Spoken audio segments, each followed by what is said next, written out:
Sound check one.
Thanks very much. Good morning, everyone. Happy last council meeting of the year. Madam Clerk, could you please confirm that quorum is present? Mayor Horwath, quorum is present. Excellent. Just going to shut my audio off here. Okay. Please stand for the national anthem, council members. Our last one of the year.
Thank you all.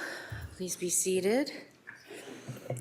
The City of Hamilton is situated upon the traditional territories of the Erie, Neutral, Huron-Wendat, Haudenosaunee, and Mississaugas. This land is covered by the Dish with One Spoon Wampum Belt Covenant, which was an agreement between the Haudenosaunee and Anishinaabe to share and care for the resources around the Great Lakes. We further acknowledge that this land is covered by the Between the Lakes Purchase 1792 between the Crown and the Mississaugas of the Credit First Nation. Today, the City of Hamilton is home to many Indigenous people from across Turtle Island, and we recognize that we must do more to learn about the rich history of this land so that we can better understand our roles as residents, neighbours, partners, and caretakers. Members are reminded that all electronic devices are to be switched to a non-audible function during council meetings. We'll start with the approval of the agenda. Madam Clerk, are there any changes to the agenda? Yes, Mayor Horwath. There are two added communication items. 5.18 is a correspondence from Susan J. Creer, who wants to grieve BIA City taking away parking in the city lots. The recommendation is to be received and referred to the consideration of item 1 of the General Issues Committee Report 23-033. And item 5.19, correspondence from Carl Andrus, Executive Director, Hamilton Community Benefits Network, respecting HSIR work program, City Property Review and Property Disposition Strategies, PED 23099A, HSC 23028A, 171 Main Street East. The recommendation is to be received and referred to item 8 of the General Issues Committee Report 23-033. There is one change to the title of a motion. 712 should read 2023 Hamilton Vacant Residential Unit Tax Revised. There are 3 added notices of motion. 8.1, advocating for the federal government to help address the food insecurity crisis through the Federation of Canadian Municipalities, FCM. 8.2 is Ontario Ministry of Transportation to upload the Red Hill Valley Parkway and Lincoln M. Alexander Parkway to own, operate, and maintenance as a provincial highway, Ward 1. 8.3 is amendment to item 4 of the Public Works Committee Report 23-007, respecting standardization of equipment, supplies, and support services, PW 2027B citywide, which was approved by council on May 15, 2023. There is one added private and confidential matter, 11.4, appointments to various agencies, boards, and subcommittees for the 2022 to 2026 council term. And there are 4 added bills. Bill number 234 and bills number 244, 245, and 246, all noted in the agenda. Thanks very much. May I have a motion then to approve the agenda, please, as amended? Moved by Councillor Spatafora, seconded by Councillor Tattison. Any discussion on the agenda as amended? No, seeing none then, we will go to the vote.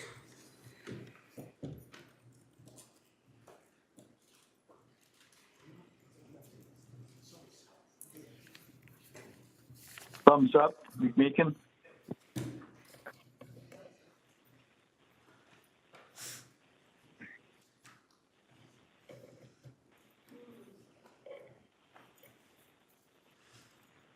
That carries 15 to 0. Thanks very much. Members of council, are there any declarations of interest? I have a declaration of interest, so I'll pass the chair over to Councillor Alex Wilson. I have a disqualifying interest to item 7.12, 2023 Hamilton vacant residential unit tax. So when that comes, we'll separate it out and I'll vote or I'll abstain accordingly. Anybody else have any? Oh, sorry, I'll take the chair back. Anybody else have any conflicts? Okay, that's great. Thanks very much then. Ceremonial activities. We have a Fun Wow ceremonial activity. And I invite Councillor Beattie to join me at the podium. Council supported the Winona Peach Festival with an interest-free loan for electrical infrastructure upgrades, and the Winona Peach Festival has been repaying that loan in $10,000 increments as a check presented, and there is a check again presented to council as we watch our friends come down. Robert Bob Lockwood, Peach Festival president, is with us and happy to join Councillor Beattie at the podium, the speaker's podium. The speaker's podium. And I'll come down there too. Absolutely. Well, you can go wherever you want us to be, Mayor. Bob was going to say a few words, but he lost his voice. So I'm going to fill in. Thank you. The check, as Mayor Horvath said, is a repayment of a loan from the City of Hamilton, and I just want to highlight what I'd call the shared stewardship of the park in question. It's Winona Park, home of the Winona Peach Festival. It was originally purchased by the community itself through fundraising efforts in the 1950s and then transferred cost-free to the township of Saltfleet, and that began a foundation of what I would call shared stewardship, working collaboratively with the former city of Stoney Creek.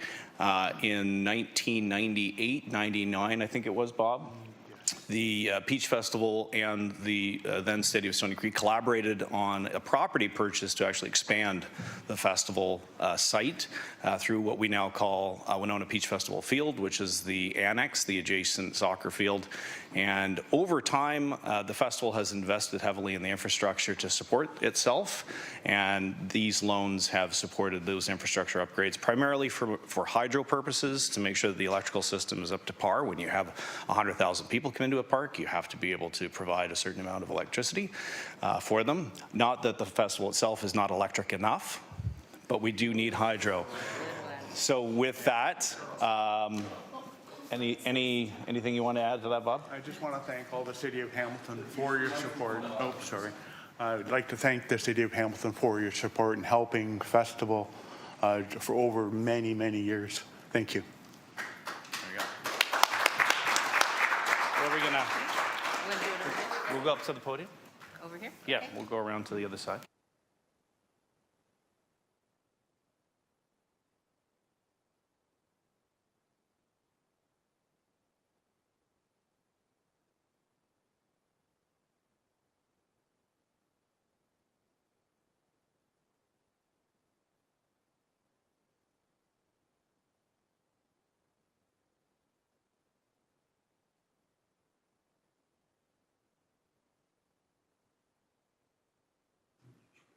We've already reserved your spot in the booth next year. 100%, I'm there. Thank you. Thank you very much.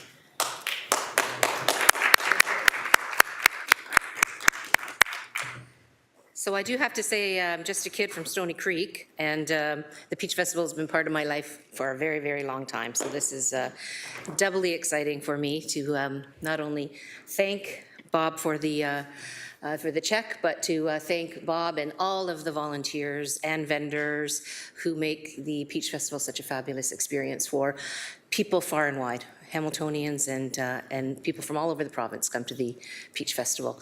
And I know that because they all recognized me last time I was there. But nonetheless, thank you very much. Thank you so much. We'll now move on to the approval of the minutes of the previous meeting. November 22nd, 2023, November 27th, 2023, and December 4th, 2023. May I have a motion to approve the minutes of the November 2022, 2027, and December 4th, 2023 meetings?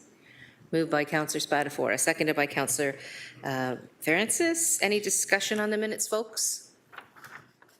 No? Seeing none, then we'll go to the vote.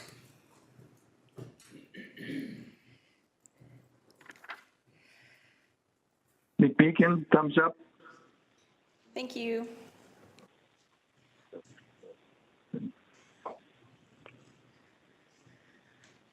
That carries 15-0.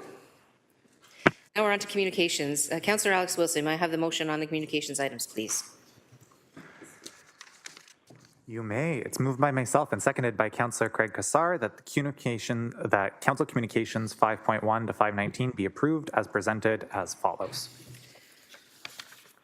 Thanks very much. Any discussion on the communications items, folks?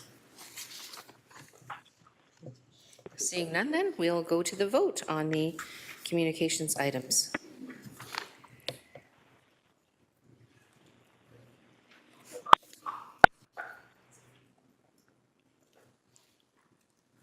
Councillor McMeekin?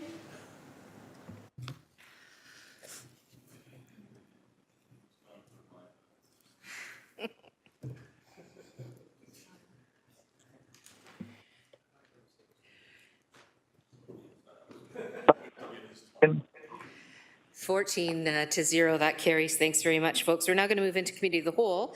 Councillor Alex Wilson, may I have a motion to move into committee of the whole, please? Yes, Mayor, moved by myself and seconded by Councillor Craig Cassar that Council move into Committee of the Whole for consideration of the committee reports. Thanks very much. We have the vote, please.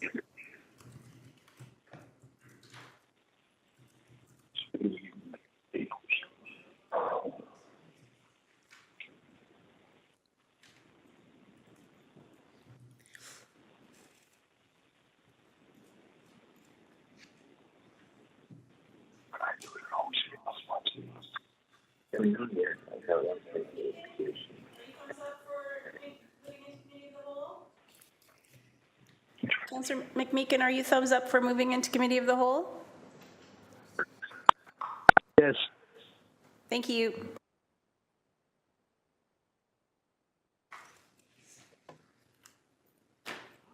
That carries 15-0. Thanks very much. First committee report is Selection Committee for Agencies, Boards and Subcommittees, Report 23-015, November 20th, 2023. Councillor Cassar, may I please have a motion to receive and approve the recommendations within the Selection Committee report for agencies, boards and subcommittees? Absolutely, Mayor Horvath, moved by me, seconded by Vice Chair of the committee, Mark Tattison. That Selection Committee for Agencies, Boards and Subcommittees Report 23-015 being the minutes of the meeting held on Monday, November 20th, 23 be received and recommendations contained therein be approved. Thanks very much. Any discussion on the report, Councillor Cassar? Yeah, if I could, Mayor Horvath, I'd just like to share some brief highlights about the work this committee has done over the course of the last, I guess it's 8 months now, since April 2023. Through to just yesterday. The Selection Committee is responsible for selecting individuals from the community for various boards and agencies, including Conservation Authority boards, Heritage Committees, Board of Directors for City Housing Hamilton, Farmers Market Library, Ag and Rural Affairs, Committee on Adjustment, and many more. So there's a lot of work, 18 in total, committees and boards. The committee deliberated on 266 applications, so lots of enthusiasm from the community, which is great, for 116 positions. There were 20 meetings, over 100 hours of meetings. So that's a pretty significant investment by this committee. So I want to thank all the committee members and the clerk staff, Lorraine Kolar and Jessica Versace, for running those meetings. And that does not, of course, include all the individual time spent on reviewing resumes and preparing for the meetings. So just a big thank you to everyone who was involved. Appreciate it. Thank you, Mayor Horvath. Absolutely, and I think it's appropriate for all of us to acknowledge all the work that you did as chair and your vice chair. I think the council is very, very appreciative of all of that hard work. Very much so. Are there any other speakers to this? Councillor Clark, please. I was going to say a similar thing, Mayor. This time round on the selection committee, what we did is we asked the chair, and he agreed, that he would ask all of the questions to all of the candidates. So it was a huge and onerous job for Councillor Cassar to do that for us. He was fantastic. He was so empathic and compassionate with the folks that were nervous. He did an amazing job. And I'm not saying that because you're my neighbor here, but you really did do an absolutely amazing job. So I do want to thank the chair for what he has done. Thank you. Thanks for sharing that, Councillor Clark. Councillor Cretch, please.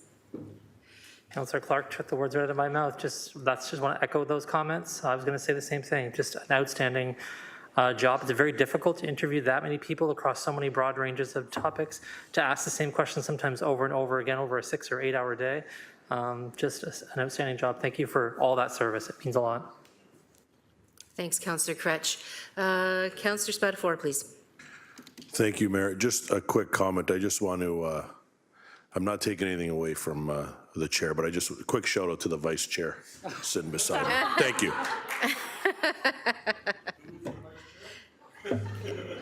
Thank you, Councillor Taddison. Thanks, Councillor Spatafor. I appreciate that. There's an important role that the vice chair plays in holding up the work of the chair. Okay, let's hope we keep this spirit for the rest of the day. So we don't have any further speakers on this item. With thanks to the entire committee. Can we go to the vote then, please? Councillor McMeekin, your vote on the selection committee report.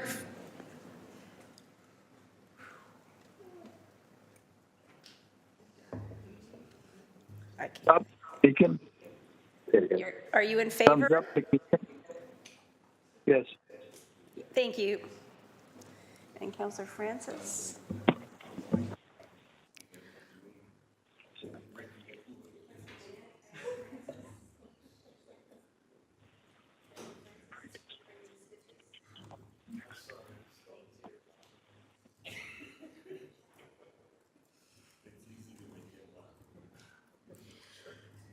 That carries 15-0. Thanks very much. 6.2 General Issues Rate Budget Committee Report 23-032, November 21st, 2023, and November 27th, 2023. Councillor Danko, may I please have a motion to receive and approve the recommendations within the General Issues Rate Budget Committee Report?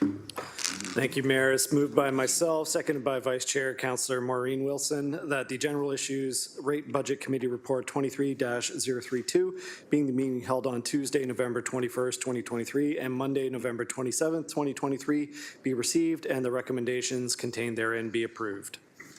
Thanks very much. Is there any discussion on this report, folks? Oh, Councillor Clark, please. I'm not sure if finance is here. Finance is always here. I always have my back to them now, so it's very uncomfortable. We originally talked about a 20% increase. It's now a 10% increase. Can they just advise the public what happened to the other 10%? Thanks, Councillor Clark. Over to you, James Zagarek. Through the chair, Mike Zagarek, General Manager, Finance, Corporate Services. We are principally here to collect the Peach Festival check, but I'll try to answer try to answer the councillor's question. With respect to our outlook, when staff presented the outlook for the 2023 rate-supported water budget, is we were projecting a increase of just short of 20%. One of the driving factors to that forecasted increase is asset management, but as well legislated impacts, more specifically provincial rule changes around Bill 23 and the responsibility of development charges. The financing strategy that's before council recognizes the funding of those development charge exemptions over a 3-year period and phasing in those impacts, and doing so from drawing from reserves. As well, there are some efficiencies that Hamilton Water have identified in an effort to reduce the 2023 rate increase. And as well, there are some further legislated impacts with respect to soils as well as the locate program. So in terms of the 2023 rate increase, it is in alignment with what staff were projecting prior to the legislative changes, approximately 10%, and that 10% increase is consistent over the 10-year forecast. Specific to the 10% increase for 2023, again, a majority of that increase is tied to the legislative changes, the rule changes that the provincial government brought in place with respect to Bill 23. So of the 10%, approximately 7 to 8% is tied to Bill 23, the rule changes, and the balance is tied to sustaining our infrastructure program and our water and wastewater operating program. So, Mayor, just to make it abundantly clear, of the 10%, 7% of it is coming from legislative changes from Queen's Park that we have no control over. Is that clear? Is that correct that Jim Zegarac, as Councillor Clark identifies? Through the chair, it is, and it will form part of our communication to ratepayers as part of the rate change increase. We typically include a bill insert and some additional information. We are also requested by council through a motion from Councillor Danko to include some additional information on the billing. And so we will be informing and educating the ratepayers that for 2023, it's that provincial rule change that is the principal driving factor to the 2023 rate increase. Thank you, Mayor. I didn't want to belabor the point, but I think it's important that the public understand that we've done everything we can. Unfortunately, the legislative changes really impacted our budget this year. Thank you, Mayor. Councillor Clark. Thank you, Mr. Zegarac. Important to identify that. I don't see any further speakers on the list. So then can we go to the vote on the two general issues rate budget committee reports, please?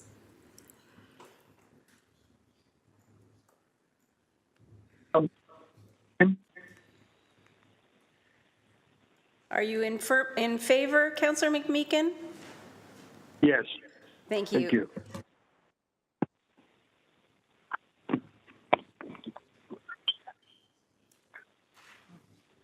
That carries 15-0. Thanks very much. 6.3, City Housing Hamilton Corporation Shareholder Report 23-004, November 27th, 2023. Councillor Cassar, may I please have a motion to receive and approve the recommendations within the City Housing Hamilton Corporation Shareholders Report? Of course, it's moved by me, seconded by Councillor Clark, that City Housing Hamilton Corporation Shareholder Report 23-004, being the minutes of the meeting held on Monday, November 27th, 2023, be received and the recommendations contained therein be approved. Thanks very much. Anybody want to speak to this particular matter? Councillor Clark, please. Since it is the end of the year and we're speaking to City Housing, we would be remiss if we didn't thank Councillor Nan for her work on that committee as the president. She has done a remarkable job in this short 1-year period. We've already started the process of bringing over 400 units back in, and numerous other units are under construction. I just wanted to thank her for that. It's a lot of work. I don't think people realize how much work it is to chair that organization. So thank you, Councillor Nan. Thanks, Councillor Clark. I don't see any further comments, so we'll go to the vote, please, on the shareholder report. Yes. Thank you.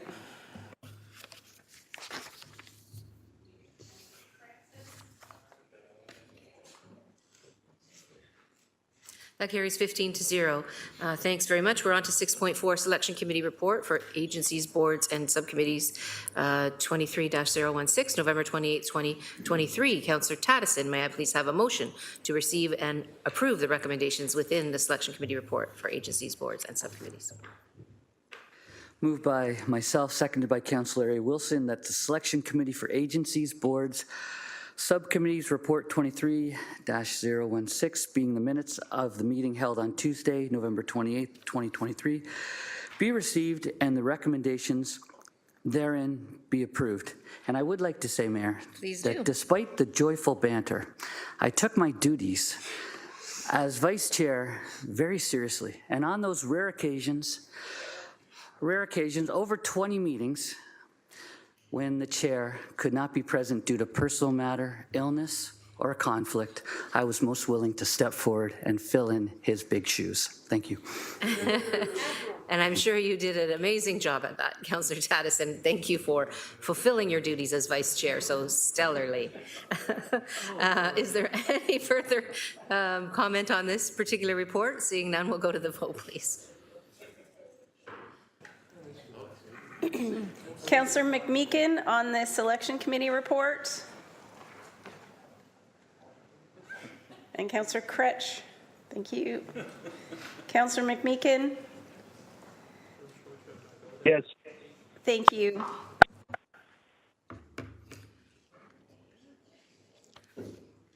That carries 15-0. Thanks very much. Selection Committee for Agencies, Boards, and Subcommittees Report 23-017, November 29, 2023. Back to you, Councillor Cassar, for a motion to receive and approve the recommendations within the Selection Committee for Agencies, Boards, and Subcommittees Report. Yes, if it wasn't clear already, this committee's been very busy. Moved by me, seconded by Vice Chair Councillor Tattison, that Selection Committee for Agencies, Boards, and Subcommittees Report 23-017, being the minutes of the meeting held on Wednesday, November 29th, 2023, be received and the recommendations contained therein be approved. Thanks very much, Councillor Cassar. Any discussion? Seeing none, we'll go to the vote, please.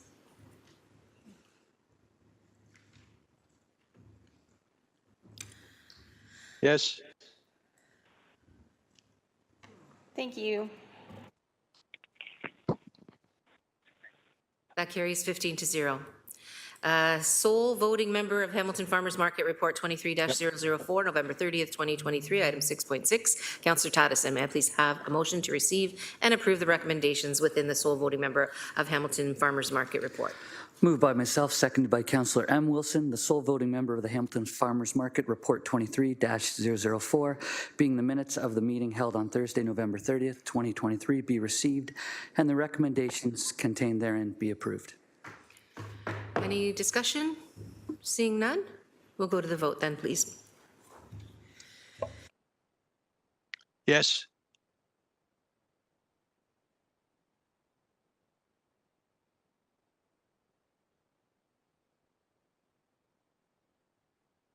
Carries 15-0. Thank you. We are on to 6.7, Public Health Committee Report 23-012, December 4, 2023. Councillor Maureen Wilson, may I please have a motion to receive and approve the recommendations within the Public Health Committee report? Thank you. It's moved by myself and seconded by Councillor Tattison that Public Health Committee Report 23012, being the meeting held on Monday, December the 4th, 2023, be received and the recommendations contained therein be approved.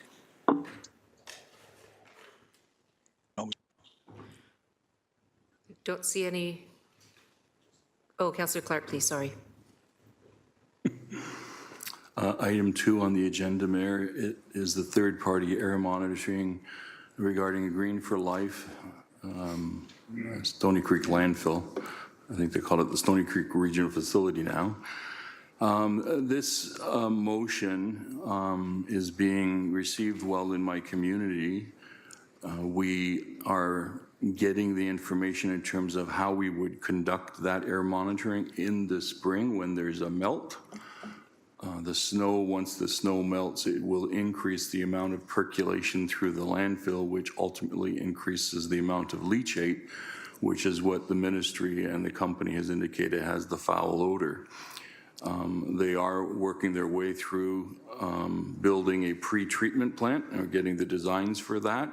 In the meantime, what this will do is help the residents feel more comfortable with what that assessment was. There is a large degree of mistrust in the community, and we have to do everything we can to correct that, and this is one way of us doing that. Thank you, Mayor, and thank you, Council, for your support.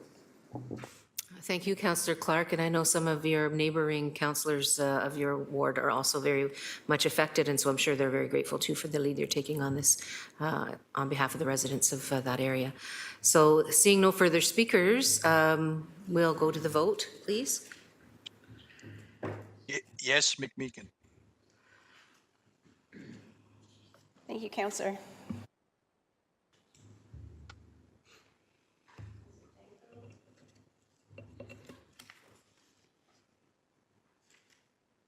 That carries 15-0. Thanks very much. Public Works Committee Report 23-018, December 4th, 2023. Councillor Nan, may I please have a motion to receive and approve the recommendations within the Public Works Committee report? Certainly. It's moved by myself and seconded by Councillor Spadafora that the Public Works Committee Report 23-018, being the meeting held on Monday, December 4th, 2023, be received and the recommendations contained therein be approved. Thanks very much. Councillor Nan, are there any items in the report that members would like to speak to, amend, or have voted on separately? Councillor Jackson, please. Thank you, Mayor Horvath. 3 items, item 1, item 5, and item 7. So I'll look to your leadership and direction if I go just chronologically, and if there's others that wish to jump in, shall we do it that way? Let's go Is that one fair? by one. Yep, that's okay. fine. Thank you. Thank you. Item 1, and again, my apologies, being out of town on a planned vacation from many months ago. So just getting caught up. I'm not here to belabor committee decisions that went for hours last week, but I just need to chime in on behalf of my constituents. Item 1, the litter management service enhancements. I'm glad to see the entire recommendation report is being referred to the 24 budget. My quick arithmetic and calculations say that we're looking at potentially 28 new full-time equivalents to help further enhance and clean up and expedite the downtown and bike lanes in the wintertime. Quickly, roughly, approximately would equal about $2.6 million. Quite frankly, Mayor Horvath, I know I'll have other priorities other than this that will come to the fore from my standpoint, but I'm glad that committee did not move forward on this further budget pressure 2-3 months in advance of serious deliberations starting after the new year, and that this matter is entirely being referred to the 24 budget globally. So because it's being referred, I'll support it. That's my comments for number 1. Thank you. Thanks, Councillor Jackson. So as Councillor Jackson identified, he has a number of items, so perhaps if there's anybody else to speak to this item, we can do that. Councillor Danko, please. Thank you, Mayor. So consistent with my vote at Public Works, I'll be opposed to item 1, the litter management service enhancements. As Council Jackson indicated, this is adding 28 new full-time employees to the city payroll with a total cost of $4.6 million per year, starting in the 2024 tax budget. You know, we're looking at an unprecedented tax increase. And while I understand the need and the desire for this enhancement, I'd like to look at other alternative funding sources that could be operating from the tourism reserve, ward area rating reserves to pay for the capital portions of this. And if we are going to seriously consider adding 28 new FTEs to the budget, I would like those that are in favor of this to propose what 28 FTEs we would cut from other areas in order to make room for this enhancement. Thank you. Thanks, Councillor Danko. I have to have 3 more speakers. My understanding would be it's on this particular item 1 in the report. Councillor Kretsch, please. Thanks, and I know you weren't here, Councillor Jackson. Just wanted to clarify that the motion in front of us is for citywide litter service enhancements, not just for the downtown. I think it's important because there were a bunch of different options in there, and one of them did focus on downtown. This is citywide. I really think it's important that we just bring this forward to the budget process, not debate the budget merits here today. This is not the time to debate the budget merits. I know Councillor Huang, who can't be here today, and myself have committed to actually trying to go back and look at how we can come up with a compromise and bring something forward. We can't do that if we don't bring the whole thing forward to the budget process. So you have my commitment on the record twice now, and Councillor Huang's at least once, that we're going to work with staff to try and bring something forward that we think everyone can support. So I don't know why we wouldn't put that forward and let us do that work. Truncating this now means we can't do that work without a bunch of procedural things. So I think this is the cleanest and friendliest way to do it. Thanks, Councillor Kretsch. Councillor Nam, please. Thank you, through you, Mayor. As chair, I just wanted to say that I appreciated the discussion, deliberations during Public Works Committee on this item. And, you know, as chair, appealed to committee members to enable the entire recommendation to come forward to the 2024 budget process to do exactly what was just laid out in terms of enabling committee members the opportunity to work with staff and identify some compromises. Given the historical and systemic nature of some of the concerns around litter management and the ongoing complaint that many ward councillors have identified as being one of the top 3 complaints raised by residents in their areas respectively, that it deserves an opportunity for our committee members to do their good work through the budget process and come forward with a recommendation. So I just wanted to provide that context, that I thought it was a very collaborative resolution at Public Works Committee, and really appreciating the discussion there and the lifting here now. Thanks. Thanks, Councillor Wang, or sorry, Councillor Nan. In fact, we get those complaints from citywide at the Mayor's office as well. Councillor Maureen Wilson, please. Thank you, Chair. There's not much I can add. This is not in supporting item 1. You're not supporting anything other than it moving forward to the budget to allow for those in-depth deliberations. And I would hope that we would enable that and then be held accountable for whatever choices are made therein, so that we can compare it to everything else and debate in good faith. Thank you. Thanks, Councillor Wilson. Okay, so that's all of the speakers, I believe, on item 1. Now, item 5, Councillor Jackson.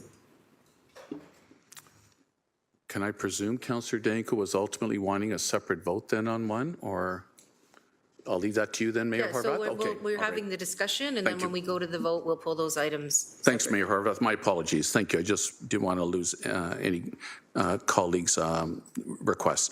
Item 5, Wild Waterworks Commercial Opportunity Strategic Review. I really want to commend Councillor Matt Francis. I know the last few months in discussions with him on and off, and his intimate discussions with city staff, primarily through landscape architect and Director Cynthia Graham's group, that the potential of wanting to keep this incredibly valuable asset in our community alive, active, and well for generations to come is so important. And I know he has been spending hours struggling with the best options to come forward. The cost potentially of keeping it as is, as has been the case for probably a good 5 decades, is exorbitant into the multi-millions. But basically, I'm reading this recommendation, Mayor Horvath, saying that he wants an opportunity to work with staff and community, potential community partners to see about a PPP, a private-public partnership that may be able to alleviate the budget pressure and the tax levy on our taxpayers and find a way to keep this amazing one-of-a-kind attraction going. Thousands, I think what was the number that was given last summer, about 80 to 90,000 visitors every year attend our Wild Waterworks at Confederation Park. And so I'm just so glad that that this opportunity for exploration of a PPP can continue. And Mayor Horvath, I'll give an example of 20 years ago when the Quad Pad Arena up in my ward of Mohawk Sports Park, the first, and I think still to this day, after successive councils, is the only PPP from our recreational amenities of all the arenas, the 22 pads that the city owns. This was the first of its kind, a PPP private-public partnership. where Council of the Day debentured the money up front, and through a 15-year agreement with 2 5-year renewals, has the private partner has paid off the entire amount. When they make money now going forward, the city makes money. It's provided 4 additional ice pads for primetime ice. People know they pay the higher amount for ice hour usage versus the subsidized other 21 arenas in our city and in our portfolio. So there's a model. I guess what I'm saying, Mayor Horwath, is there's a successful model of Mohawk 4 Ice Center that has been a great success story. No cost to taxpayers, and at the end of the day as well, the taxpayers own Mohawk Sports Park, own the 4 Ice Center, and we've got a great managing partner. So I'm wishing Councillor Francis all the very best and good luck, and looking forward to this coming forward. And I'll presume, Mayor Horwath, in the C part of the recommendation of staff being directed to come back to GIC in Q4 a year from now, I'm going to presume that means that hopefully a Wild Waterworks will continue to be in operation for the 24 summer season. Those are my comments for item 5. Thanks, Mayor Horwath. Thanks, Councillor Jackson. Councillor Clark, please, on item 5. Thank you, Mayor. Can I get clarification as the councillor? Does the motion anywhere contemplate that the city will always own the property? I don't know who can respond to that.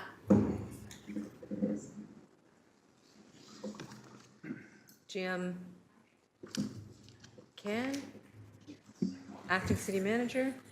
Yep, through the chair to the councillor, if you could repeat the question about the zoning, just for clarity.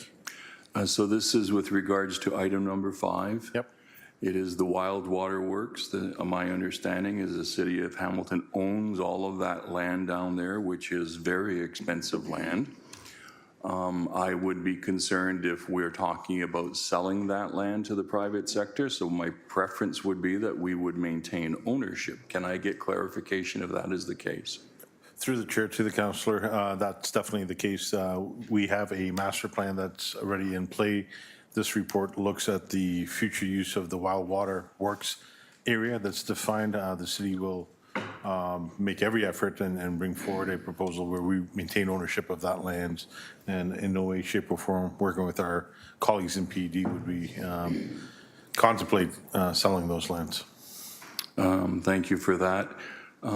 Wearing my hat as chair of the Conservation Authority, Mayor, I can tell you that the board, the Conservation Authority, we would like to be involved, but we know it's the city's property, and so whatever the city wants to do, the HCA will be there to collaborate and work with the city on it. Our 4 full-time employees that are down at Wild Waterworks, we were concerned that there's going to be trepidations in their lives over Christmas as to the future of their employment. The CAO, Lisa Burnside, met with all of them, and we have made sure that their employment will remain with the Conservation Authority regardless of what happens here. So it's important that we note that, especially during the holiday season. That kind of stress of not knowing if you have a job is horrible on a family. So we have made sure that the employees know that we've got their back and that they have employment with the HCA regardless of what happens on the property. Thank you for that opportunity. I wish everyone the best on this process. Thank you, Councillor Clark. I don't see any further speakers on item 5, so now we have item 7, Councillor Jackson. Thanks so much, Mayor Horwath. Item 7 is entitled Crime Prevention Through Environmental Design. Its acronym is CPTED, CPTED.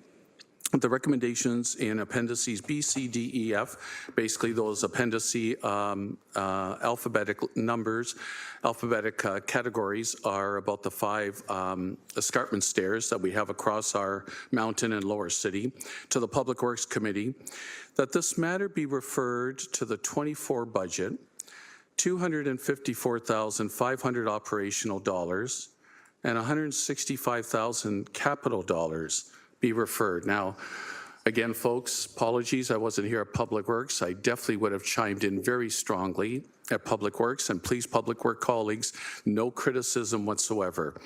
And this will be the second time in the last few months you'll hear me in advance of the 24 budget, which I'm typically consistently saying, refer to the 24 budget. Let's not do any approvals. Over and above the food share, $625,000 for the immediate need for the food banks. This will be Councillor Jackson's second time of asking for maybe rethought on this matter. And I'm going to ask General Manager Ken in a few minutes, Mayor Horwath, for comment. But folks, through the initiative of several delegates that came forward over the past year, women, all women, who indicated to this body that they feel unsafe using a social recreational amenity of the escarpment stairs in 5 different locations of our city. Through the leadership of Councillor Nan and Councillor Pauls, because I believe the primary focus at the time of some of the delegates was over the Wentworth stairs. As everyone knows, I have the Margate Mountain Brow stairs that runs between Councillor Huang's ward at the bottom of the Kenilworth access and at the top of the East Mountain, incredibly popular and well used. But we have a CPTED report here from Constable Ryan Clark, Mayor Horwath, of Hamilton Police Services, saying, and I quote from his report, and I'm not going to go into the details because it might be a bit frightening. There's a history of criminal activity that occurs along all 5 of our escarpment stairs from time to time. This is his report, and he analyzed and studied all 5 and has come back with recommendations. He happened to mention that the stairs on the East Mountain the past year was the most popular and most used, but others have taken that top category in the past. It doesn't matter.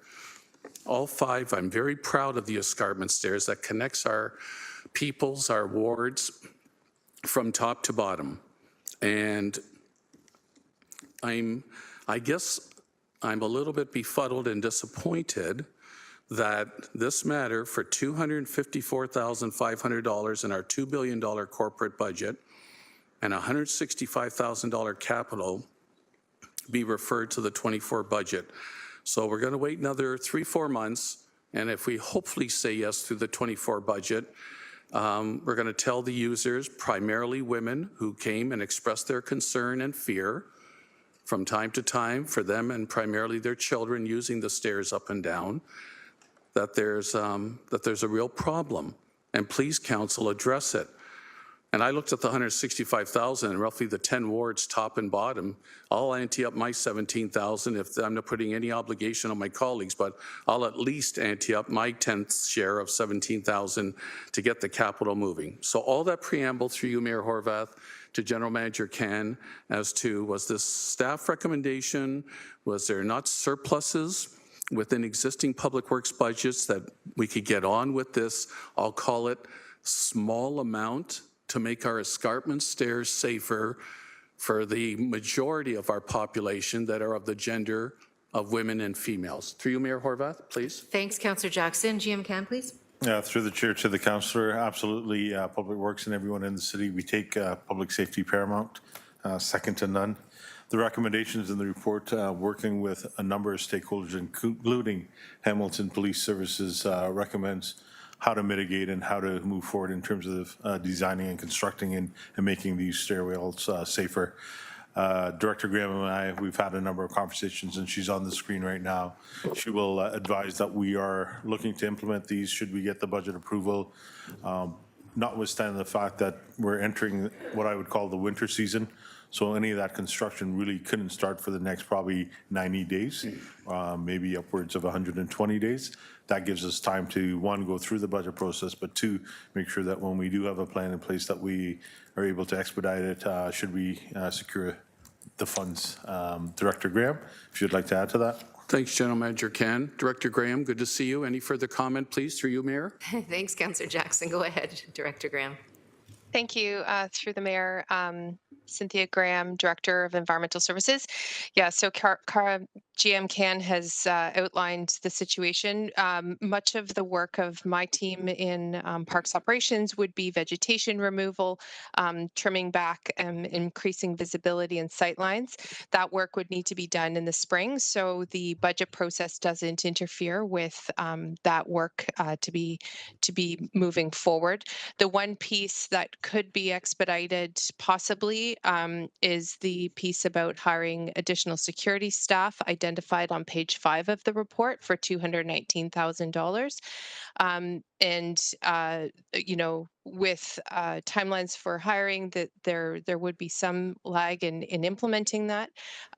But we are, of course, at the direction of council, and further to the motion that was provided to us, providing us direction to report back on this matter, it was to refer to the budget process. So that is what staff proposed. But if there is desire to move forward with that piece more quickly, that is the one recommendation that I would suggest could possibly be acted on sooner than later. Thanks, Director Graham. So Mayor Horvath and council members and Chair Nana Public Works, I'm not here to override if the committee and council today still feels prudent to refer this small, tiny amount to the budget. Fair enough. I'm not going to grandstand on it. I think this is, though, a serious issue. In my humble opinion, I would rather amend this recommendation to send a powerful message, especially to users of the 5 escarpment stairs, primarily women who brought this fear and concern forward, that want to continue using it. My preference would be to send a powerful message today and amend this by saying approving these amounts, which would give staff even an accelerated process and plan of moving forward. If there's no appetite for that today, Mayor Horvath, then I'll reluctantly stay with this, and let's hope that it doesn't get lost in the 24 budget. You hear my plea. Thanks, Mayor Horvath. Thanks, Councillor Jackson. So are you putting a motion, Councillor Jackson, or? Wait to hear if there's any Okay. speakers first. Okay, thank you. Councillor Clark, please. Mayor, my questions were answered. Thank you. Okay, thanks very much. So I don't see any further discussion on item 7. So I want to go to Councillor Jackson on a potential motion, if that's what you wish, or? I'm looking to other colleagues, because you were there last week and had a robust debate, and there must have been some reason to just refer this to the 24 budget. But folks, I know what I heard with the delegates, and I think it's a powerful message today if we can send it affirmatively. Thank you, Mayor Horvath. Thank you, Councillor Wilson, Maureen Wilson, and then Councillor Nan.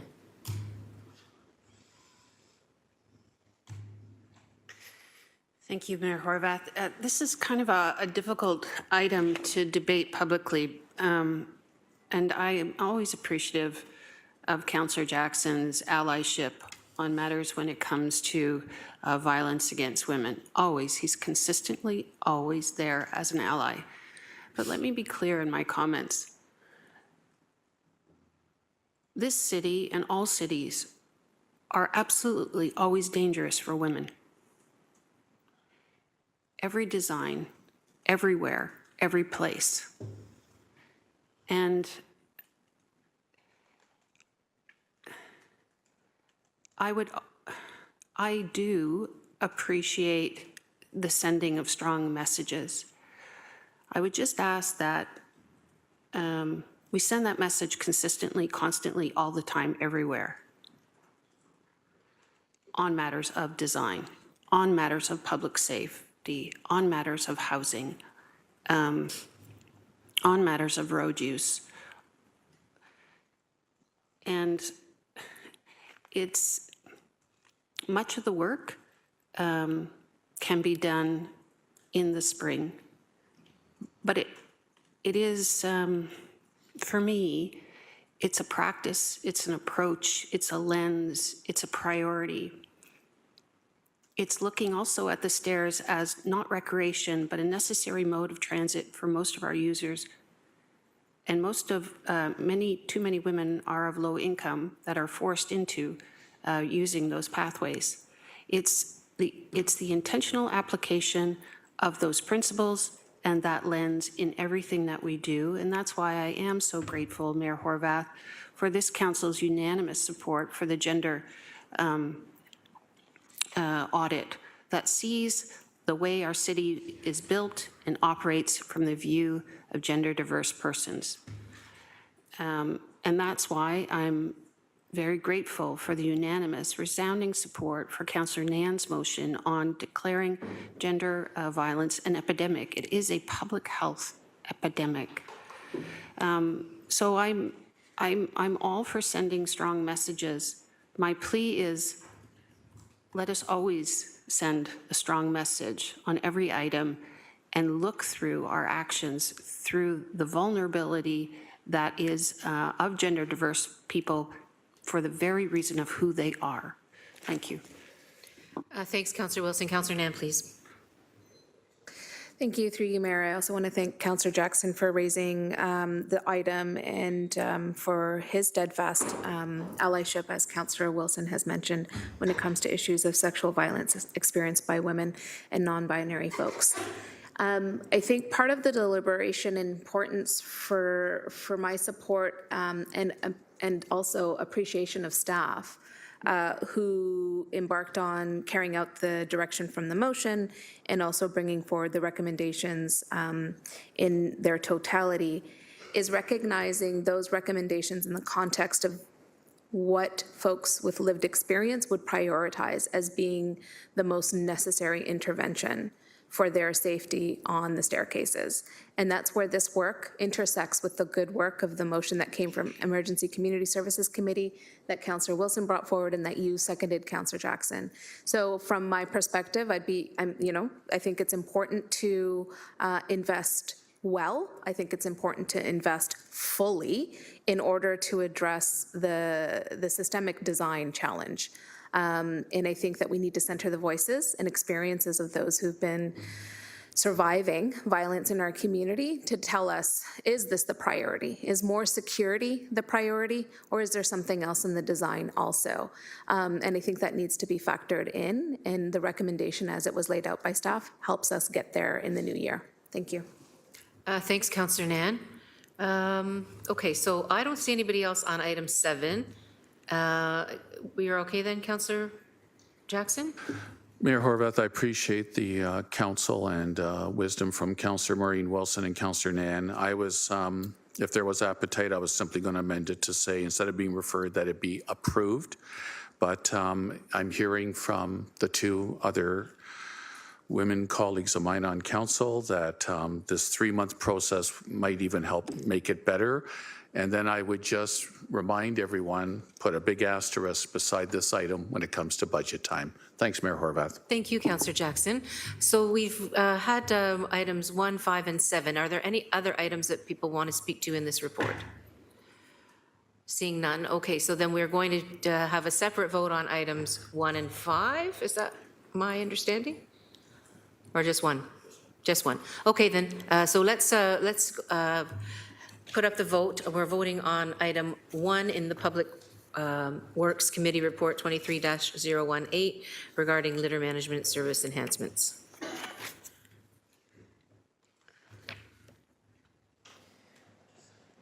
Councillor McMeekin, are you able to vote?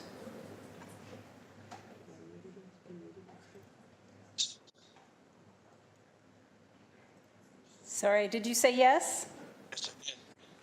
Yes, you did? Okay, thank you.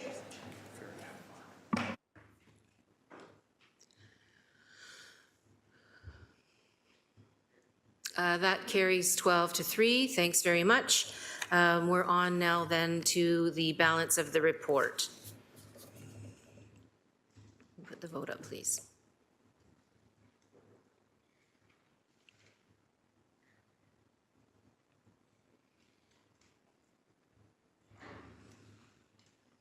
And thank you, Councillor McMeekin.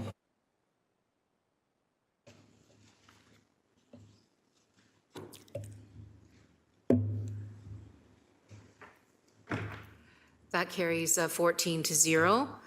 We are now on to the Planning Committee Report 23-020, December 5th, 2023. Councillor Danko, may I please have a motion to receive and approve the recommendations within the Planning Committee report? Thank you, Madam Mayor. This is moved by myself, seconded by Second Vice Chair, Councillor Kassar, that the Planning Committee Report 23-020, being the meeting held on Tuesday, December 5th, 2023, be received and the recommendations contained therein be approved. Thanks very much. Councillor Jackson on the report. Thanks, Mayor Horvath. On item 1, I just want to thank Planning Committee and especially Councillor Chair Danko for reading off my comments in my absence. This is about a proposal to build 10 additional masonette dwellings at 1400 Lime Ridge Road East. It got committee's unanimous support, which I'm grateful for, and I'd spoken to the Valerie Homes representative, communicated with them while I was away. And I want to thank Planning Manager Spencer Skidmore of our Planning Department as well for helping my office and guiding me with this item. The main concern I had was that the existing 5 single-family homeowners that abut the back of this townhouse complex at 1400 Lime Ridge Road East. There's some history about land ownership, and I just wanted to make sure that in supporting staff's recommendation, that I had an opportunity through the site plan process to have an all-players meeting on site with the 1400 Lime Ridge Road East owners who are proposing the 10 masonette townhomes, along with the 5 existing single-family homes abutting off Trenholm Crescent, and myself and staff, just to ensure that all expectations were understood and everyone was on the same page.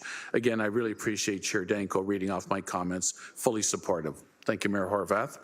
Thank you, Councillor Jackson. Is there any other debate on this item? Seeing none, then we'll go to the vote. Oh, I'm sorry.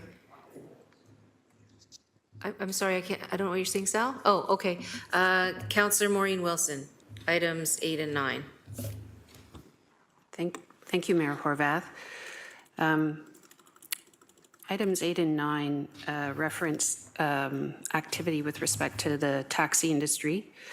For those who are following along, item 8 is a request for a review of Schedule 25, which, as I understand it, is that which oversees and informs the regulations having to do with the licensing of the taxi industry. And number 8 is with respect to looking at the feasibility of continuing an inactive plate rate that was put in place during COVID. And it is also looking at a feasibility. Just generally on these items, my vote at committee was against both, but I think in doing that, it was kind of a false sort of binary framing. I do think in 8, we would all benefit as a community and as a council of reviewing Section 25. The challenge was that we identified that review, or at least staff identified that review, was on their work plan anyway. And my concern is it was going to give priority to that potential work and perhaps squeeze out work such as the temperature bylaw work and other important housing matters which relate to health and safety. I do think we would benefit from a review. I just wanted it to be in the order of the work plan. I also do think we would benefit from a review that does include a broader range of stakeholders. And herein, for me, lies the challenge of understanding this industry and our relationship to it. I found during the delegations, Mayor Horvath, that we had mixed principles. We had delegations that were leaning into the value of the marketplace as unregulated, and we heard that their value of their plates had diminished significantly. And is that our role? Is it the state's role in which to assure the continued evaluation of something that was bought on the premise that it was always going to escalate? My argument is no. But then there was the insertion of, we have certain public principles and public goods which we can't achieve as a community in the absence of the taxi industry. So there was a lot of mixing of roles and responsibilities and principles, which I think after 5 years on council with a lot of delegations by the taxi industry and a lobbyist for them, which is their right to do, we would benefit from looking at those small businesses and businesses that we do regulate under Section 25 to ensure that we are being consistent in our expectations, any public good we expect from them in partnership, and that the regulations reflect that. I just wanted to, though, put on the record why I voted against 8 and 9. Thank you. Thanks, Councillor Wilson. Councillor Clark, please. This is on item 10, toys for tickets. I understand some other municipalities have done this, Mayor. I believe this is asking for a report back with possible recommendations. I just wanted to ensure that we were keeping the Police Services Board apprised of what we're looking at, because they also issue tickets. And I'd like to understand, not necessarily today, but if there's an expected loss of revenue from going this way. Receiving a toy instead of a payment for a ticket means that our revenue drops. And I'm not Ebenezer, but it's something that we should be aware of. Thank you very much. Thank you, Ebenezer Clark. I would just want to confirm with staff that the report back will have financial implications included. Acting Yes, GM? Madam Mayor, it will include the financial implications of Toys for Tickets program. Thank you. Thank you very much. Okay, Councillor Clark? Bah humbug. Okay, Councillor Alex Wilson, please. Just super quickly, again, some of the motivations of that is absolutely there's a financial cost. We get that cost back. We make some decisions. You know, that's our job, is to get that information, make those decisions. But one of the justifications, or one of the things that's worked well in other municipalities to try this out in December, is the customer service value of that interaction.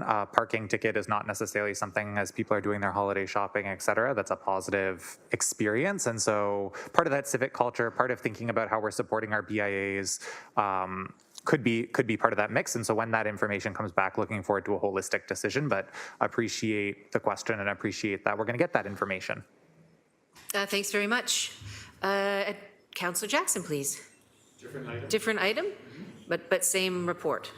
Yes. Please go ahead. Thank you, Mayor Horvath. I didn't realize I'd be coming up so quickly. I'm just making a generic comment as a bundled group, items 13 to 16. These are all appeals to the OLT.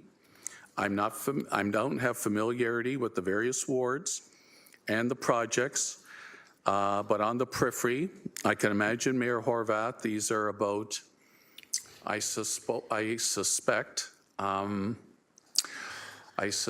that they are seen by either the ward councillor or the ward councillor's community as unsuitable, unfavorable, unreasonable developments. And if they're all in the general category of vertical intensification projects, I'm not looking to get into detail. This is all through the OLT and came out of in-camera, but I'm just getting a general sense. We're appealing them because the owners, applicants, don't want to wait around for council, which is very, very, very unfortunate and egregious from my standpoint. You all know what I went through with Sherwood Bowling Lanes Plaza for 5 years. I was grateful. Could have been a lower density project height-wise, but we compromised overall. So I guess I'm just putting on alert, Mayor Horvath. If I start seeing more of these, I'll probably be asking our legal department for success rate, non-success rate at OLT. I still suspect we're not doing well, and need to understand the genesis of maintaining a firm urban boundary, and yet I'm seeing from various parts of the city requests from council to appeal, and I'll give the benefit of the doubt, what seems to be either unreasonable, unsuitable, unfavorable proposed projects. That's it for now, Mayor Horwath. Thank you. Thank you, Councillor Jackson. I don't see, Councillor Kretsch, please. Thanks. There's only one of these, I think, that was spoken about in public in advance. That was at the Planning Committee meeting. We discussed 117 Jackson Street East, if my memory is right. And we did that because there had not yet been an appeal filed, and we wanted to state our position. Am I remembering that correctly? I just don't want to make sure I've lost the plot here. We did discuss that in public, did we not? Acting General Manager Rochelle. Through the Mayor to the Councillor, you are correct. A public meeting was scheduled at the Planning Committee to consider their application for an official plan amendment and rezoning for 117 Jackson Street. So that report was in the public domain and discussed publicly. Thank you. Thanks for the reminder. Sometimes the different addresses on Jackson Street confuse me. Yeah, I just wanted to respond to what Councillor Jackson said on the specific property, and the reason why I said that we should support staff's recommendation was because it was going to be higher than the escarpment. It's one of the kind of principles that came out of the downtown secondary plan. Two things came out of the downtown secondary plan that were wide principles. One of them was protecting the escarpment and views of the escarpment, and the other one had to do with, I think, the waterfront, as I recall, in terms of views of the waterfront. So I participated in that downtown secondary plan process pretty passionately and vocally and publicly, and the outcome of that was about the escarpment in part. So that's why I voted that way. I just wanted to let you know that I don't think, I speak for myself, it's not about density, about height. There are sometimes timeline issues and other kinds of issues, but I wanted to let you know what the one public issue I could speak to was about, just so you know. Thanks, Councillor Kretsch. Councillor Maureen Wilson, please. Thank you, Chair. It is hard to speak to these items a little bit, but I think I am in line by echoing some of the comments that have been offered on the public record by the Chair of the Planning Committee, in that the provincially imposed timelines for consideration of applications has intentionally taken the public out and has taken through council out and the Planning Committee out. And the way I don't think these votes are at all, should not be read as any cautionary tale about height. I think our obligation is to work in partnership with developers to get to a better yes. And these truncated, provincially imposed timelines have taken that professional exchange between planning staff and the agents of developers outside of that forum, and have put it necessarily where we're having to do those things within the legal context. So I just want to express my opinion to maybe counter the framing that in my opinion, it's just not accurate or fair in all instances. Thank you. Thank you, Councillor Wilson. I don't see any further speakers on this particular report, so I don't believe anybody asked for anything to be pulled out, so we'll go then to the vote on the report as a whole. Oh, Councillor Nan. My apologies. I would like a separate vote on 8 and 9, please. On 8 and 9. Okay, so then on Item 8, Taxi Industry Review Request. The report are the votes in front of us?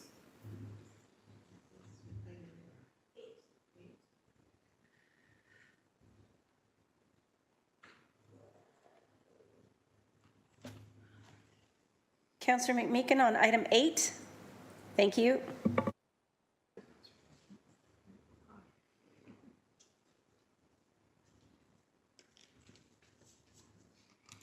So that carries 10-4. Thank you. And then on item 9, please, annual inactive plate rate, item 12.2. Councillor McMeekin on item 9. Thank you.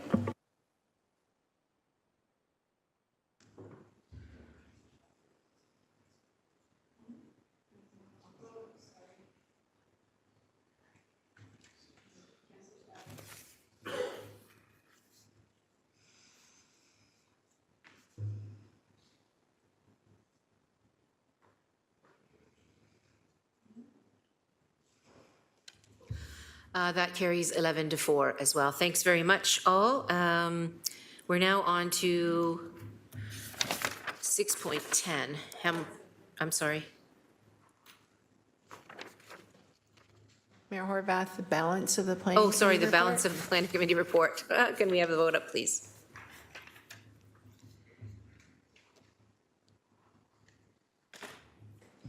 Thank you, Councillor McMeekin.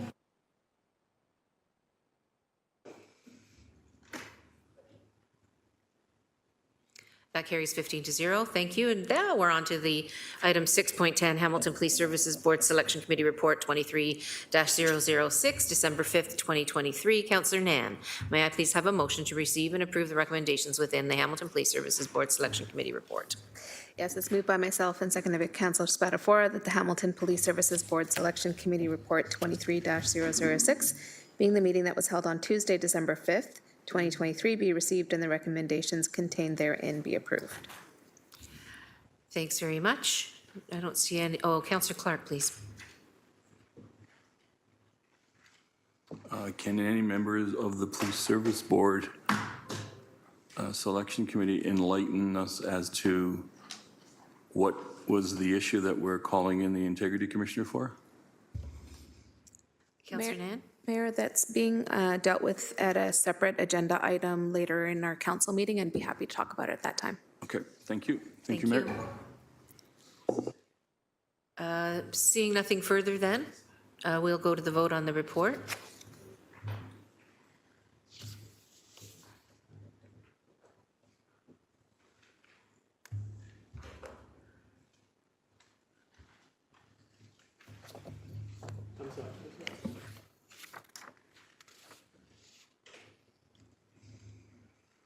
That carries 15 to 0.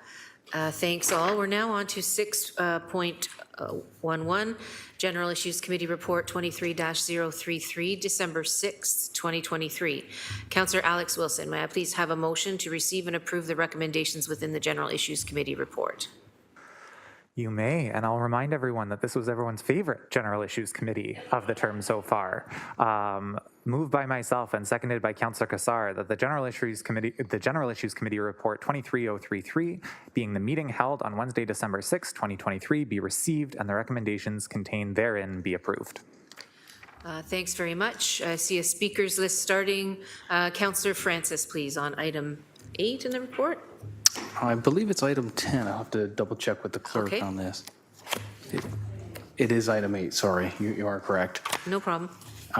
Yeah, I just want to put a motion to refer this to the March 20th, 2024 GIC meeting. Okay, there's a motion to refer item 8. Item 8.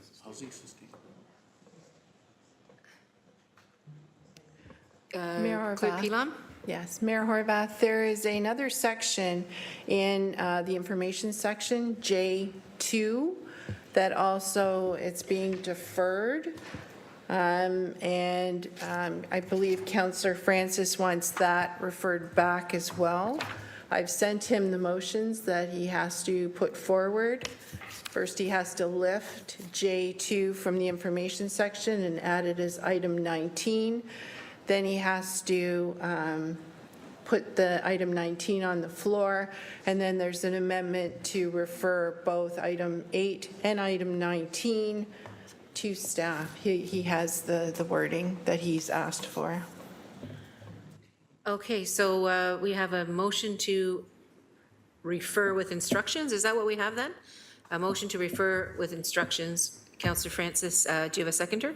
Yeah, Councillor Danko. Okay, please go ahead. Okay, moved by myself, second by Councillor Danko, that item J and II, respecting housing sustainability and investment roadmap work program, city property review and property disposition strategies, PED 23099A/HSC 23028A, citywide be lifted from the information section and be added as an item 19 to the GIC committee report 23-033 as follows.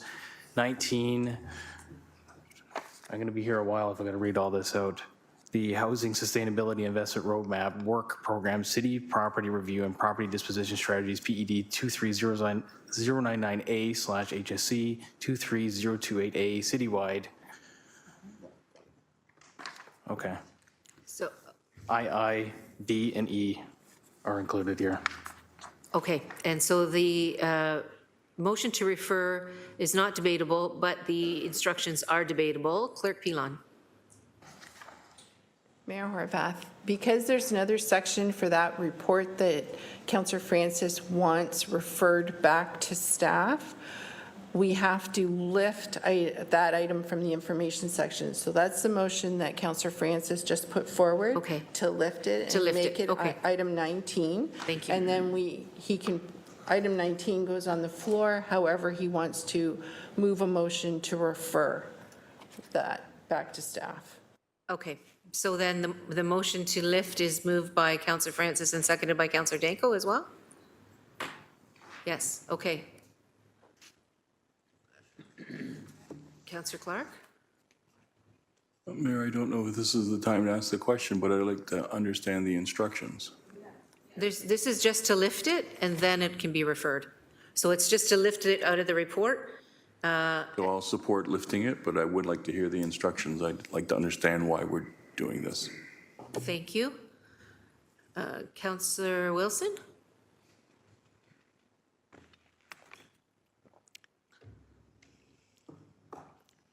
Like my colleague, Councillor Clark, I just want to make sure I understand the sequence of actions. Am I allowed to ask that question through the chair? Absolutely. Okay. Clerk Pilon? The Councillor Francis. I'd rather than waste your time, if I could maybe be, if I'm allowed to, then I'd like to ask my question, if that's okay. Please. Thank you.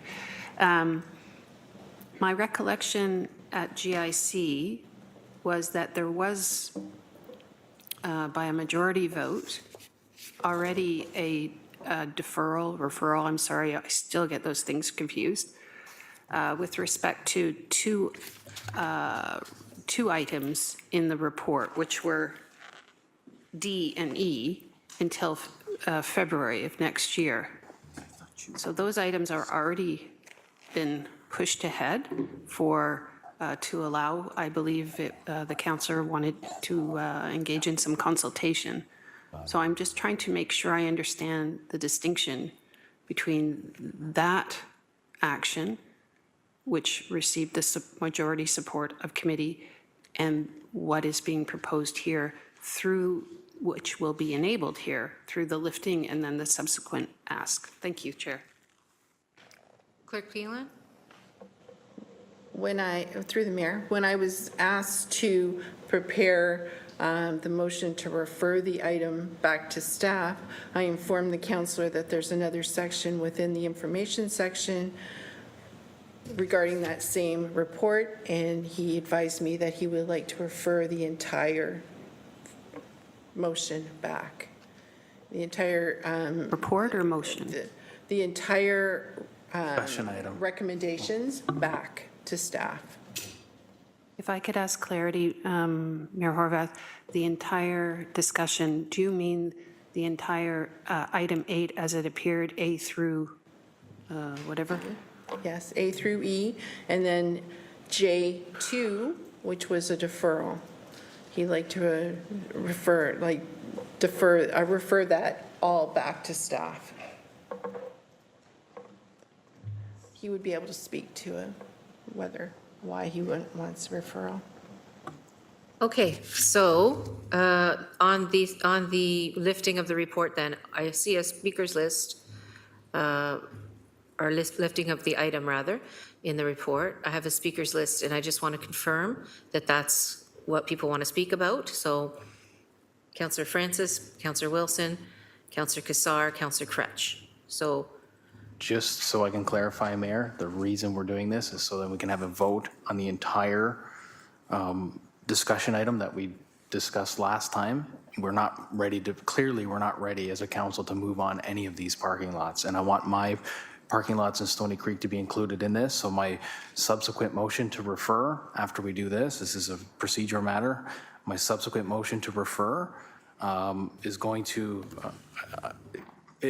encompass that and encompass what Councillor Crutch was asking for yesterday in our email conversations regarding conducting the cost benefits and feasibility from the Housing Secretariat.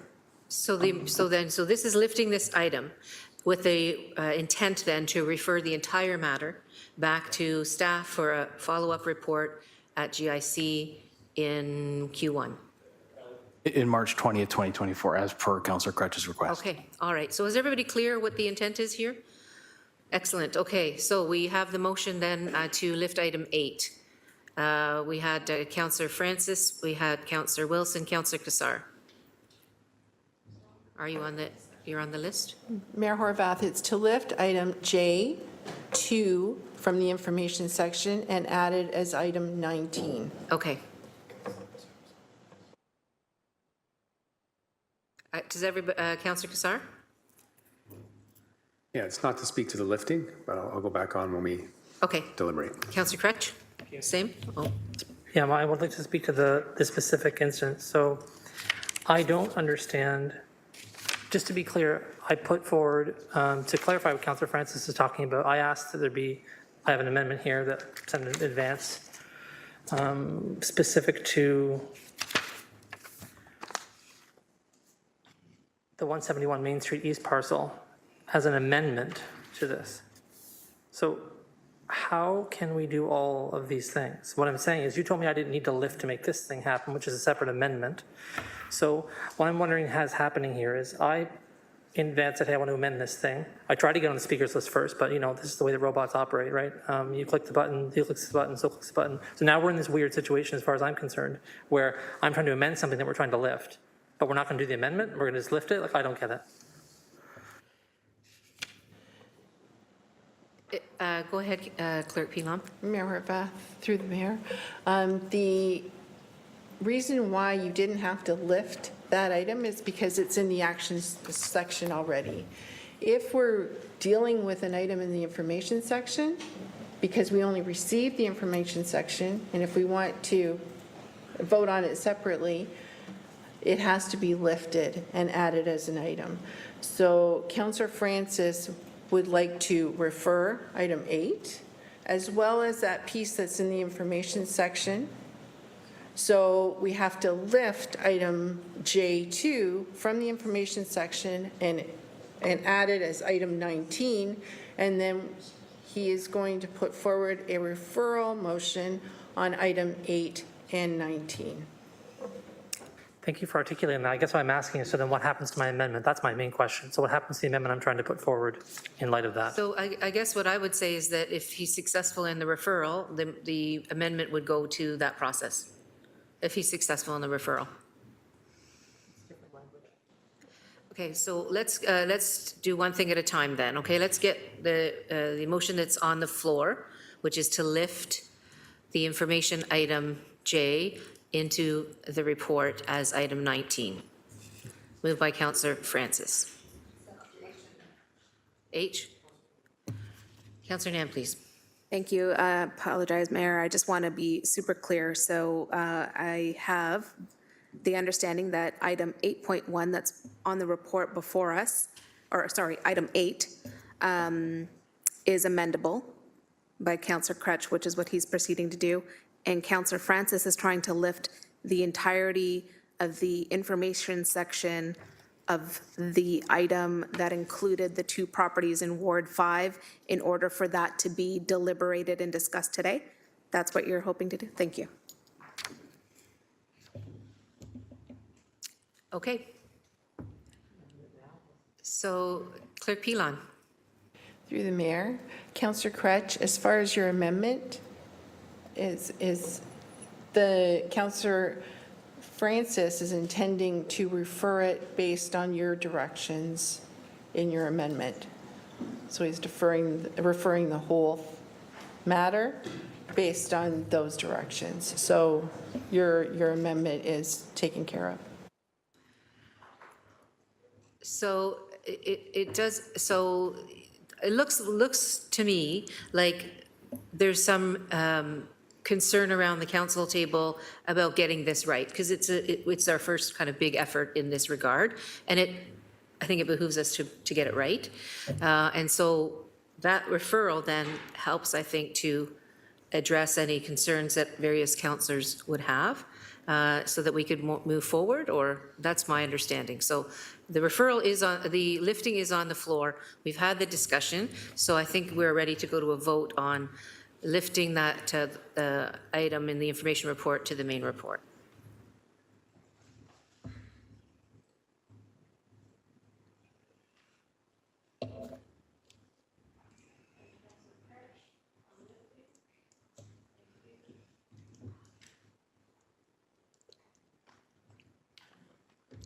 That carries 15-0. Now back to you, Councillor Francis, on the referral motion with instructions.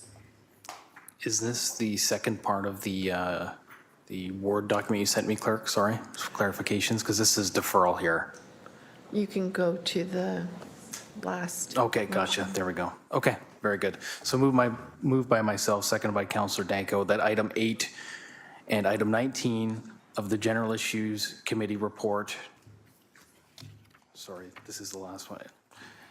Item 8 and item 19 of the General Issues Committee report 23-033, respecting the Housing Sustainability and Investment Roadmap Work Program, City Property Review and Property Disposition Strategies, PED 23009A/HSC 23028A, citywide, be referred to the March 20th, 2024 General Issues Committee meeting until the Housing Secretariat can have a feasibility study conducted to evaluate the costs and benefits of both the current city staff recommendation and the potential to earmark the land for an affordable housing project, and report back to the General Issues Committee no later than its meeting on March 20th, 2024. And I believe that's non-debatable, correct? The instructions are debatable. Instructions the are- referral okay. is not, but the Perfect. instructions are. Thank you. Thank you.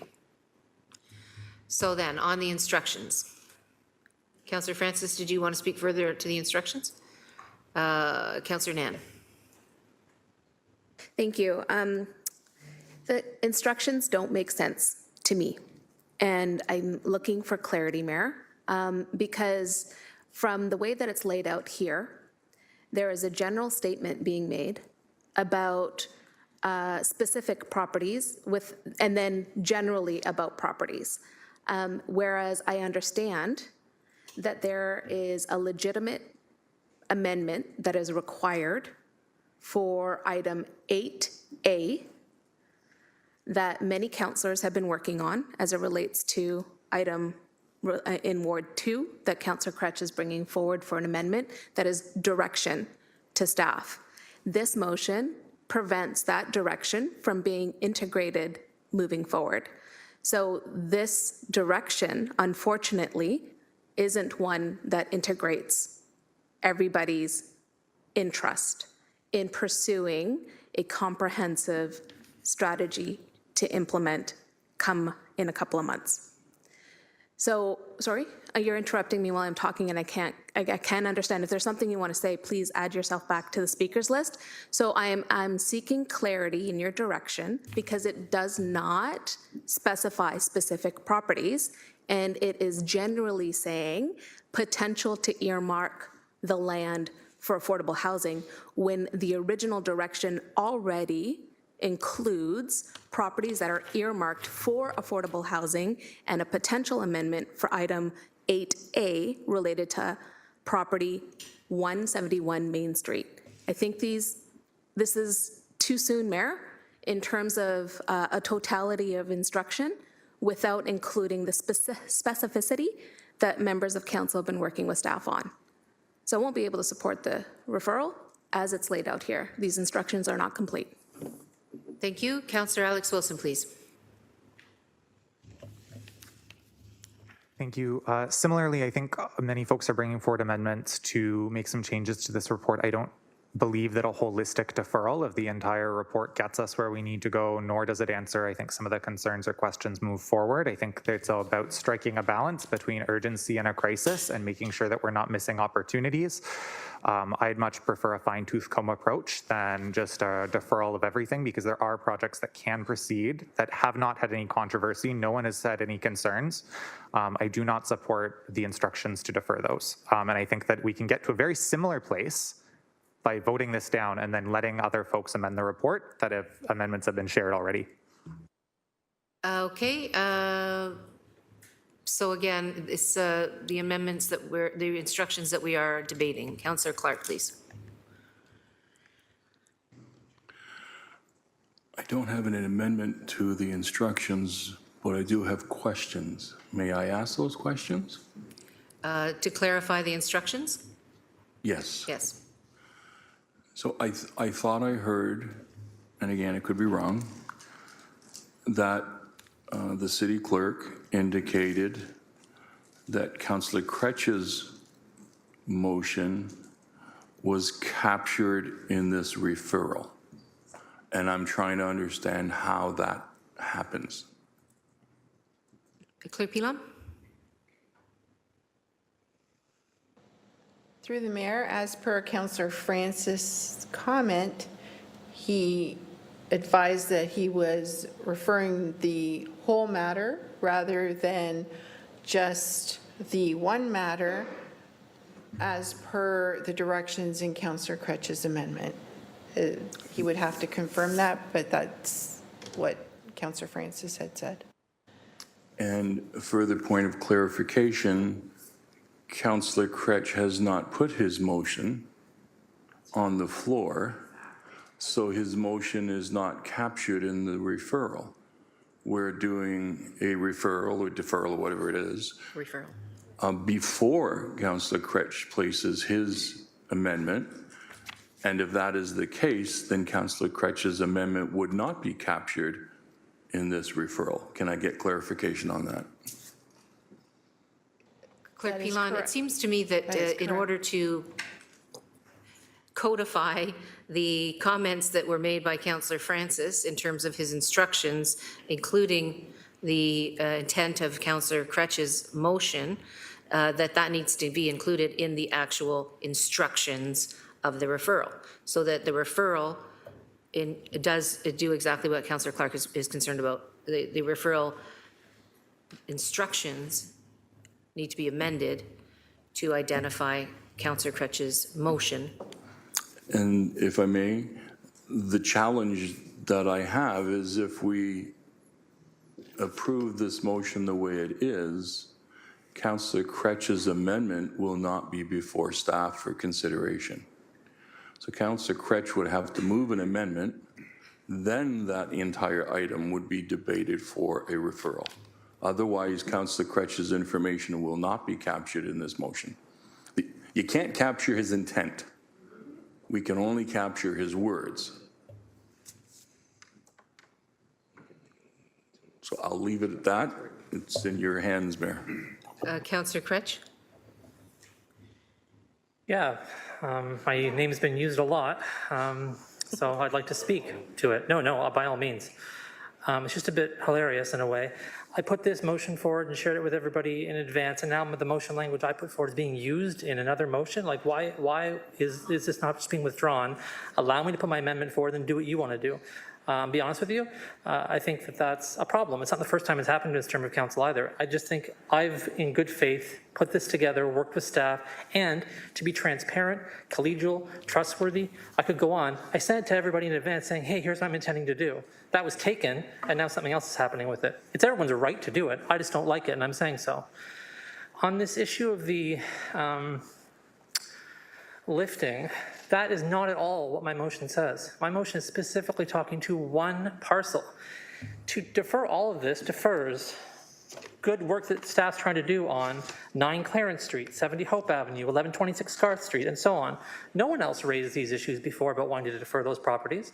If the only things that are up for us to discuss today are the Ward 2, 171 Main Street East, not the Ward 2, 9 Clarence Street, and the properties at Stony Creek, great, let's have those amendments and just have votes on them.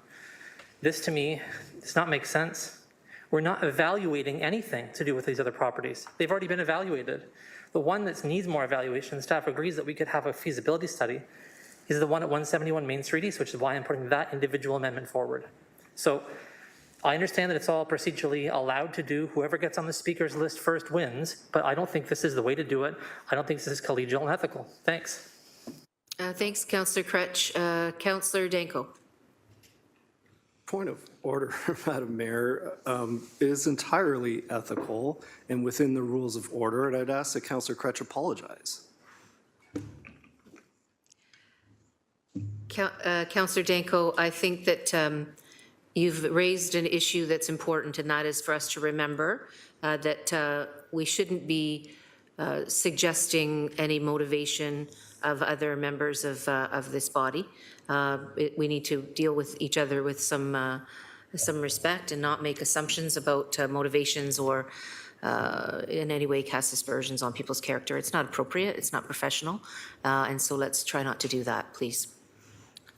Thank you, Mayor. On the direction, Councillor Crutch, if it is not captured in the direction that's on the table, Councillor Crutch can put that on the table right now as an amendment to the instructions.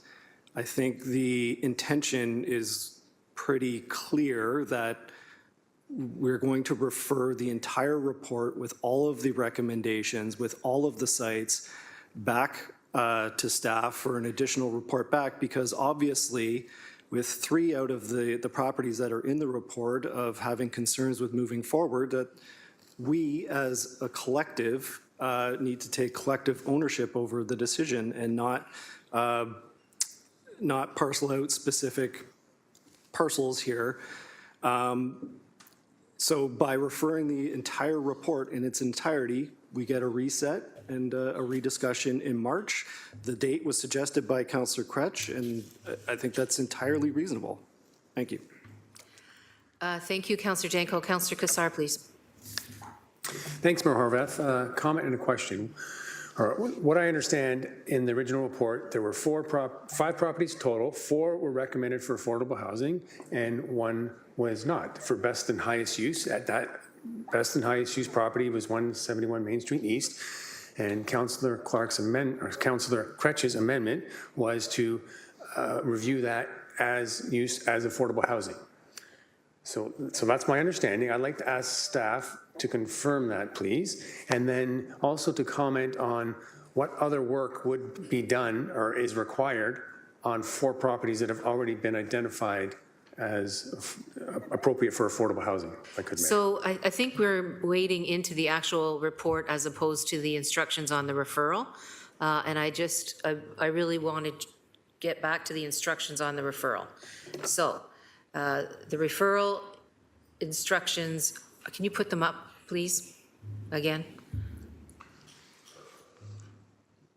Clerk Pilon, thank you.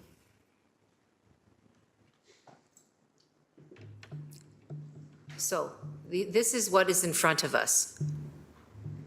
Moved by Councillor Francis and seconded by Councillor Danko, that item 8 and item 19, which had been lifted already now and put into this report, of the General Issues Committee respecting Housing Sustainability Investment Roadmap Work Program,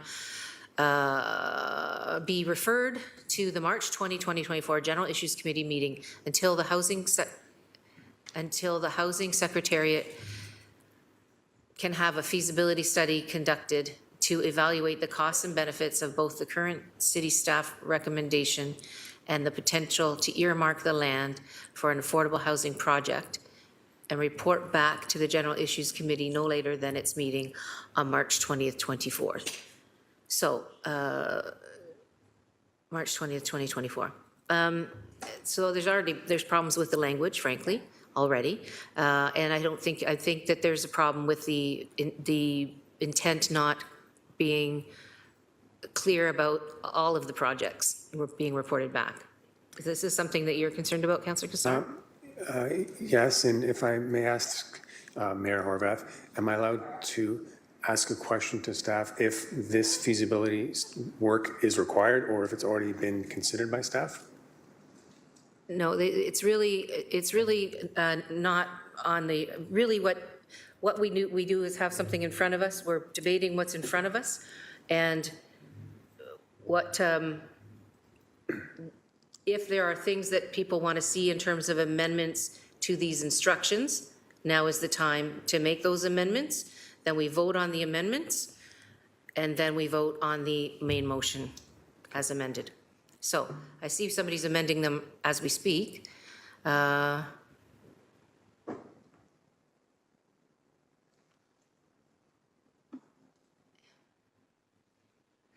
Be referred back to staff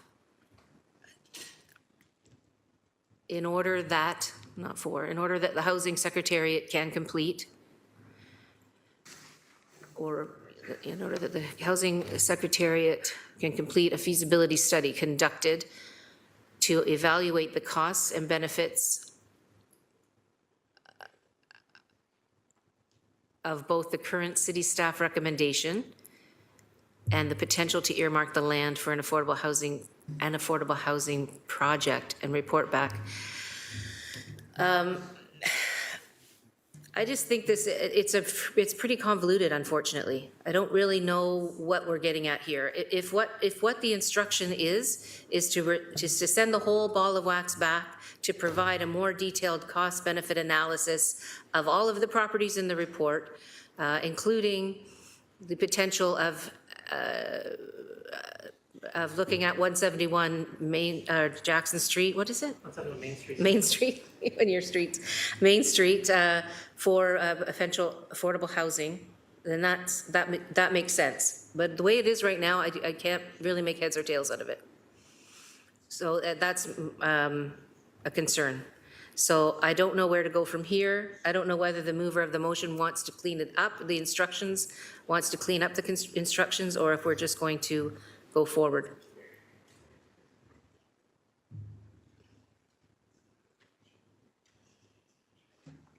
Yeah, my intention is to have this, as you said, the whole ball of wax voted on and referred to March 20th, 2024. So, I'm pretty sure that staff are going to understand, whether this is written in a way that's maybe not exactly how everyone likes it. I'm pretty sure that's the direction here is encompassed for staff. Councillor Wilson, please. Maureen Wilson. And then Councillor Nan for the second time, and Councillor Clark for a second time. And Councillor Jackson before Councillor Nan. Councillor Maureen Wilson, please, sorry. It's pretty hard to take a canoe and make it a boat.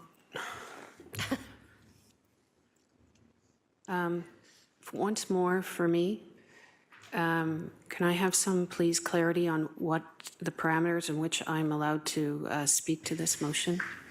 It's the instructions. So the referral motion itself is not debatable, but the instructions are, and that's why the instructions are put on the screen, so that folks can have a look at what the instructions are. In order that the Housing Secretariat can complete. That's the instructions. It's regrettable, Mayor Horvath, and I will respect your ruling on my comments, but the instructions are devoid of substance related to the report that was before the Standing Committee, and it treats all parcels equally. It negates the history of work done. That's why it should be apparent to us all who are here acting in good faith that we're struggling even with the instructions, because they are not informed in the report.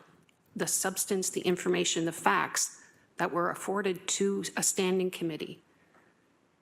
So as a consequence, I will have to vote against this instruction because it is devoid of the substance that should inform our governance.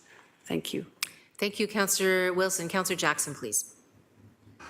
So Mayor Horvath, seems like the contentiousness of the split vote from last week's committee has carried over to today. And sometimes when you're not in the thick of it, as I wasn't, sometimes the independent new ears and eyes may, underline the word may, help. So I was prepared to support Councillor Francis's request from last week that I understand he won by a split vote for his deferral for Stony Creek properties, because in discussion with him when I returned, he had not been consulted by staff, and apparently that was on public record. I also, when I found out through Councillor Kretsch's email to all of us yesterday, he needed more time for Main Street, I said, fair enough, site specific, he needs more time and wants a deferral for whatever reasons. I was prepared to support him as well. So I would offer some humble, wise counsel that possibly, and I'm not suggesting to the mover and seconder to change if they don't want to, but that originally what Councillor Francis required for civic engagement on his 2 parcels, I'm prepared to support for the deferral. And then Councillor Kretsch's amendments, separately site-specific, that we've heard about in the last 48 hours, could also move forward if it gets council support. That's where this independent Ward 6 eyes and ears are coming from. Thanks, Mayor Horvath. Thank you, Councillor Jackson. Councillor Nan, and then Councillor Clark. And then I'm going to call the question on this referral motion. Councillor Nan, please. Thank you, Mayor Horvath. It is regrettable that this motion's been brought forward at council in this manner with convoluted instructions. I will own my language, my interpretation of those instructions. Because from my perspective, it prevents good work from it prevents the good work that members of council have been engaging in since GIC with staff to deliver on the highest and best use of city properties and for affordable housing. I would humbly request that the movers consider withdrawing it in order to enable the site-specific amendments that council members have been working on deliberately and diligently since GIC to address concerns that many of us have heard related to specific sites. It's about that collaborative nature of this council to enable our ward councillors to do their work and to bring forward those amendments. And given what other councillors has said here, there is dialogue that needs to happen about the totality of those recommendations that this committee and council is actually ready and prepared to engage in and work on right now. And by deferring the entirety in this convoluted, instructed way, prevents that. And I think is, honestly, from my perspective, and I will own these words, I think it is not in good faith. Thank you. Clark for a second time. Councillor Francis? If you don't mind, I want to withdraw this motion at this point. You're going to withdraw the referral? I'm going to withdraw the referral, but can I just speak to that very quickly as to why? I'll give you that latitude, Okay, yes. I appreciate it. I mean, it's disingenuous to act as if this deferral that was suggested or from another property is different than my referral, or my deferral rather. The reasoning can be spun any which way. A deferral is a deferral, and I'm willing to withdraw this, that's fine, but I hope I'm given the same level of consideration for my motion to defer my 2 properties, no matter what the reason is. My residents deserve to be heard at the end of the day. I appreciate that. I would appreciate that consideration at that time. Thank you. Thank you, Councillor Francis. I think if you're withdrawing that referral, then it's no longer on the agenda. So the debate will now end on that item as it's no longer in front of us.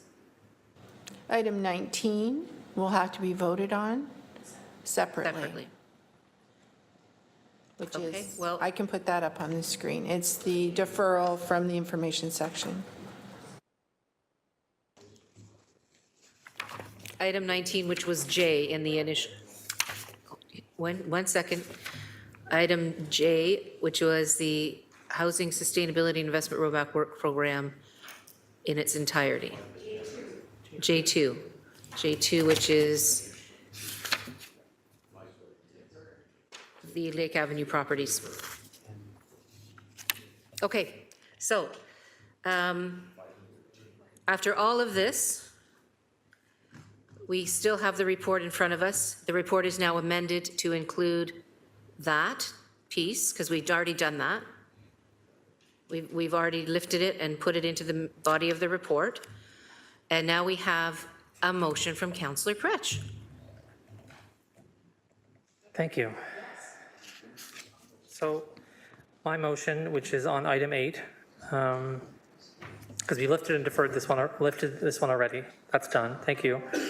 My motion on item 8, which I circulated to everybody, is that staff be directed to defer the disposition of city-owned property at 171 Main Street East until the Housing Secretariat can have a feasibility study conducted to evaluate the costs and benefits of both the current city staff recommendation, which is to dispose of the property, and the potential to earmark the land for an affordable housing project, and report back to the General Issues Committee no later than its meeting on March 20th, 24. If I could speak to it briefly. Please do. My seconder is Councillor Nan. This is being brought forward because of all the sites that we considered, this was the only one that wasn't earmarked for affordable housing. And so I inquired, I said, well, why isn't this project marked for affordable housing? Got into a bit of discussion with staff and they said, well, a feasibility analysis would help us here to make the case either way. Also, some not-for-profit housing providers have come forward and said they're interested in possibly doing something here, but we're not really sure right now, but the unit mix will work, the costs will work, the construction costs will work for an affordable housing development. So when I talked to the folks at the Housing Secretariat, they said, let's do a feasibility study. We can get it back to you by March 20th. That will allow us to really make sure we consider whether this can be used for affordable housing. So that's what I ran on trying to do, is increase affordable housing options and make more affordable housing available.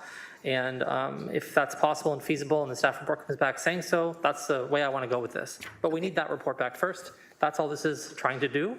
I'll leave it there. Thank you.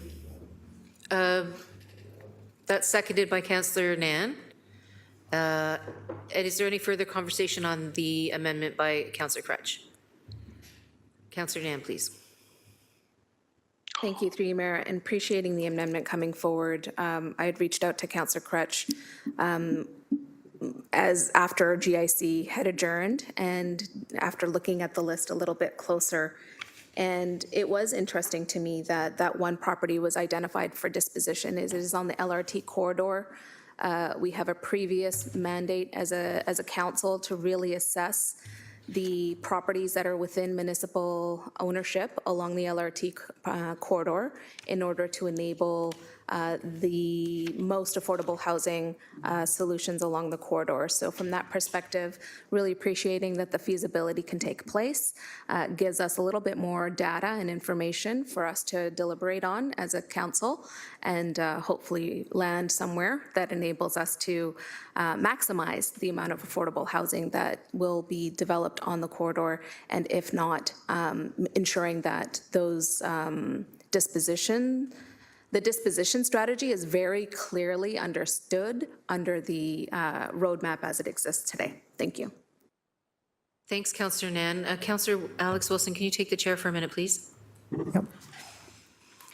Thanks so much. I'm certainly in support of doing the feasibility study, but I just want to articulate the reality that we have lots of demands from many social housing providers and affordable housing providers for the city to step up and provide funding for their projects in order for them to then leverage that funding, capital funding, to the other orders of government. The disposition of property when it comes to high-valued property helps us with the financing of those asks. So when we look at the roadmap and when the Housing Secretariat does its diligent work, there are two parts of the affordable housing requirement. One is to make sure that we have affordable housing in the places where we know we need it and want it and where it would be beneficial, but also creating a pot of money that will help us to enable the other providers who provide an array of housing, supportive housing, transitional housing, as well as affordable housing. And so I just want to make sure that we don't lose that thread because we will be challenged fiscally to be able to meet the needs and the demands and the requirements, the requests of the affordable housing providers in our community if we don't do what we can to try to put a pot of money together that we can then utilize through the process that our Housing Secretariat is putting together to be available to those providers on an application basis. So on that note, I'll take the chair back. Councillor Wilson, thank you very much.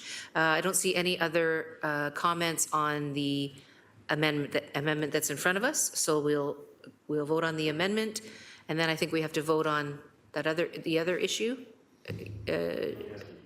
19? Item 19. Okay, so on the amendment, please.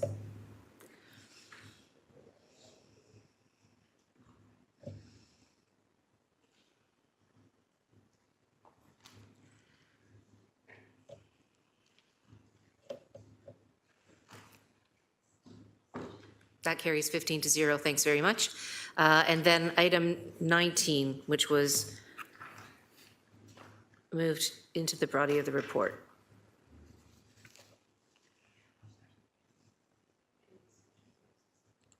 Is there, I don't see any discussion.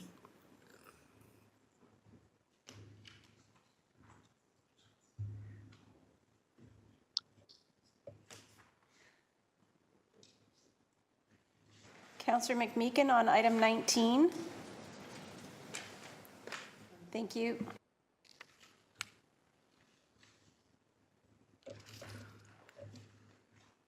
That carries 11-4. Okay. Whew. We are now on to 6.12. This is the Audit, Finance and Administration Committee Report 23-019. Oh, the report on the whole, sorry. Back to the report on the whole. Oh, Councillor Pauls? I'm sorry? Thank you, Mayor. Thank you, Mayor. I want to speak on item 11, and mine is not complicated or confusing.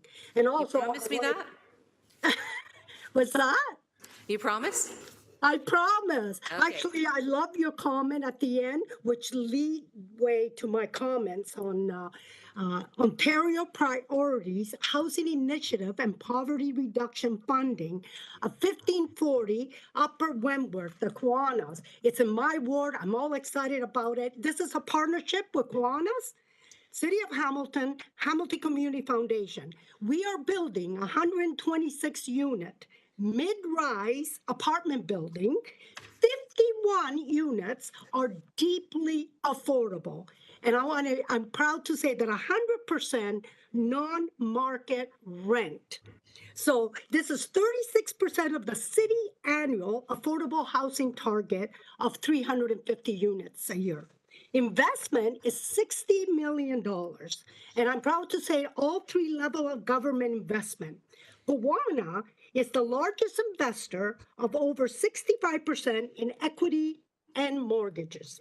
Also, they will renew and repair existing 70 units on 1540 Upper Wentworth. So this is a good news story. And the best news is by 2026, it'll be all completed and people will have affordable housing. So thank you. And I want my colleagues to know that this is in Ward 7 and it's exciting and it started in 2019. So thank you for that opportunity. Thank you, Councillor Pauls. It's important that we celebrate when we have these wonderful projects. So thanks for raising it publicly. So now we are report as a whole. Councillor Wilson. My apologies, Chair. The Hamilton Community Foundation was referenced with respect to this. It's a non-disqualifying matter, but I'll declare it now. And full disclosure, I didn't declare it at committee, and I'll try and figure out how to deal with that. Thank you. Thank you. Thank you, Councillor Wilson. So then we have the vote, as there are no further speakers on the report as amended. I'm just going to stop the vote for a second. Do we need then a separate vote on that item? No, okay. Sorry.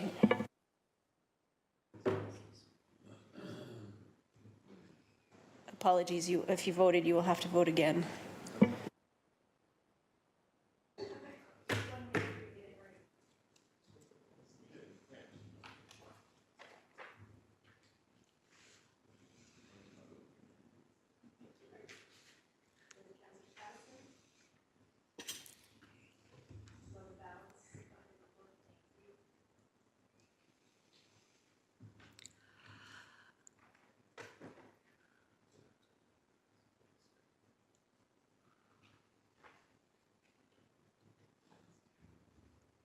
15-0? Okay, thanks, that carries 15-0. Okay, now we're on to the next report, which is Audit, Finance, and Administration Committee Report 23-019, December 7th, 2023. Councillor Kretsch, may I please have a motion to receive and approve the recommendations within the Audit, Finance, and Administration Committee report? Thank you. Moved by myself and seconded by standing in honorary Vice Chair, Councillor Tom Jackson, because Councillor Wang isn't here, so thank you. That Audit, Finance, and Administration Committee Report 23-019, being the meeting held on Thursday, December the 7th, be received and the recommendations contained therein be approved. Councillor Danko, please. Thank you, Mayor. Item 1 on the AFNA report is options for the City Hamilton Board of Health governance structure. I have 5 proposed amendments to this. I'd like to do them one at a time. 5 amendments? Yes. Can I just say, Councillor Danko, that that's a lot of amendments to be put on a report during a council meeting. Well, I think that highlights some of the governance issues that we are potentially creating. I would like you to take the chair, please, Councillor Alex Wilson. Happy to. So on our speakers list, the motion's been introduced. There's Councillor, it's not been seconded yet. I just am looking to the clerks as in the acting chair before recognizing the mayor on the speakers list. Do we need a seconder? Is there a seconder? Councillor Danko, do you have a seconder? Sorry. Oh, okay. Sorry, I'm going to look to the clerks just for a bit of advice here because we have a motion that's not been introduced, a request to get on the speakers list. Just if I could get some instructions as to how the clerks would like to organize this, and then maybe I'll be throwing the chair back to the mayor. You know what, I'll withdraw. I'll withdraw and we'll have the conversation and see where it lands. Giving the chair back to you and happy to take it when we maybe get into something. That's fine. Thank you. I appreciate that. So Councillor Danko, you have a series of 5 motions. Amending motions to the recommendation that's on the agenda. So moved by myself, seconded by Councillor Spatafora, that raised some of these at the AFNA committee. I think they're fairly straightforward. That won't have a whole lot of discussion. I think they're pretty common sense, but that's my opinion. I really do appreciate the community that was consulted, and obviously I think there's a strong desire for reform to the Board of Health, but there wasn't a whole lot of attention that was paid to the governance structure. So I think what I'm proposing can help smooth some of those governance issues, I hope, and I'll just put them on the floor one at a time. So the first amendment that I'm proposing is the composition of the semi-autonomous Board of Health A and the Board of Health Standing Committee B, that both of these be 8 councillors, 6 community members, and 1 educational representative. I think that this maintains accountability for council with a 1-vote majority on our own committee, and I believe it's consistent with the majority of other boards of health in Ontario.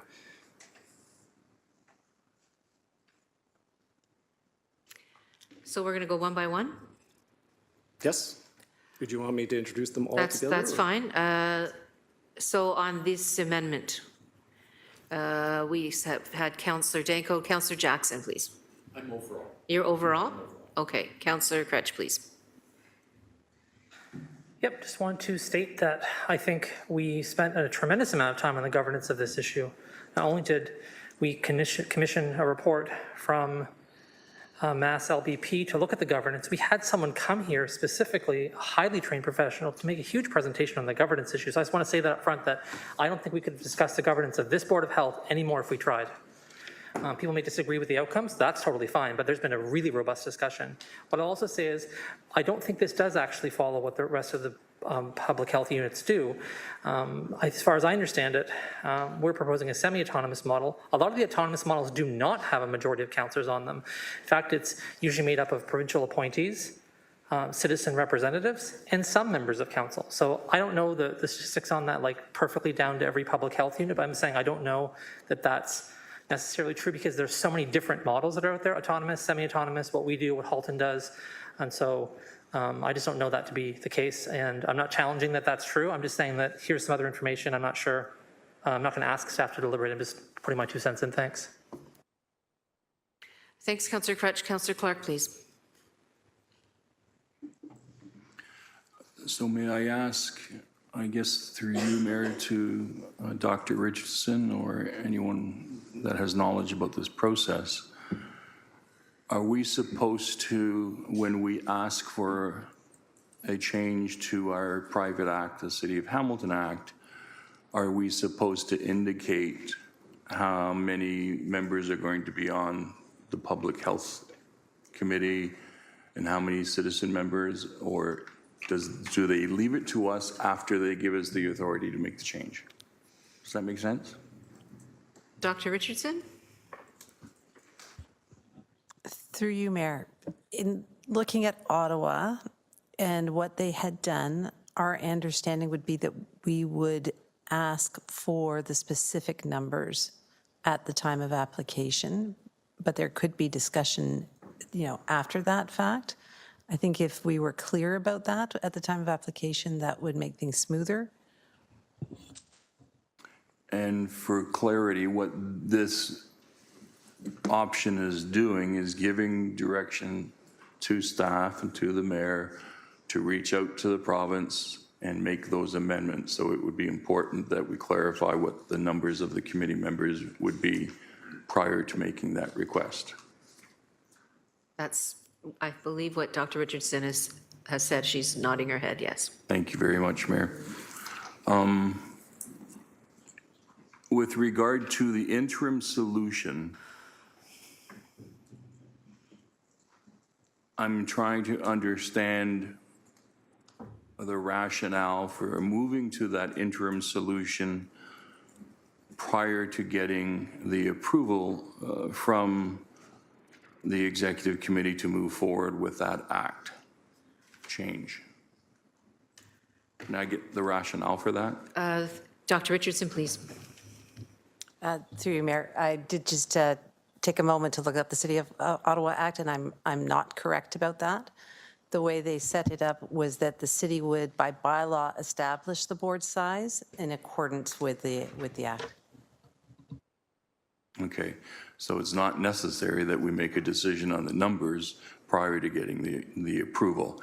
So back to item B, it's recommending an interim solution that we go to 6 council members, 6 committee members, and 1 educational representative.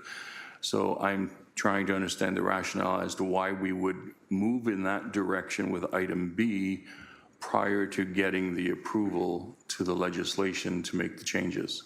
Because if we don't get that approval, we now have an awkward situation where there's a number of citizen members who are no longer members of the Public Health Board. I don't know that that's the case, but it seems to me that there has been discussion at committee on this, but not the Public Health Committee. So the AF&A Committee doesn't have the entire Public Health Committee on it. And so there's some people here who have been through that process of discussion and some people who have not. And I'm not so sure that going through a bunch of amendments today at a council meeting, when some people have more information than other people have, and the whole Public Health Committee as a body has not addressed these recommendations. So I'm going to ask Councillor Alex Wilson to take the chair, please. Excuse me, point of order. I still have the floor. Oh, I'm sorry. I'm sorry, Councillor Clark. It's just very confusing. There's a lot of. I'm not disputing that, and I'm just trying to understand it. Thank you. So my I question, apologize. that's okay. So my question remains unanswered. What was the rationale to moving towards an interim solution with a semi-autonomous Board of Health governance model prior to the approval from the government? I don't know who you're asking that question to. Is it through Dr. Richardson? Well, who wrote the recommendation? Dr. Richardson, please. Through you, Mayor, and I just want to make sure I'm understanding the question correctly. And so what I'll do in order to do that is say what I think the recommendations say, and then if the counselor could tell me if there's a difference in terms of what he's asking. And so the recommendations as they stand today are A, that that this body approve in principle a semi-autonomous board, and we begin the application process to the province to work that through. The second recommendation is that, given that that will take some time, and in others' experience that may take up to a couple of years, and just from letting folks around the table know what I had said at the AFNA committee, that what we have heard from the Office of the Chief Medical Officer of Health earlier this year, when we went back to them to have a discussion about where this was going, and they indicated that they would be happy to facilitate the process. They indicated that 2024 was a good time to move this forward because it aligned with any other potential changes they're making in terms of opening the Act. And as we talked about a committee, when it comes to schedules and legislation at the Ontario Legislature, which of course the mayor knows better than I, that it would be timely in terms of this going forward. Option B, given that length of time, was to implement and bring to the table that diversity of perspective that was desired through the semi-autonomous board, to have that instituted earlier while we awaited the legislation to change the actual final decision-making body, which is the Board of Health.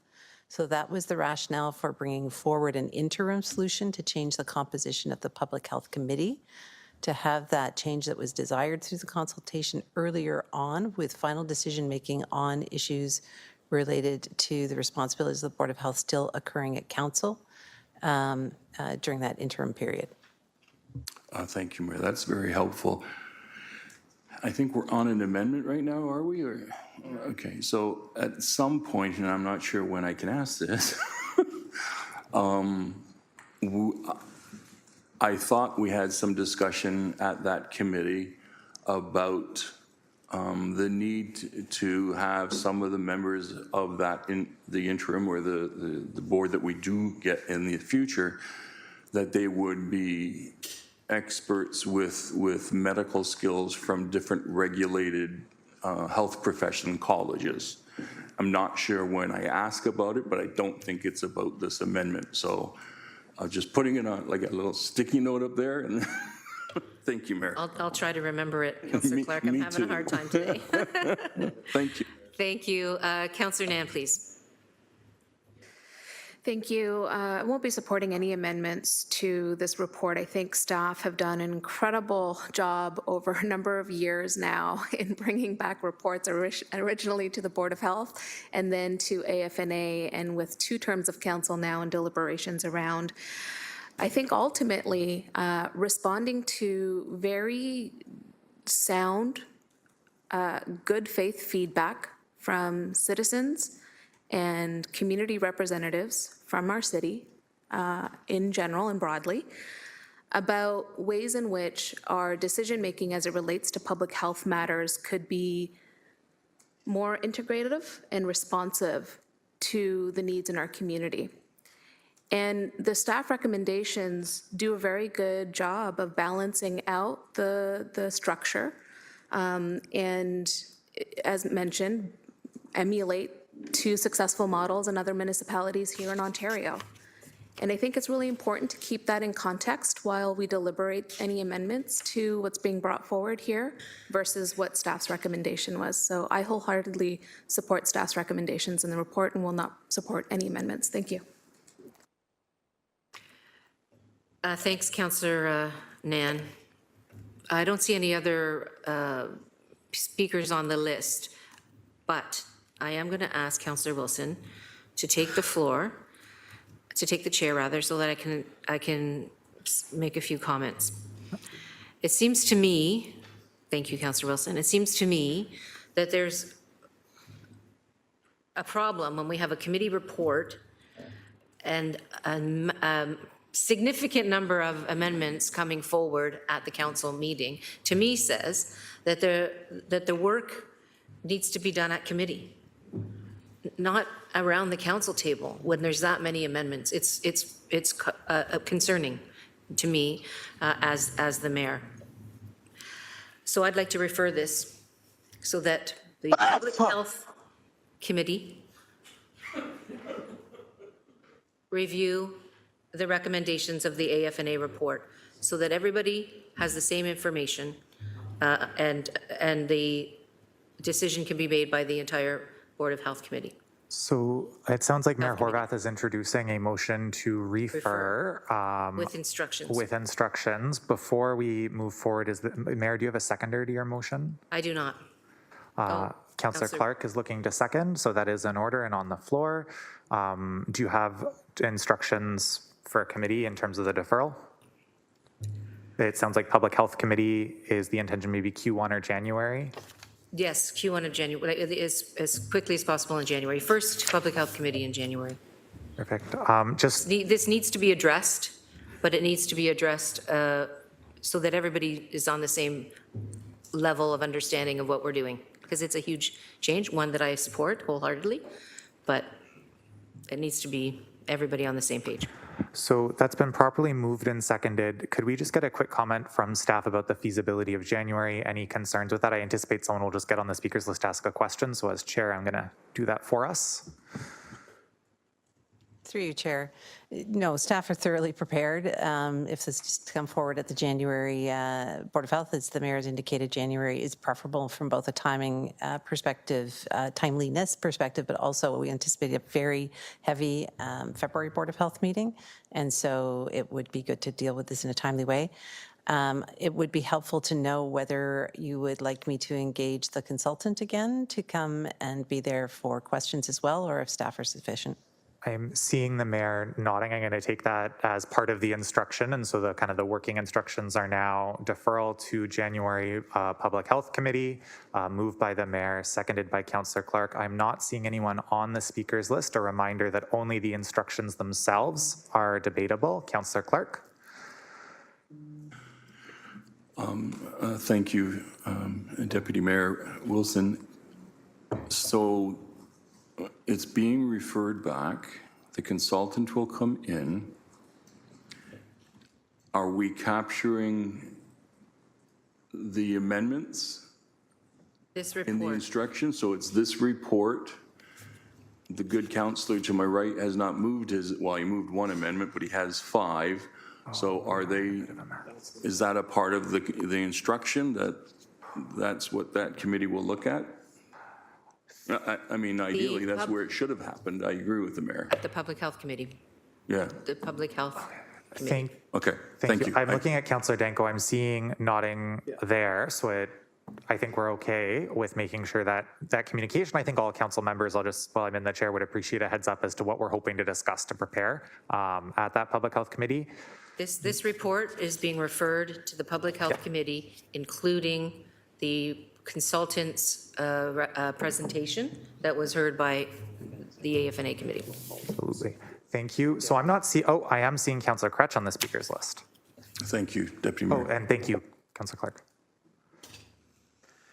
Yeah, I understand. I think what you're suggesting is we move this ahead and have a discussion of the Public Health Committee. I guess I just want to highlight that the Public Health Committee is a standing committee, same value as AFNA, right? It was brought there because this is a governance matter. We had a long discussion there for many, many months, and this has been discussed for years. We are the Board of Health, though, currently, right? So we have more primacy than the Public Health Committee, and everyone here, I presume, as Board of Health members, knows about these issues, takes them seriously, has read about them, knows what we're discussing today.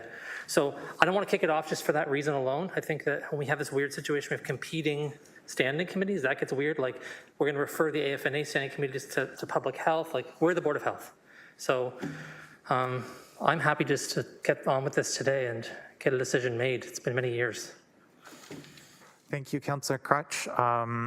So we have a properly moved motion to defer. I am now seeing Councillor Jackson on the speakers list. my apologies, and thanks for recognizing my hand, Deputy Mayor Alex Wilson. I need to provide some counter to what the Ward 2 councillor said. I'm not on AFNA. These recommendations... Sorry, just again, I was there, just for speaking only to the instructions. Yes, I to the did some instructions. leniency there with Councillor Crutch because he was talking about the committee it was going Yes. to. So just ensuring that we're talking about the instructions themselves. Instructions, Okay. so I just want to say I'm supporting the deferral because I'm one of half the members of council that's not on AFNA where these final recommendations have come forward from. Thank you, Deputy Mayor Alex Wilson. Thank you. I think we are ready for the vote. So not seeing any frantic hands, we can vote on that deferral to January. And just in my last few seconds as chair before we call the vote and it goes back, I'd hope if folks are moving motions or amendments, they could maybe circulate those in advance. So calling the question, calling the vote. Thank you. On the deferral? Referral. Sorry, referral, thank you. R-E-R.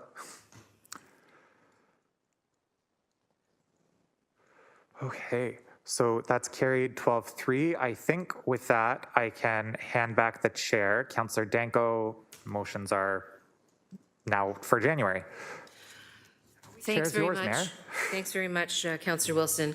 So now we're on to item 6.13, Emergency and Community Services Committee Report 23-015. Oh, sorry, the balance. Oh, okay, the balance of the report, you're right, sorry. Maybe Councillor Alex Wilson can take over the chair for the rest of the day. That would be nice. So item 1 was what we referred. Then the remainder of the report is before us. I apologize, councillors, I'm not in my normal headspace today. So, anything further on the report? Councillor Wilson, please. I don't know if it's in order, Mayor Horvath, but just on the previous item, I would just respectfully request that if there are 5 amendments coming forward, if we could receive them in advance when the agenda is published, as opposed to introducing them on the floor that day, in order to, I think, optimize your suggestion. Thank you. Thank you. We'll ask Councillor Danko to consider that, please. Okay, so no further comments then on the balance of the report. So let's have the vote on that then, please.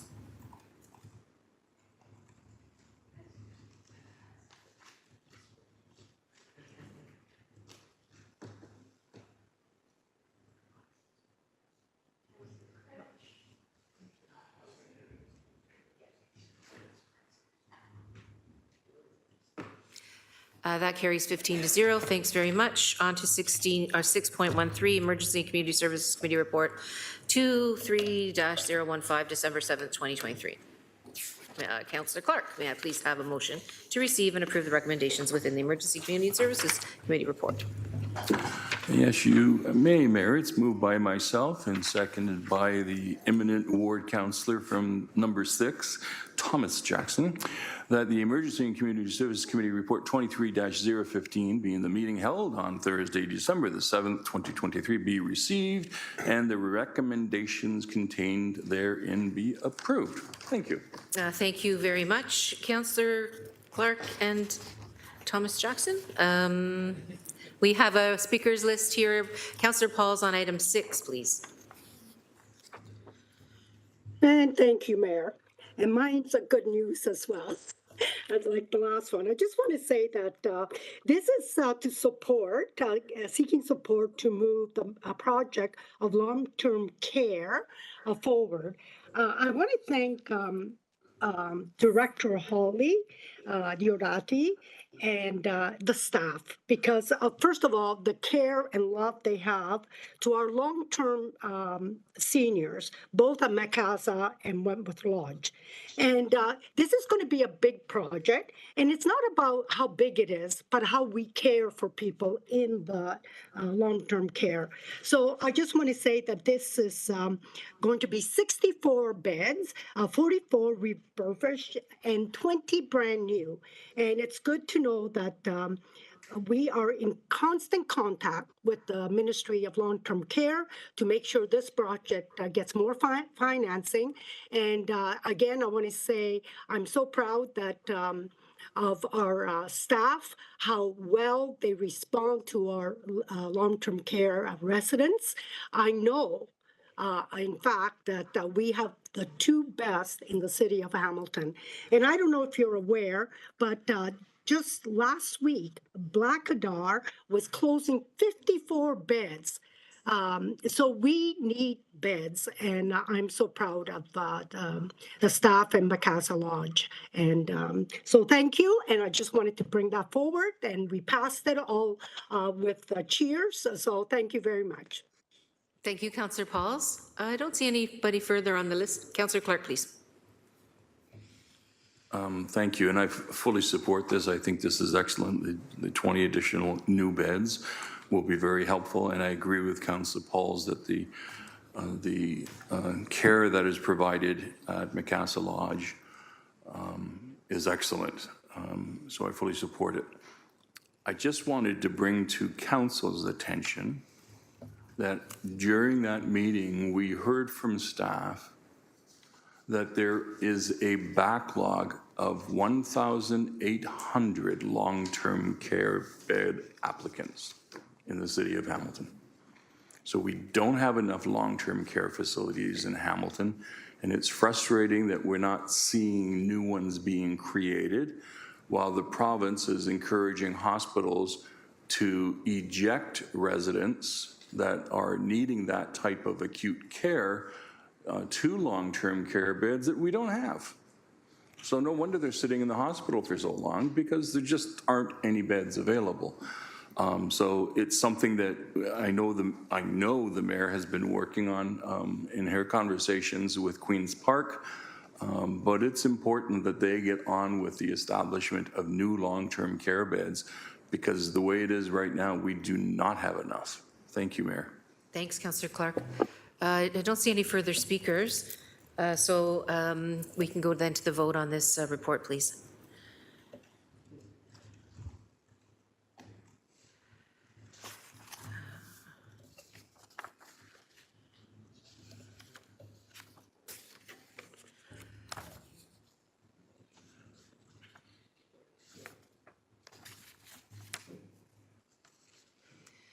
That carries 14-0. Thanks very much.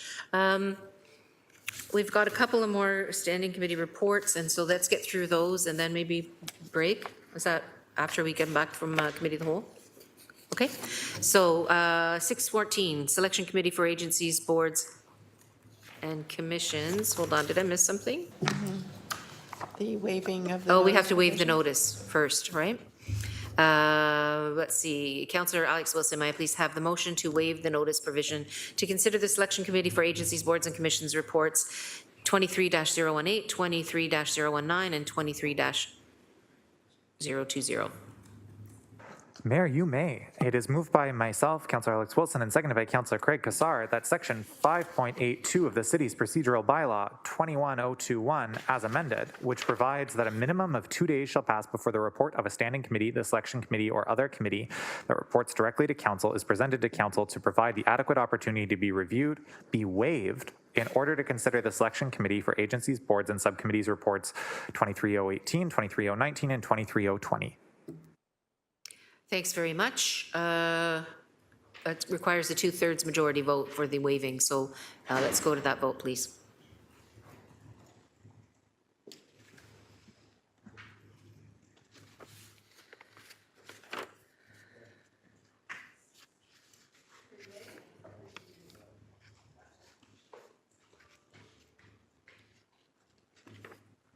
That carries 15-0.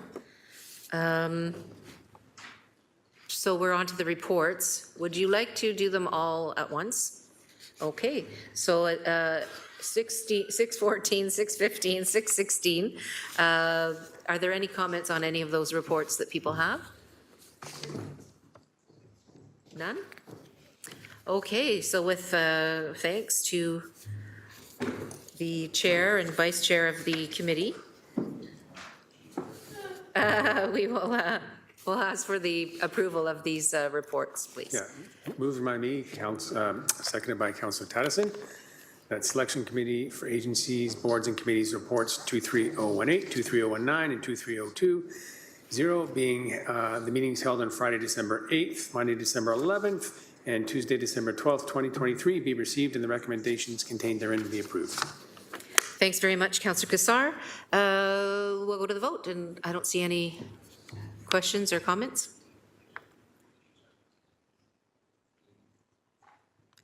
Okay, we'll go to the vote, please.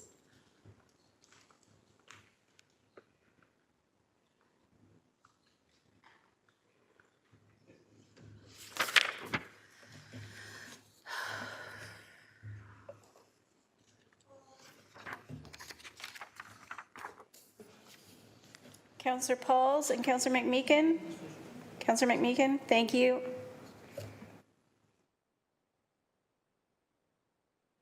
That carries 15-0. Thanks very much. Councillor Alex Wilson, may I have a motion to rise from Committee of the Whole? Yes, it's moved by myself and seconded by Councillor Craig Gassar that the Committee of the Whole rise and report. Thanks very much. Can we have the vote, please?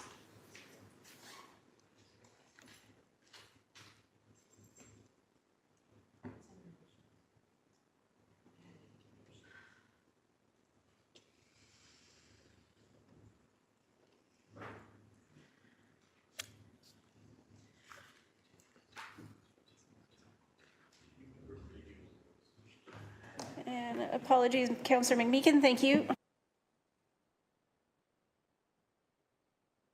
That carries 15-0. Would you like to knock off a couple of these motions before we take a break, or would you like to take a break? Take a break. Okay, all right. I'm with you. So can I get a motion to recess for a break? Councillor Tattison, Councillor Spadafora. If that vote goes up, please. Back at 12:36.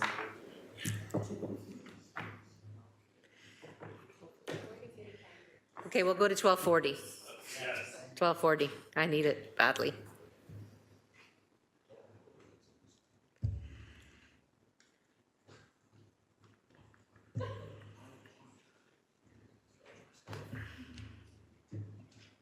Councillor Pauls and Councillor McMeekin on the recess.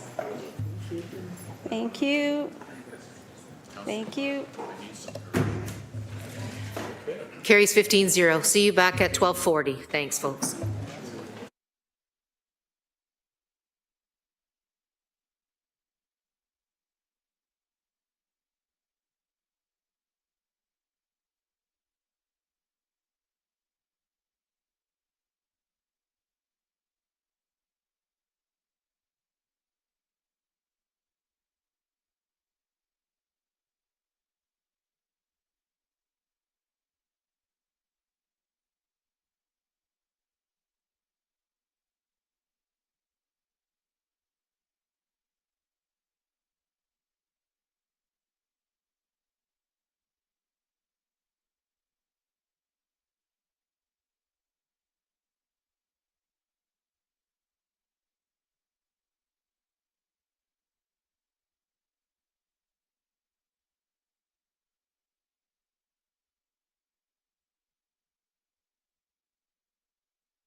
Our last piece of work that we did was rising from Committee of the Whole. So now we're on to item 7, which is motions.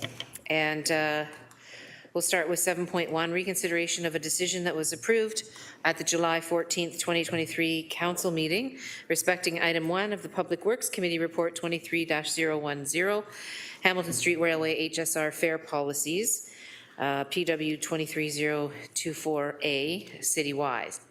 Councillor Pauls, would you please present your motion to reconsider an item previously approved by council? Thank you, Mayor. And this is a reconsideration of the decision that was approved July 14th, 2023 at council meeting. Item 1 of the Public Works Committee.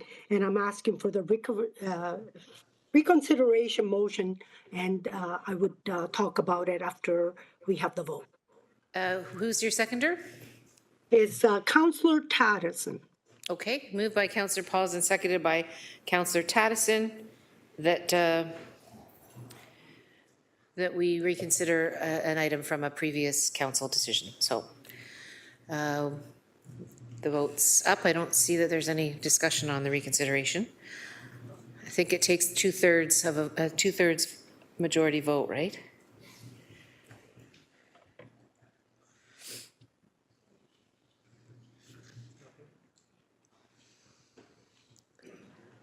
Councillor McMeekin, are you there?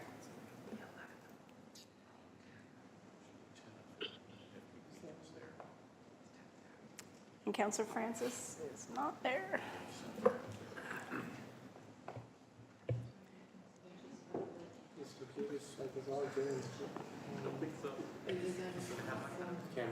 No. So 2/3 majority is what are we looking for? No, it carries 9-4. Is that 2/3? 13 members is 9. Yeah. 13 members of council in attendance is... There's the 2. Okay. So you're, well, he wasn't here for the vote, so he can't be counted. Yeah. So then we are now, then you got your reconsideration approved, Councillor Pauls. So please go ahead with your motion then. And thank you, Mayor, and to my colleagues. First of all, I want to thank the City Clerk Pylon for assisting me and my officers with navigating the procedural perimeters associated with the reconsideration motion. So thank you. The reason I'm asking for council to reconsider this motion is not, and let's be clear, to cancel the new fare assistance program that will provide a 30% discount in qualifying low-income Presto users. Rather than the reason is not to cancel the temporary transit fare special program, as known as the voluntary pay program that allows HSR riders with disabilities who use personal mobility devices such as walkers, wheelchair, and scooters, or the Canadian National Institute of the Blind cardholder to option to pay voluntary fare, which usually is $0. Mayor, if you allow, I want to talk about it. It might take 3-4 minutes, and I hope you give me the latitude, and then I will present the amendment motion. Is that okay? So the motion needs to be on the floor that you're moving for us to have a debate about it. Okay. So you got your reconsideration. So so you have to put your motion on the floor with your seconder, and then we debate it. And you can I'll go to you first, no problem, as the mover. All right. So I'll get the wording of the amendment. I've had lots of different ones, so I want to make sure I get the right one, and I'm sure the city clerk will let me know if that's the right one. Okay, just hold on. I had it right here. So it's the reconsideration is on the item, on that report, right? Yeah. So the motion is the reconsideration. I'll read that, let it be resolved. The Hamilton Street Railroad HSR fare policies citywide that the general manager of Public Works or designated be directed to suspend the Ontario Work Affordable Transit Passive Program effective December 31st, 2023, to introduce a pilot for HSR Fare Assistance Program for the period of January 1st, 2024, June 30th, 2026. That the total cost over the life of the pilot program estimated at $6 million, including 2 temporary full-time employees, be funded through the available provincial funding and the provincial gas tax reserve. The council approved the request to extend the contract for self-service benefit portal, provide the Clark Marketing Communication contract to include HSR Fare Assistance Program as a benefit of tracking and reporting at one-time cost of $24,000 to be funded through the provincial gas tax reserve in 2023. And the council approved the transfer of $248,680 allocated to the Ontario Work Division base levy for the Affordable Transit Pass to the Transit Division during the 2024 budget process. And the staff report back no longer than March 2025 to provide a status update of the Fare Assist program, including ridership costs and effectiveness. And the staff bring forward a final report to the 2026 budget process with recommendation regarding the status of the Fare Assist program. So that's my motion, and I will speak to it if I can. Do you have a seconder? That's Councillor Tadison. Okay, thank you. Go ahead. Okay, so just hold on. I've got all my notes. If you give me a second, I put them because I'm doing it motion and okay. I'm so sorry. I've got it here. If you give me a sec.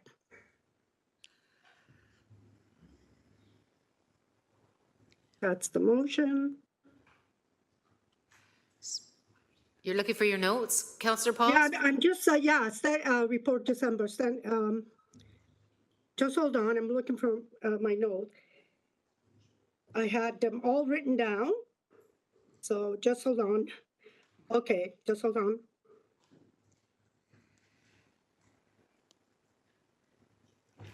Okay, I've got him. Thank you. And thank you for your patience. This has been, I just want to say that I've had people come in my office that really need this, and I really listen. And this has been going on for about 6 weeks now.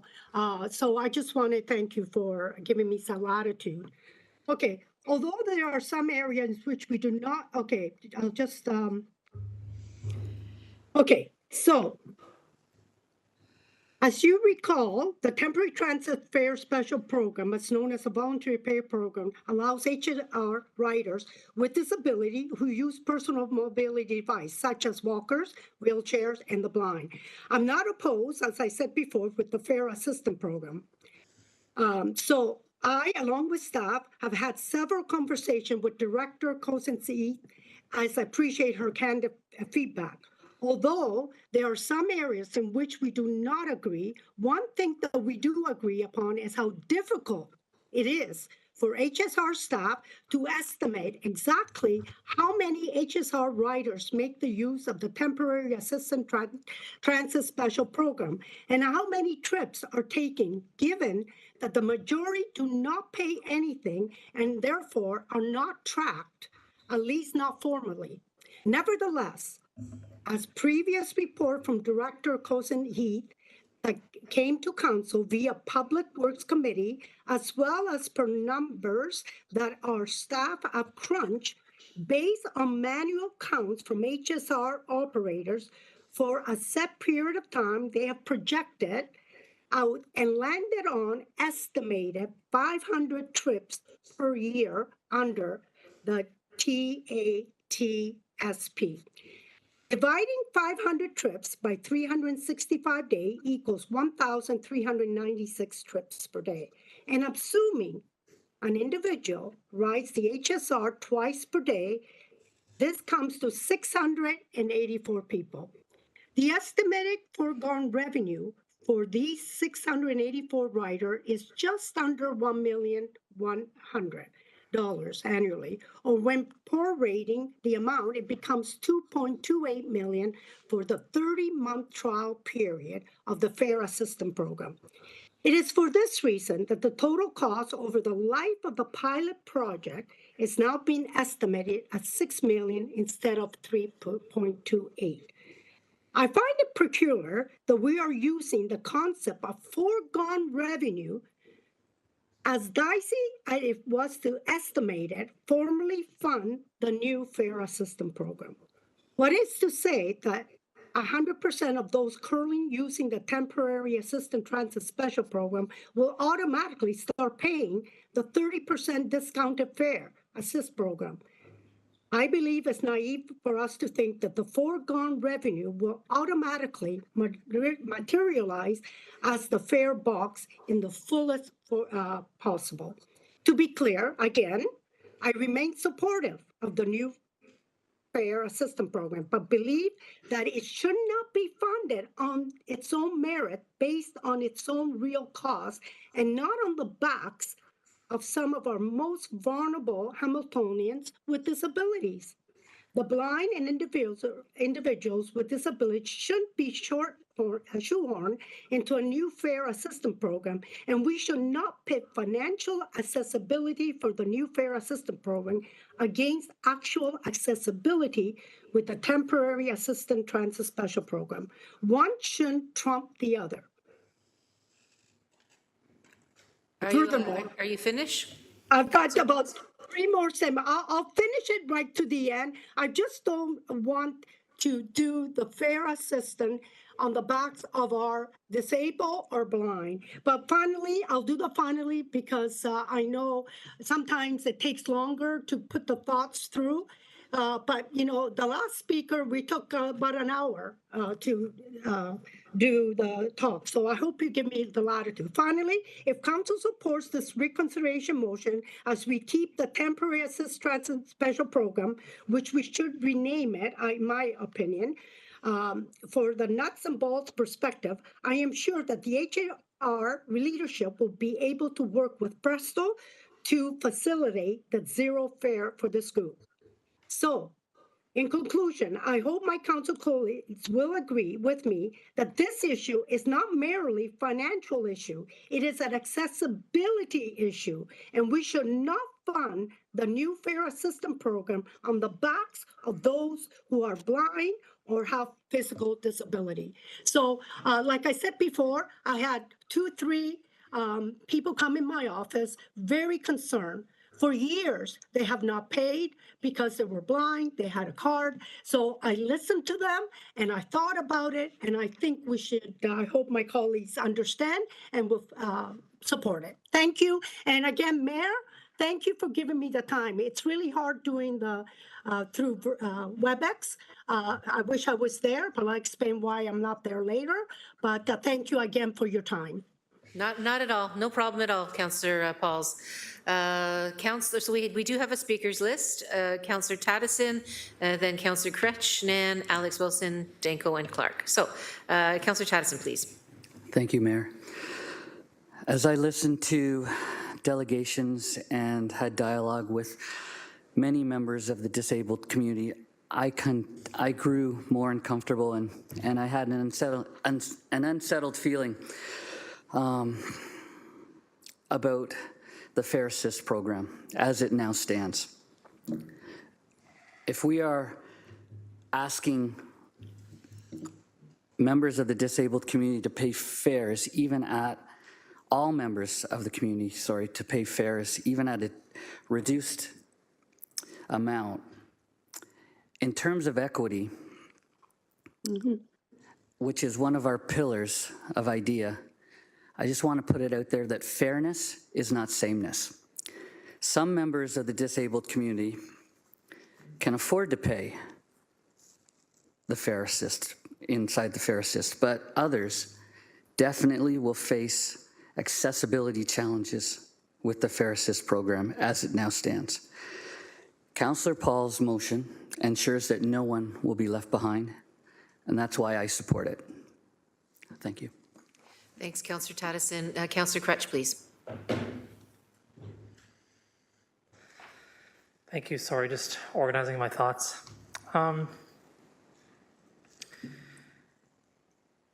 In general, I think that the Fair Assist program that the HSR has put forward is a good thing. We should be doing this based on income, and that's an important step to make. We also, though, at the same time, had a temporary program that we willingly ran long past the point when it was temporary. So I want to say that we're complicit in that, and that's something we did. And whether it's we should have done it or shouldn't have done it, we did it. That's important, I think. When I read the report the first time, I got the sense we couldn't collect more data. That's the sense I had from it, and was like, all right. And then as people came forward and talked about it more, I thought, well, maybe there is a chance to collect more data here. So I spoke with folks at HSR a few times, and that's kind of my position here, is that there will be harm done to a small group of people. We can't know what number that is. A lot of those folks are Ward 2 residents, and they have been going along now using whatever means they have to afford to be able to get on transit for free. And now we're going to say to them, you have to pay 70% more. And some of them simply can't afford to do that. So it's going to put them in harm's way. I've routinely at every town hall I have said that our office values and that the practices we have are based around harm reduction. I can't vote in favor of something I know that will potentially cause harm to residents without the data to support the decision and the balance. I think there are ways we can collect data. So my suggestion would be that we, for a year, run both programs concurrently, collect data, and come back to make a decision about what to do with the second program, because I think that's the only way for us to proceed forward in an evidence-based way. Right now, we're saying, well, we think that many, many thousands of Hamiltonians might be part of this program, and it might cost us this much. We don't have any idea how many people are going to apply. We don't know what the costs are. My only trepidation about supporting this motion is, A, it's not that clear. Like, it's not as clear as I just articulated it should be. I think it needs to be clearer. And B, it's a $2+ million ask on the floor of council without having circulated that in advance. So like, I don't want to sit here today and debate a $2 million ask, because it seems like that's not the right way to do it. So we could refer this to the budget process so that we have time to actually refine this a little bit and make sure that we can make that decision in context of the actual budgetary requests, and refine that a bit more. Do we really know that these are the costs? So I think for a year, we could spend time evaluating this and getting more data. That's kind of where I'm at the moment. I'm happy to be quiet for a moment so other people can speak and come back later and do that if necessary. Thanks, Councillor Crutch. Councillor Nam, please. Thank you, Mayor. Through you, I have some questions for staff, given the reconsideration is on the table. So if I could, through you, hear from staff. I am certain, as you're getting settled into your chair, Director, that you've also heard the same feedback we have in terms of residents who feel they're being impacted by the decision that Council has already ratified. Specifically, our residents who live with disabilities and rely on the temporary volunteer pay program. Could you provide insight on how staff have operationalized or considered some of those feedbacks into where we are right now? Thanks, Councillor Nan. Director Cozen-Heath, please. Through the Mayor, and thank you, Councillor Nan, for the question. Is that better? Much. Yeah. Thank you.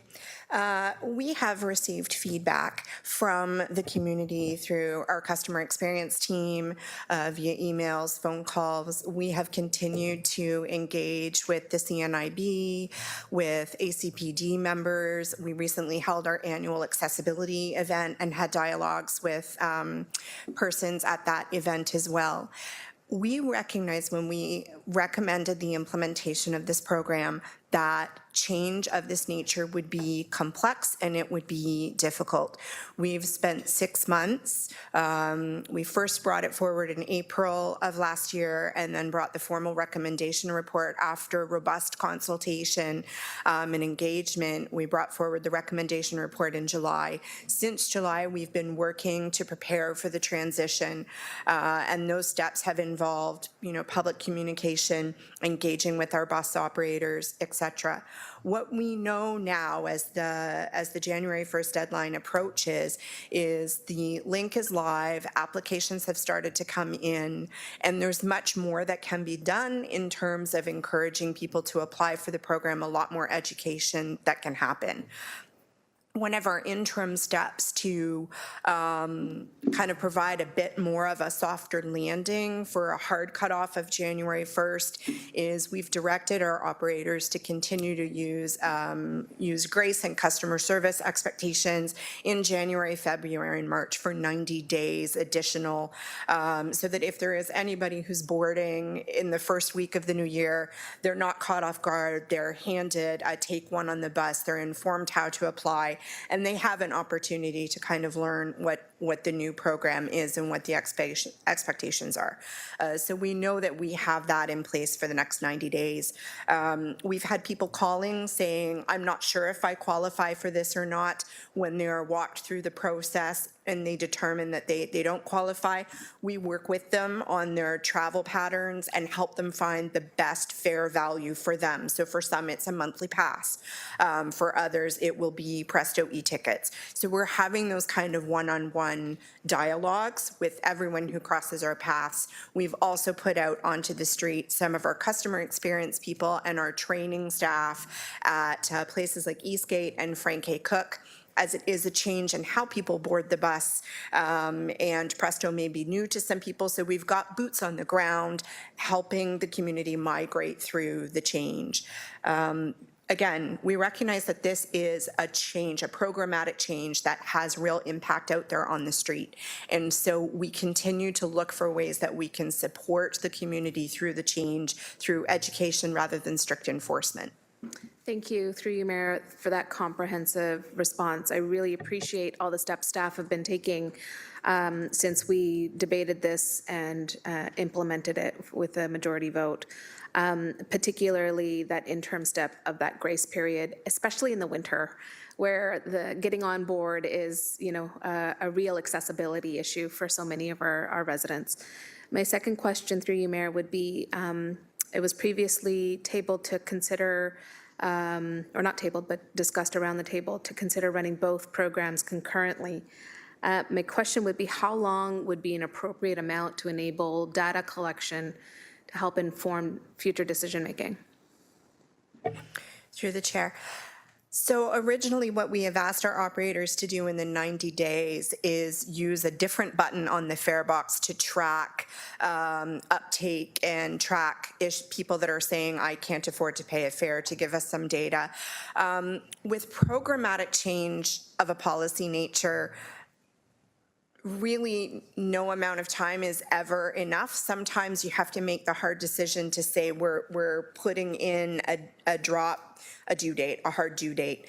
I think 90 days is generous because we have been out there with information on the vehicles for the past couple of months.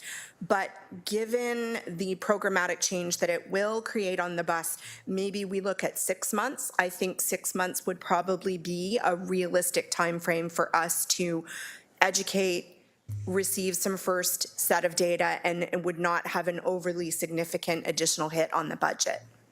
Thank you. Through you, Mayor, then I appreciate that. So 6 months.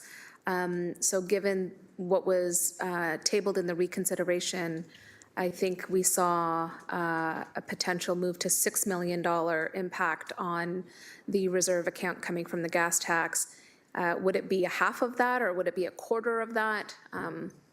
Through the chair, it would be a little less than half. We calculated that at the 30 months of a trial. So it would be, I don't have a napkin or a calculator handy, it would be the proportionate share of the 2.28 divided by 30 months for times 6. The 2.38. The increase. I'm sorry, I'm also the numbers, if I don't see them, I have a hard time remembering them. Okay, the program cost is 3.28. The additional cost, if we were not to suspend the temporary fare program, is 2.28.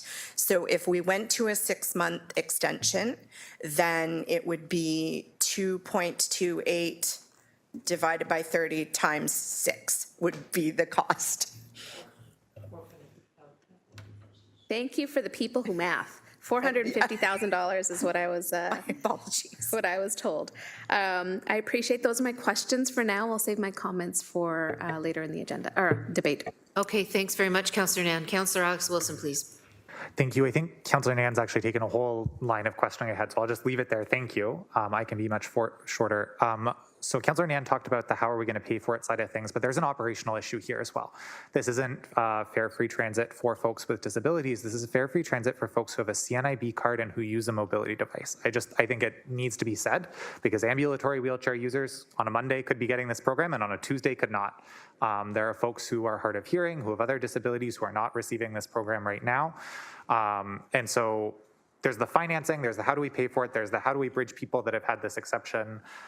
Through you, Mayor, to Director Cozen-Heath, at the end of any pilot, whether it's 30 months, 6 months, however long a potential extension of this voluntary pay program extends, I would imagine that it's staff's interest to find something that's not based on do you have a mobility device or do you have a CNIB card, but either something that is income related or uses another maybe more agreeable metric as part of a review. Do staff have any consideration as to where that could go? If we move forward with some form of review, if there is a 6-month period, for example, at the end of those 6 months, maybe the data shows that this is used, we do want to continue it, what would staff's recommendations be to tackle that operational challenge of transitioning from a disability-based or yeah, I think you understand what I'm saying, from the current eligibility to whatever the proposed eligibility would be. Through the chair. Councillor Wilson, you hit the nail on the proverbial head. You know, there are more than one reasons for why we are recommending the Fare Assist program. You are correct in saying it was a very specific and limited group that could take advantage of the decision to access voluntary pay. The reason why we went to an income-based program is that it is a quantitative program. That is what you will see in most other municipalities. It is tied to the low-income measure. It is tied to all of the members of a household instead of just one specific individual. And we made our recommendation at 30% as a way to get a program going, get enrollment, get numbers, determine needs, and then maybe evaluate, is 30% the right marker? There may be opportunities to increase the discount, or there may be opportunities to identify the lowest end of our program participants who are exceptionally below the low income measure, and maybe we are able to do something for that slice of the population that have true, identifiable, undeniable needs for perhaps a deeper discount. Those are some of the questions that a program will allow us to accomplish while putting something in place that is more standard across our system. Thank you. Through the chair, just to really put, so it would be means or income tested, any future program after a pilot extension, if there were to be a continued deeper discount, income would be staff's proposed metric. Thank you. Last question from me, just given that, through you, Chair, would it be possible for the director to speak to the ability to pay amongst our HSR ridership, and if that is unique in Hamilton or distinct? So for example, I believe about 1/3 of our riders are eligible for the Fare Assistance Program. I would imagine in Burlington or other communities, if that number is lower, there's more fare box support, there's more support here. I guess what I'm building to is we have a 50-50 goal. The fare box pays for half the transit, the levy pays for the other half. Does Hamilton's ability to pay, given that so many of our riders are potentially needing fare assistance, how does that impact that funding formula, that goal of 50-50? Are we unique as a demographic or comparable to the rest of the system? And that's my last question. Thank you. Thank you. Thank you, through the chair. Some of that would be speculative on my part. The industry standard for revenue to fare box recovery ratio is around 50%. We are not at that now. We are only at approximately 40%. And that's not just because of COVID. That was our RC ratio kind of prior to the pandemic, hovered in and around the 40% mark. In terms of isolating out whether or not Hamilton's ability to pay for transit, where it is in relationship to some of its peer municipalities, I don't have those figures off the top of my head. That is something that staff could look at. Thank you. Thank you. Thank you, Councillor Wilson. Councillor Danko, please. Thank you, Mayor. I feel like we're reiterating the discussions that we already had at Public Works when this was very strong majority passed. And the intention was, if I'm remembering it, was that we were going to take the cost of the special fare, the temporary special fare assist program, and then use that cost to fund the Affordable Transit Pass program. And instead, now we're being asked to double the cost and do both.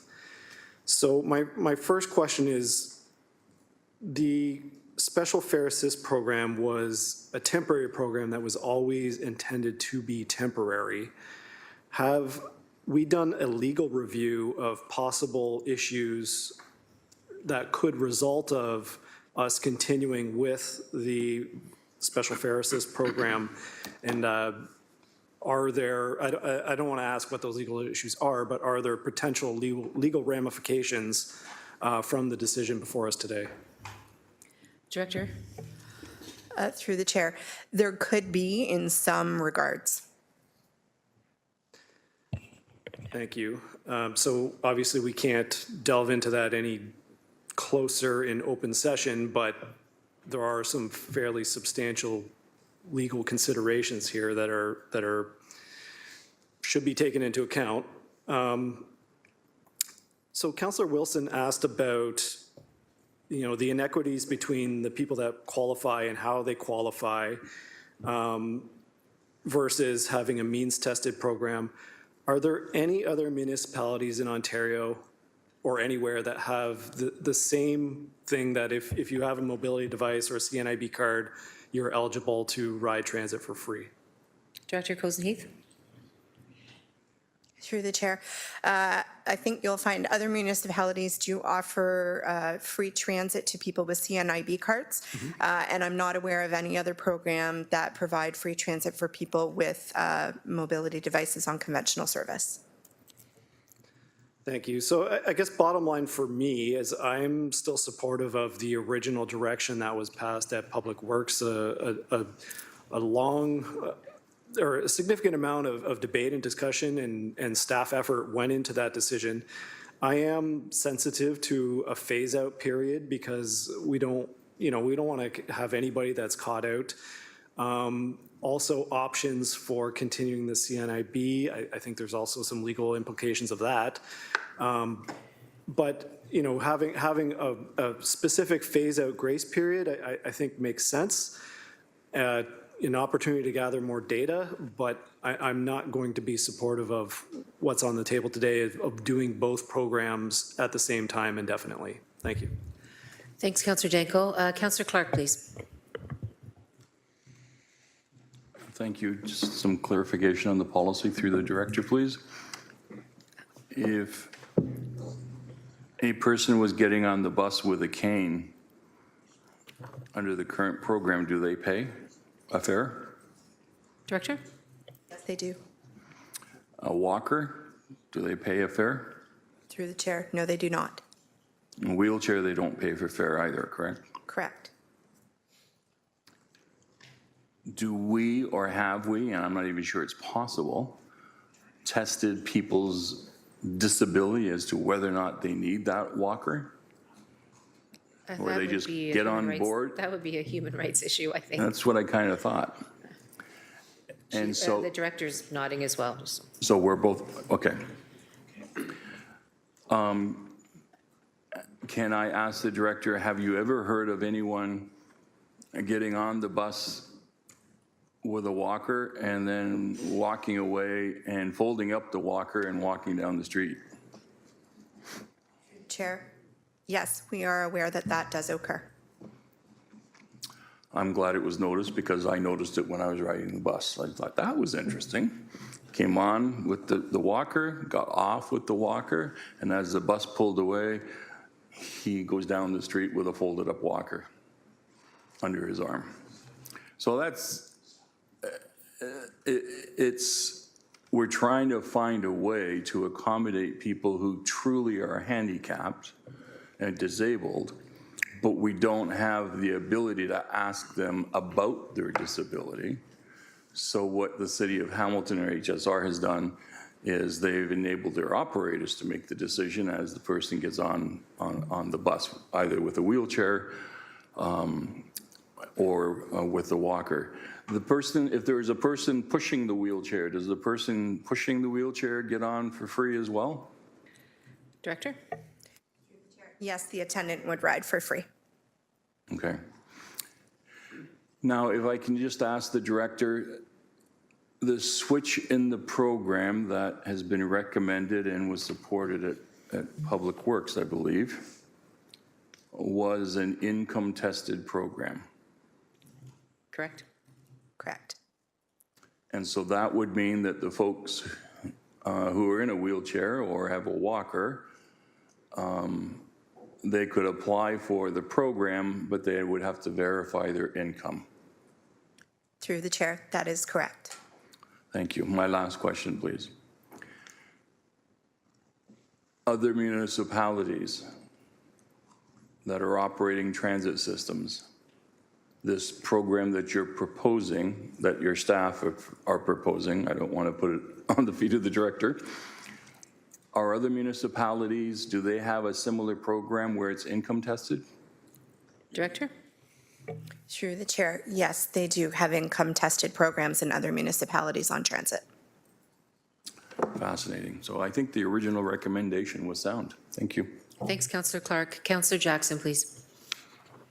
So Mayor Horvath, first of all, I thank Councillor Pauls for at least resurrecting the debate, because many of us heard as well from either constituents or citizens with disabilities across the city, and some actually leaders on our ACPD committee as well, of the hardship this was going to cause. But I am conflicted only because of the additional costs, and so I'm just trying to find, if we can, a middle ground. I'm hearing sentiment about this grace period that even the director suggested.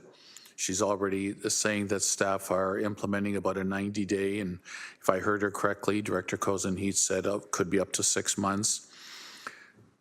And yet this particular motion from Councillor Pauls is to literally, if I've interpreted correctly, undo what I even supported at Public Works. And I look to a number of much more progressives of my colleagues around this table who supported Director Cozen's direction of the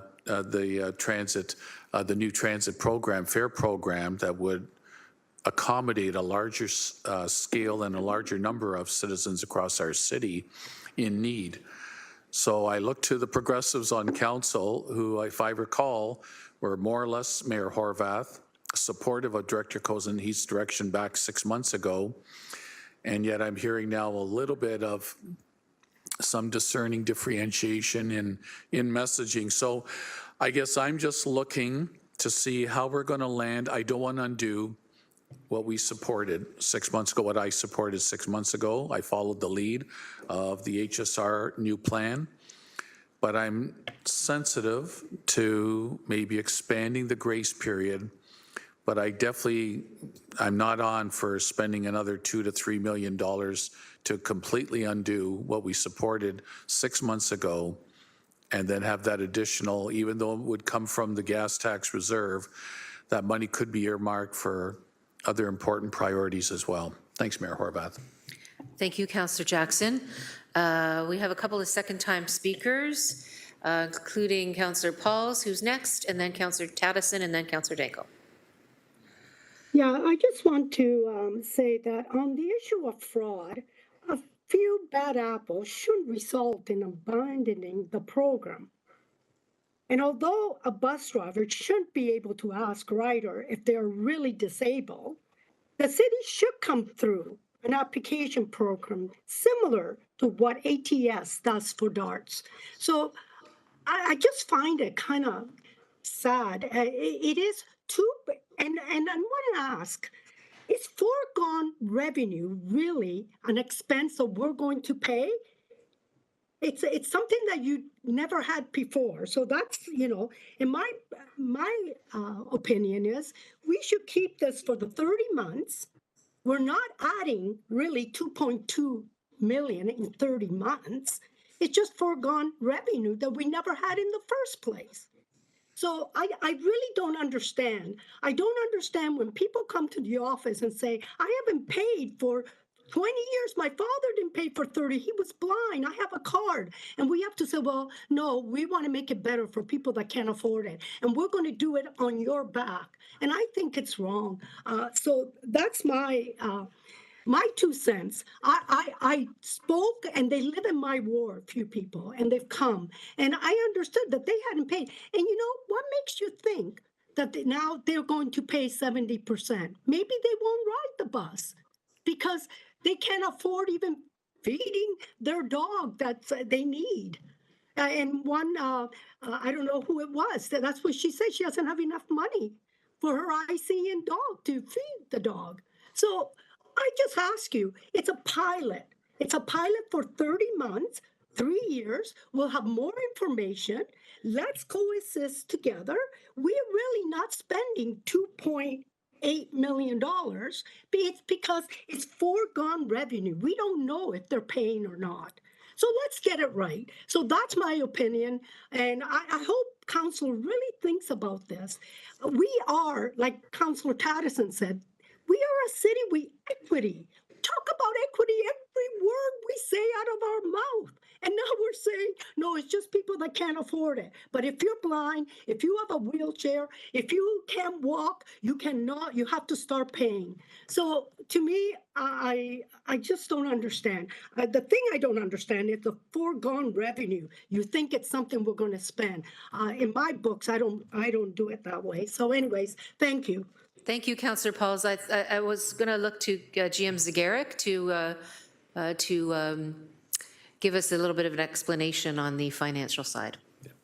Through you, Madam Mayor, foregone revenue is revenue that would otherwise potentially be realized if it were not for the decision to waive or forego that revenue.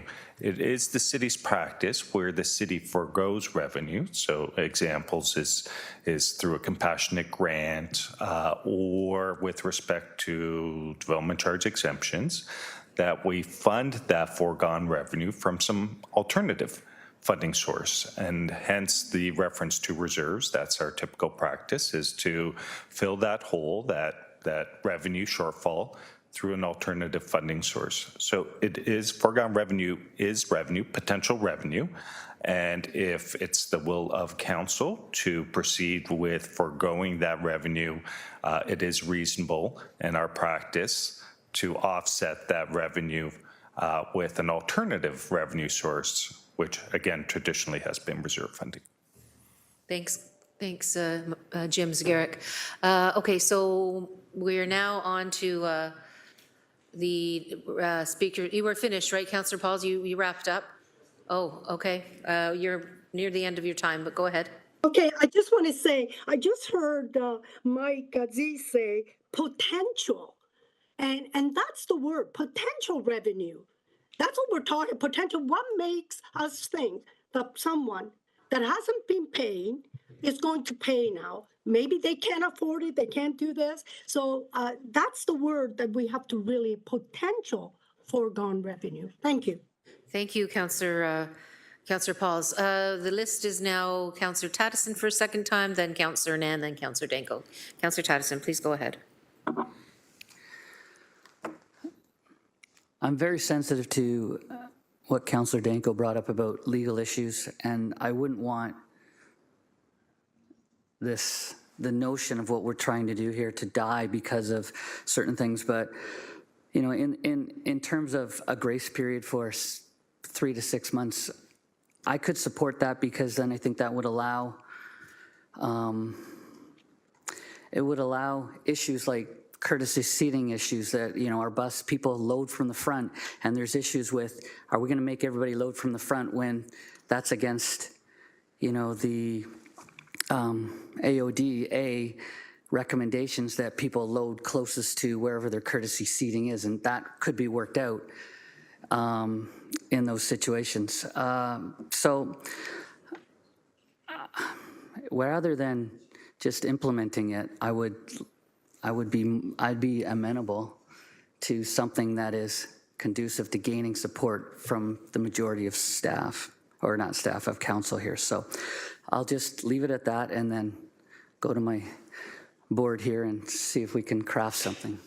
But if it's not going to work, then we'll just let it vote on, and the votes will fall where they may.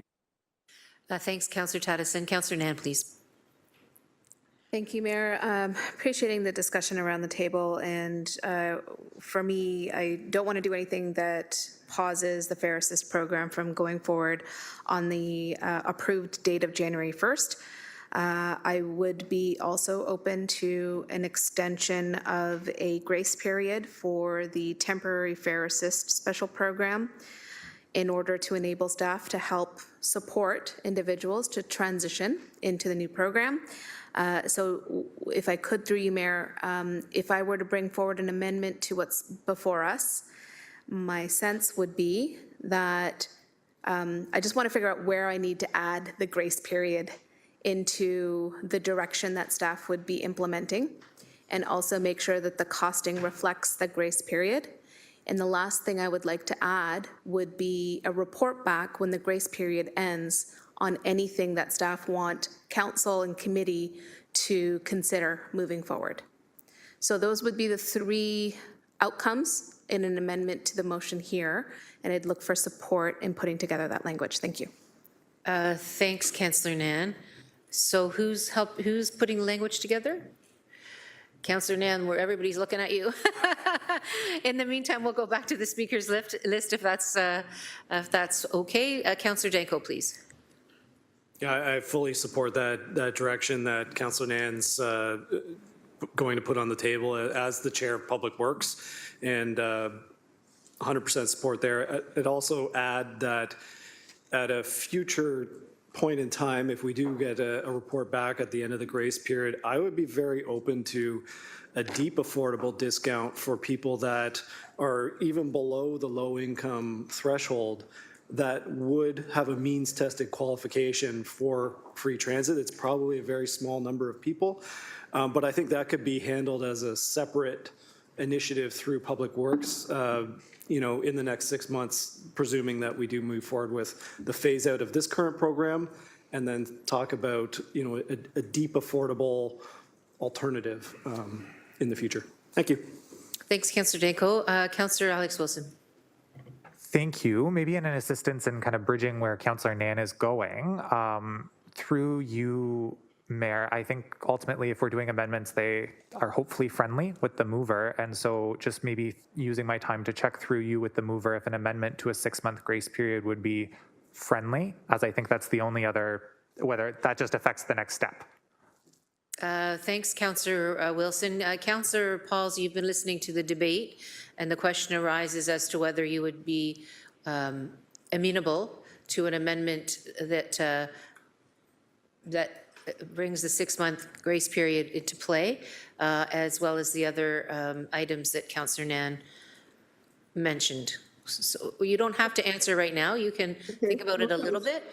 We have Councillor Cretch on the speakers list, but did you have anything else, Councillor Wilson? Just one question that I think will remain regardless of what ends up before us. It's just about item C in the amendment moved by Councillor Pauls. I did send that to people just in case it's helpful to have in writing, so your inbox may have it. It says C, that council approve the request to expand/extend the contract for self-service benefits portal. Through you, Mayor, was that the program that Director Cozen-Heath mentioned earlier about operators pressing a different button? Or if not, would it just be able to be, what is this extended contract for self-service benefits portal, and how does it link back to what we're talking about? Thanks very much, Councillor Wilson. Director Cozen-Heath, please. Microphone. Thank you. Amendment, or pardon me, PC that talks about the software. That is the software that Healthy and Safe Communities uses for people to apply.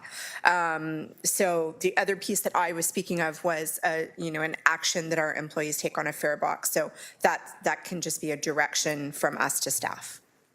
Thank you. And so through you, just confirming then that any C is still useful regardless of any amendments, and so should stay in its current form. Thank you. Yeah. Thanks very much, Councillor Wilson. Councillor Crutch, please. Thanks, I really appreciate this. But I think it's a collaborative approach to trying to solve this problem where we're recognizing that maybe we can collect some data. And that's really what I'm preoccupied with here is collecting data so that we can come back and get a bit of a more informed decision. How much uptake there was there in 6 months, how many folks came onto the bus and weren't able to afford to pay, right? And I really appreciate Councillor Danko talking about a deeply affordable option and having a more stratified plan moving forward so we can have like a second phase for the pilot, right? Phase 1 is this first 6 month period. Phase 2 might be some learnings and coming back and doing some tweaking to make it better. I think that's what everybody wants to see happen. I encourage Councillor Pauls to accept these amendments as friendly, just so we can get through this agenda today. It's going to accomplish what she wants, perhaps in a fifth of the scale, but we all have a chance to come back and have this conversation again and move forward in our agenda today. So I'm hopeful that can happen. Otherwise, I assume we'll have to vote on one and then have another amendment. Okay, that's great. Thanks, Councillor Crutch. So do you have the amendment, Councillor Noun?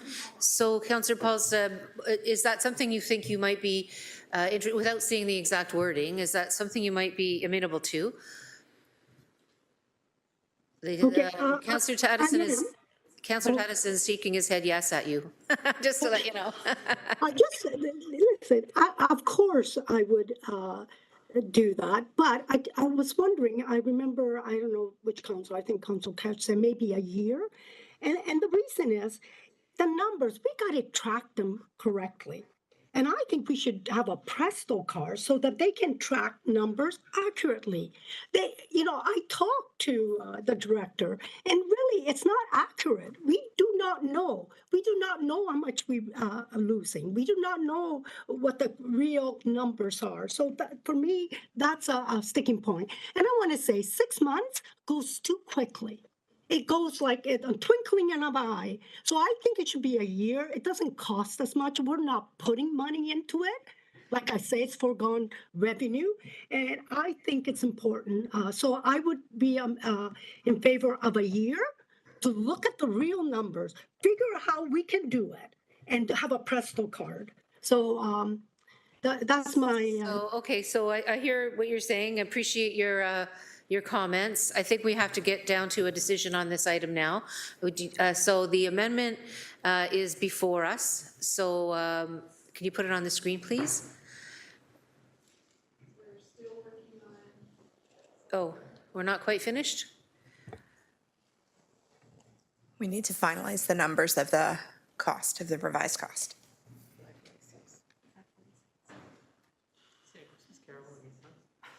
Go for it. Which one's your favorite? Okay, so this is the amendment that is being recommended to Councillor Pauls's motion. 6 months grace period for those currently utilizing the HSR Temporary Transit Fare Special Program and taking out, the first change remains, right? The HSR Temporary Transit Fare Special Program. Does that stay or does that go in the amendment? I'm sorry? It's back. Okay. So, and then the numbers change in B to working on the numbers. So Councillor Pauls, the amendment is as you can see it on the screen with the highlighted in yellow. For all of us, that's what the amendment that Councillor Pauls or Councillor Nan is recommending to your motion. It doesn't sound like you think that that's a friendly amendment. No, first of all... Wait. So what we have to do then is I think vote on your original motion and then go to a different motion. It's not that I don't want a friendly amendment. It's first of all, on the amendment, I'd like to get the wording of the Presto card in the amendment. So we have the actual number of people. So I think you're really delving into operations here, Councillor. I think director might be able to address that, but I really do want to get this wrapped up. I don't think it's going to be very productive to just keep trying to change everything on the fly. So if I could go to Director Cozen-Heath in terms of the issue you're raising around the data. Through the chair, the Presto card is not operationally feasible. It's not practical to develop a mechanism to hand that to people under the circumstances that we don't know where those non-captive riders are. Yeah. Okay, thanks very much. So it's not something that can be done, Councillor Pauls. So just go back to the, I'm just going to go back to the clerk now to make sure we have a procedure that's going to make sense. The amendment is not a friendly amendment by the mover.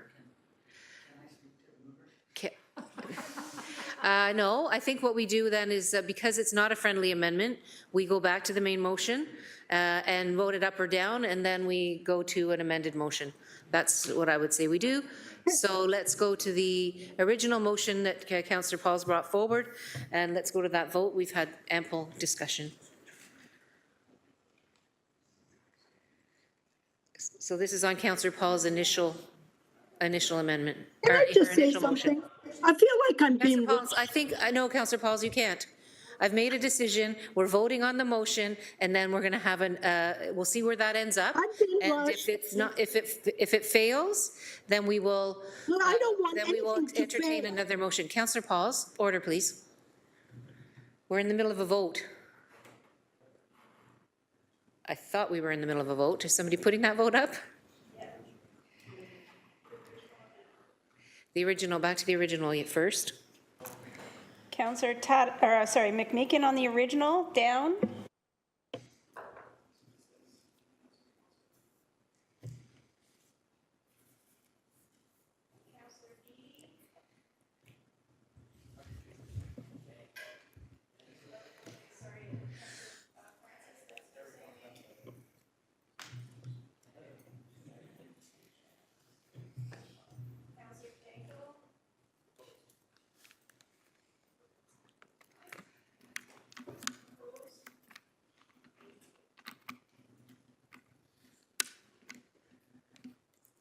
So that's defeated 3-12. Councillor Nan's motion now, please. Moved by Councillor Nan and seconded by? Councillor Alex Wilson. And the amendment is...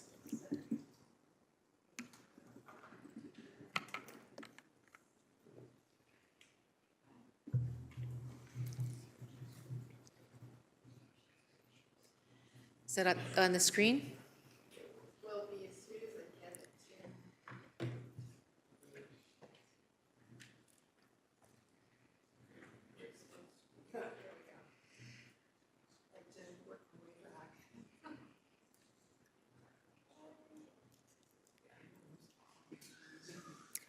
Okay, thanks, Councillor Nan, and thanks, Clerk Pilon, for putting it back up on the screen. Is that, just want to make sure that we have the wording correct. So I can go through Director it. Cozen-Heath? Yeah. A would be just to make it very clear that the HSR temporary transit fare special program is being suspended with a 6-month grace period, which would need to end on May 31st / June 30th. That was the part I wanted clarity from staff. I think it's important to put the dates in. Then B, I'll just slow down here. Or June 30th. Staff mentioned 6 months. I'm just not clear if that 6 months is starting January or if it's starting in December. So, and then B, the financial amount would need to change to 3.73 million.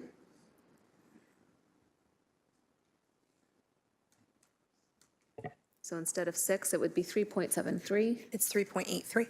3.83. Thank you. 3.83. And then there was a reference to a report back from staff after the grace period is over. And he just wanted staff to comment on what would be the appropriate language for that report back and date.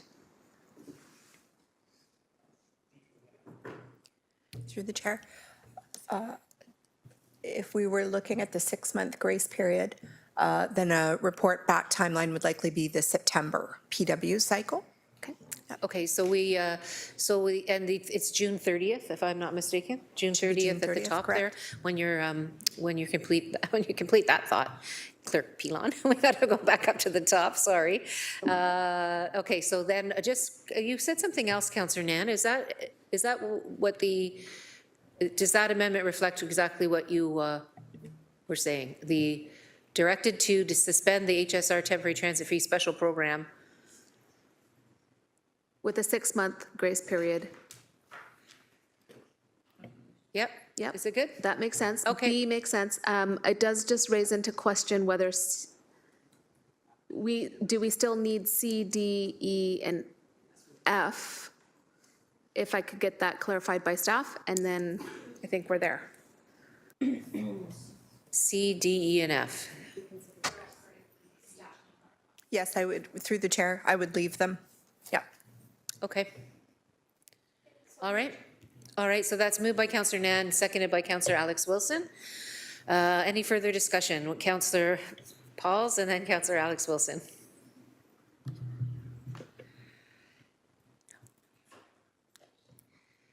Councillor Pauls, did you want to speak to this? I just want to say that, in my opinion, without data, we're kicking the can down the road. And the Presto card can already handle different fare cohorts, like children, youth, senior. So I do not understand why we can't put that with a person who's disabled or blind. So that's my comment. And like I said, I would have supported the friendly amendment. I just wanted to extend it maybe a year. And I just feel like I've been cut off, and I feel very disappointed. That's all. Thanks, Councillor Pauls. The amendment was for 6 months, though, not for a year, and that's what made it unfriendly, because you wanted a year, and the mover wanted 6 months. And so Right. I don't mean to cut you off, but I do have to keep the meeting going. Right. And so we will now go to said a year. we will now go to the vote, please, on the matter, on the amendment. Councillor Wilson does not want to speak.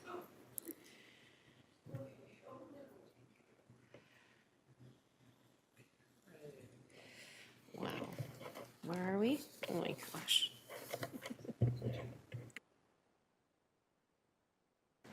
Councillor Spatafor and Beatty? Thumbs up, thank you. That carries 14 to 1. We're now on to, thank you very much all. We wrestled another one to the floor. 7.2, request for the Integrity Commissioner to commence an investigation selection committee for agencies, boards, and subcommittees. Councillor Cassar, would you please present your motion? Yes, Mayor, it's moved by me, seconded by Vice Chair of the Committee, Councillor Mark Tattison. Whereas on September 12th, 2023, the Selection Committee for Agencies, Boards, and Subcommittees received and referred the correspondence from A. Douglas Burns Associate, Appendix A, attached here too, respecting the Committee of Adjustment to the Integrity Commissioner for an investigation. And whereas as per Section 11, subsection 2 of the Integrity Commissioner Bylaw 16-288, Council may make or refer a complaint directly to the Integrity Commissioner. Therefore, be it resolved that the Integrity Commissioner be requested to commence an investigation into the content of the correspondence from A. Douglas Burns Associates, Appendix A, respecting the Committee of Adjustment. So Thanks very much. Do you want to speak to it? yeah, just briefly speak to it. Selection Committee had previously passed this motion, it had come to Council and been ratified. But subsequent advice from the IC had indicated that the motion should be generated from Council in order for the IC to be able to conduct the review. Thank you, Mayor. Thank you. I don't see any further speakers on this. Councillor Danko, please. Thank you. Just a couple procedural questions, because I don't recall a motion of this type coming forward before. So I guess the first question is does the Integrity Commissioner have the means and capacity to do an independent investigation of what's before us, both in this motion and the next one? Because we've had issues before and they've been referred to the city auditor or police. So is it in the Integrity Commissioner's purview to even do this investigation? Thanks, Councillor Danko. I look to Solicitor Shields, maybe, for that one? Through the mayor, so my understanding with speaking with the clerk about this is that the Integrity Commissioner required a motion and a council resolution in order to conduct an investigation related to these two issues. That the Integrity Commissioner was not comfortable with just a recommendation coming from the chair or a member of the committee. In terms of capacity, I can't answer that. That's something the commissioner would have to respond to. Councillor Danko? Okay, well, I'm going to assume that they believed as to be in their mandate if they. Yes, Yeah. sorry. Yes, definitely. Okay. Thanks. And then my second question is just on, so in the past, when there's been an issue with the Integrity Commissioner, it's a private complaint that's initiated. So any one of us could initiate a complaint privately, any member of the public, and it doesn't become public until the complaint is substantiated and there's an actual report back. So I understand through the city solicitor's what she said, that the Integrity Commissioner asked for a direction of council, that the chairs could have brought it forward, but specifically they wanted a direction of council. But my question through you is, in the future, would it be more appropriate for these to be done in camera, which would be the same process if one of us was to file a complaint just directly with the Integrity Commissioner? Solicitor Shields? Through the chair, so the issue itself of referring a matter to the Integrity Commissioner does not have to be a confidential item. It doesn't fall within any of the exceptions, and so it can be and should be properly done in public if a resolution is required. Okay, that answers that question. Thank you. Thanks, Councillor Danko. I don't see any further speakers. Councillor Cretch, please. Yeah, I just wanted to say thank you. I think it's important that we do this in public, actually. When this council, the previous council, voted to file an Integrity Commissioner complaint against me, that was done entirely in private. And it was excruciating trying to find out what happened, how this came to be, where it came from, who put it forward.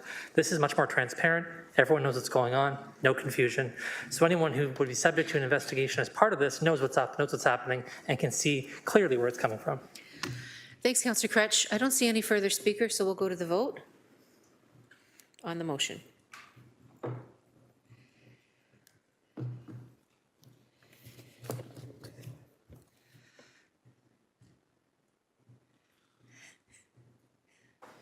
Are you doing thumb exercises, Councillor McMeekin? No more. That carries 15-0. Thanks very much. To 7.3, amendment to item 4 of the Audit, Finance and Administration Committee Report 21022, respecting investing in city roads and sidewalks infrastructure with Canada Community Building Funds, which was approved by Council on December 15th, 2021. Councillor Beattie, would you please present your motion? Certainly. It's moved by myself, Mayor, and seconded by Councillor Cassar. And what I'll do is go right to the whereases. And basically, this is an amendment to an existing direction given in 2021 to Council with regards to the CCBF. What we are seeking to do in Section 4A is to remove Millen Road and add Fruitland Road, and I can certainly give a summary to Council as to what this all means. So essentially in 2021, there was an additional gas tax revenue that was given to the city known as the CCBF. Each ward had about a $2 million fund that was used within their wards on particular projects. One of the projects that was originally identified for Ward 10 turns out it came in to be unaffordable. And so the residual that we have in that fund is somewhere in the $470,000 range. So what I have been able to do is work with staff and find a way to put that to use within the ward on a badly needed road project. Fruitland Road, if you've ever been to Ward 10 and traveled on Fruitland Road, which most people have, you'll see that it is degrading and falling apart and is in really dire need of being repaved. So this seeks to use that investment in a very thoughtful and I think meaningful way within the ward, with some additional revenue being sought from the Ward 10 minor maintenance budget. And this motion just seeks to make that change to allow us to move forward on that project. Thanks very much, Councillor Beattie. Who was your seconder? Be Councillor Kassar, please. Thank you. Any further discussion on this? Seeing none, we'll go to the vote.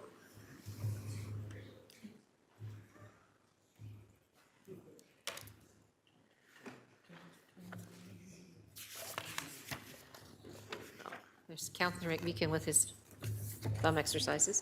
15-0, that carries. Thanks very much. We're on to 7.4. Support for the support for the issuance of a manufacturer's limited liquor sales license by the glass for Barrel Heart Brewing. Councillor Alex Wilson, would you please present your motion? Thank you. For folks following closely, this may look very similar to a previous motion by the Ward 12 councillor.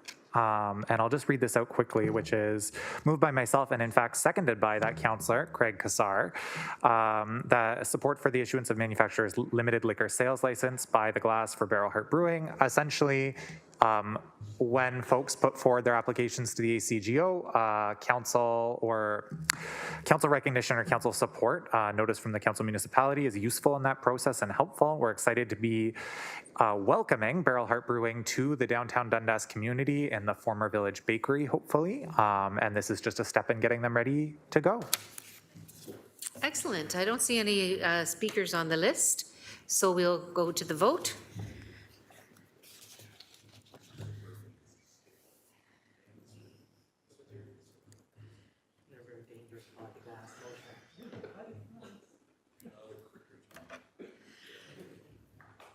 That carries 15-0. I'm a what? Okay, so that carried, right? We're on our way.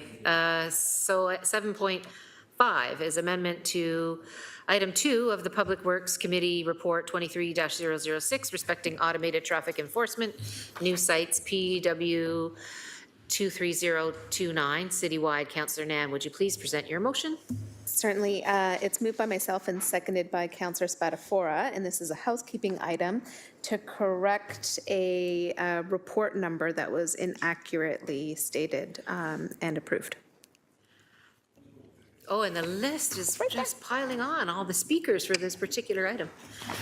Just kidding. Okay, so I don't see anybody on the speakers list actually, so we'll go to the vote.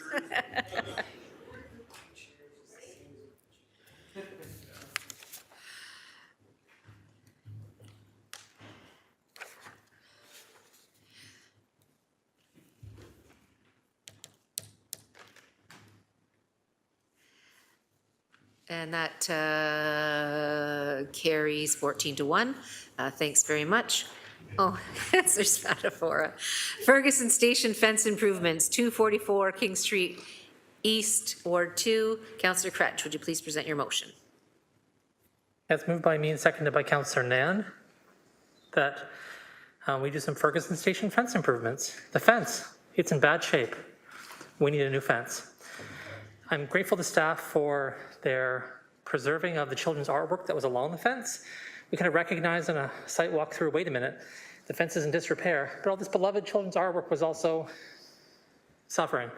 So they've saved it aside so when the fence is repaired, we can put it back. So looking forward to this, looking forward to that artwork coming back. Thanks. Thanks, Councillor Cretch. Your seconder was? Councillor Nan. Councillor Nan. Okay, wonderful.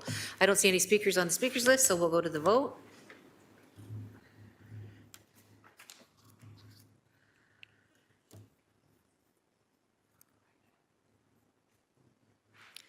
(15-0). Thanks very much.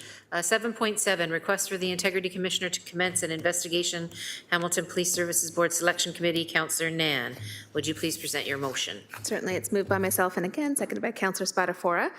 And not too dissimilar from the motion that we heard earlier, whereas on December 5th, 2023, the Hamilton Police Services Board Selection Committee approved a motion recommending that Council request an investigation by its Integrity Commissioner to determine whether there was a disclosure of confidential information during the selection process undertaken by the Hamilton Police Services Board Selection Committee. And whereas, per Section 11.2 of the Integrity Commissioner's Bylaw 16-288, Council may make or refer a complainant directly to the Integrity Commissioner, and therefore be it resolved that the Integrity Commissioner be requested to commence an investigation into an allegation respecting the disclosure of confidential information during the selection process undertaken by the Hamilton Police Services Board Selection Committee. And I understand that some of my colleagues wanted a little bit more information as to why. So it was brought to the selection committee members' attention that one of the candidates stated that they knew that they were not being selected while the interview process was still being conducted. And given the integrity, incredible integrity, and thoughtful process and deliberations of the Hamilton Police Services Board Selection Committee, and the months that we spent deliberating on the process, citizen members of the committee felt strongly that in order to uphold the integrity of the committee's work, that an investigation was warranted, and that a public report of the findings would also be in the best interest of the public. And this is from the basis of the selection committee members' commitment to trust, confidence, and transparency. Thank you. Thank you. Councillor Danko.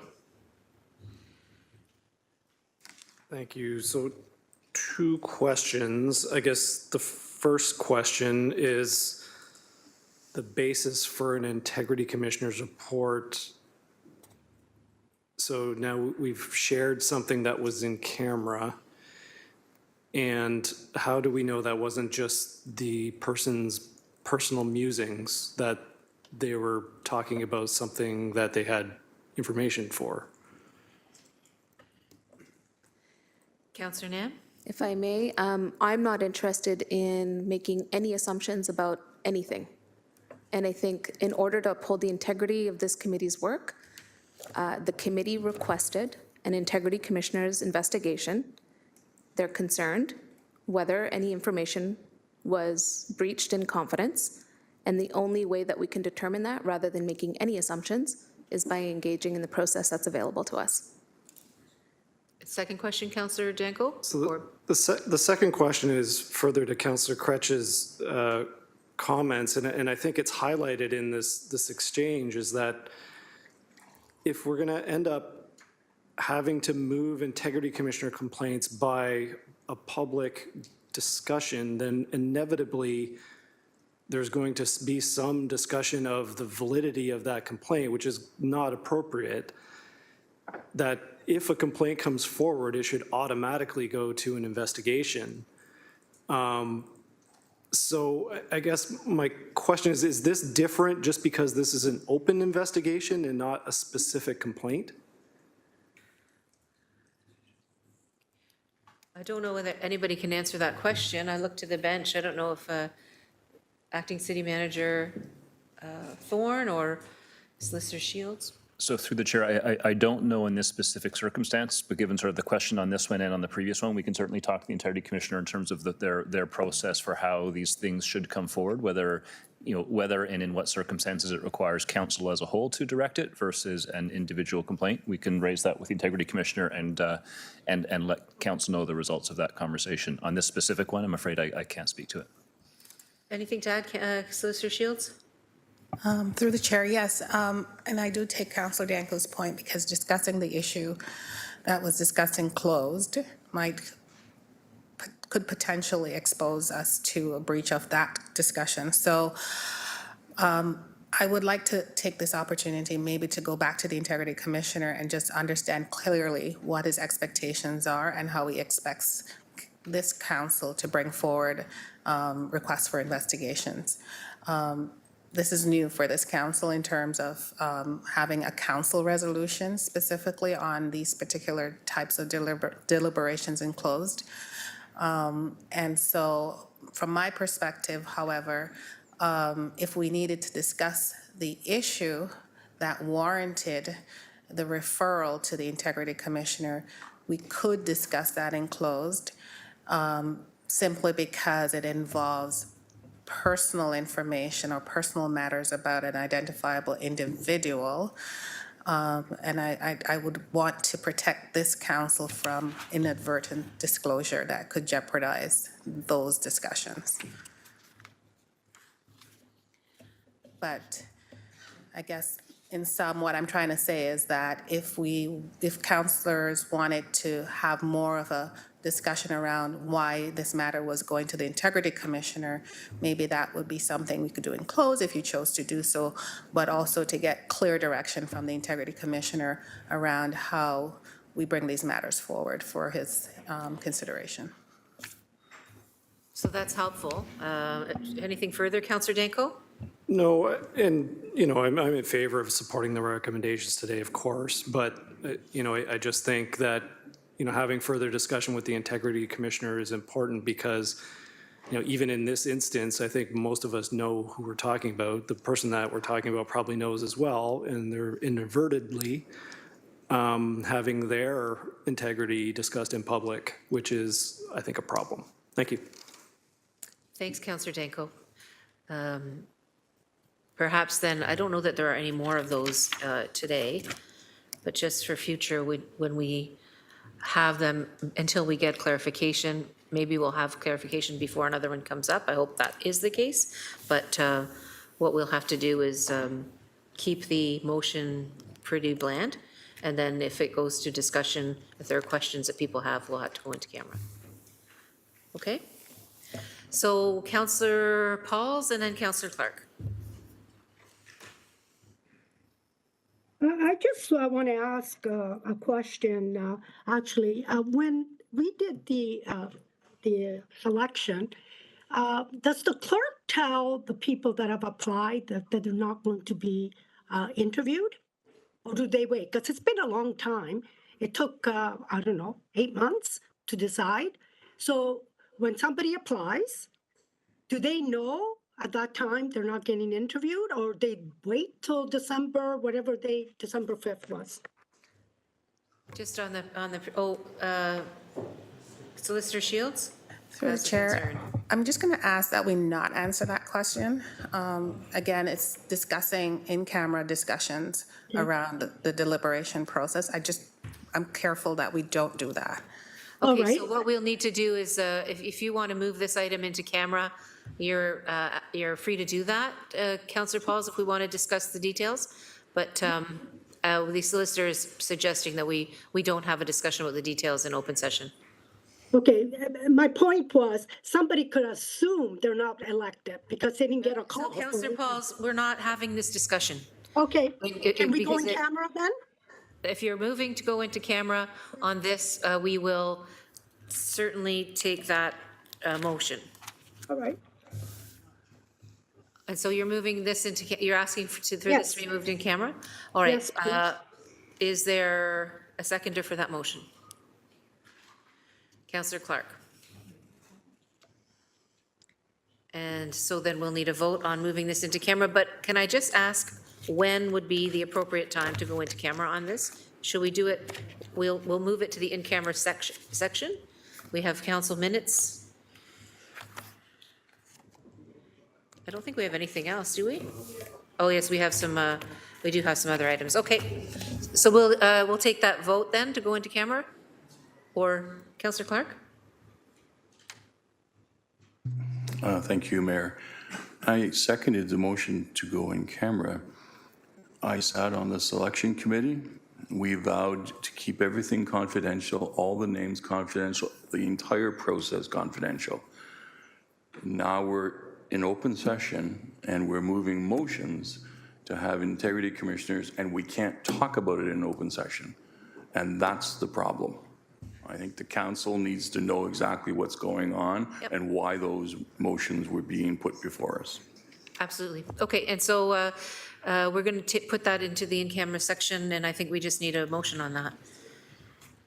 Or is it just procedurally remove it? Madam Mayor, if you're planning on going into, in closed session, when private and confidential Yes. matters come up, we can move that motion at that time Okay. to go in, and I will prepare the appropriate motion for for us to go into closed session. Are we considering 7.7 Yes. now? Okay. No. So we're not deferring, Yes, we should defer it to the in-camera part of the agenda. okay, so Okay? we'll need a motion to do that. Okay, then that's moved by Councillor Pauls and seconded by Councillor Clark.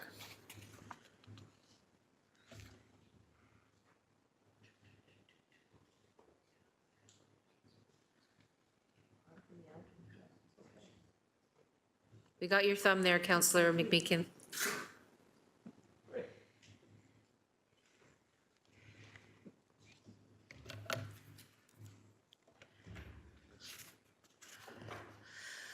Okay, that carries 14 to 1. We are now on to 7.8. Amendment to item 7 of the Emergency Community Services Committee Report 23-013, respecting service manager consent for Corktown Cooperative Homes, development of 221 and 223 Charlton Avenue, Ward 2, which was approved by council on October 25th.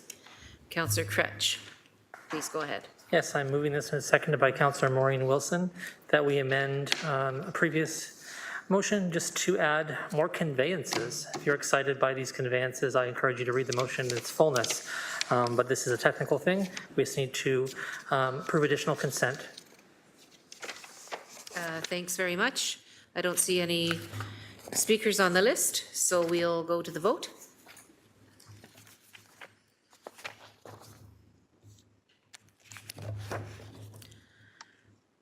Yes, Beacon.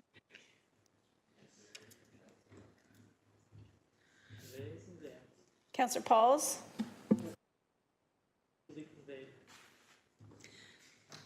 Conveyance is approved. We are now on to, by 15 to 0. We're now on to 7.9, appointment of subcommittee chairs and vice chairs. Councillor Beattie, would you please present your motion? Thank you, Mayor, and through you, it's moved by myself and seconded by Councillor Kassar to approve the appointment of subcommittee chairs and vice chairs as outlined in 7.9. Thanks very much. Any discussion on this item? Seeing none, thanks everybody for your cooperation in pulling all of that together. And congratulations once this vote takes place on your new roles. Whoops. Yes. Councillor- Yes, thank you.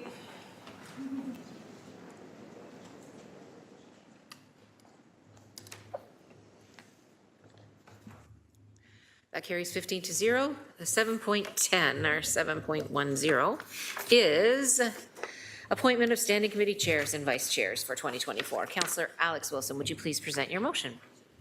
I can. It's moved by myself and seconded by Councillor Craig Kassar that the appointment of standing committee chairs and vice chairs for 2024 be as follows, and that the following members of council be appointed to the chair, vice chair, and where applicable, first and second vice chair. For the following standing committees, Public Works will be chaired by Councillor Spadafora, vice chaired by myself in 2024. Planning Committee will be chaired by Councillor Kassar, first vice chair, Councillor Maureen Wilson, second vice chair, Councillor Tammy Wang. Audit, Finance, Administration, Councillor Wang moving from vice to chair in 2024, and Councillor Spadafora jumping on as vice chair for AFNA.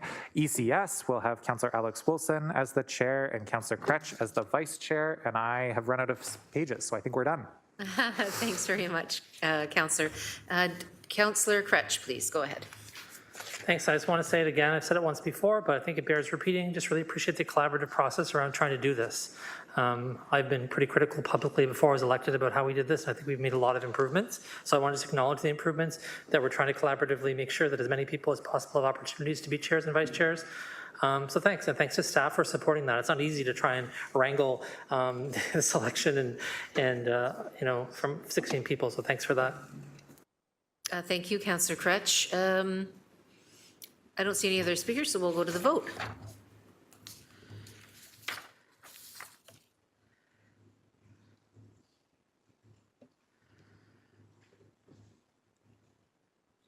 Councillor McMeekin, I did not see your thumb up or down. Up, thank you very much.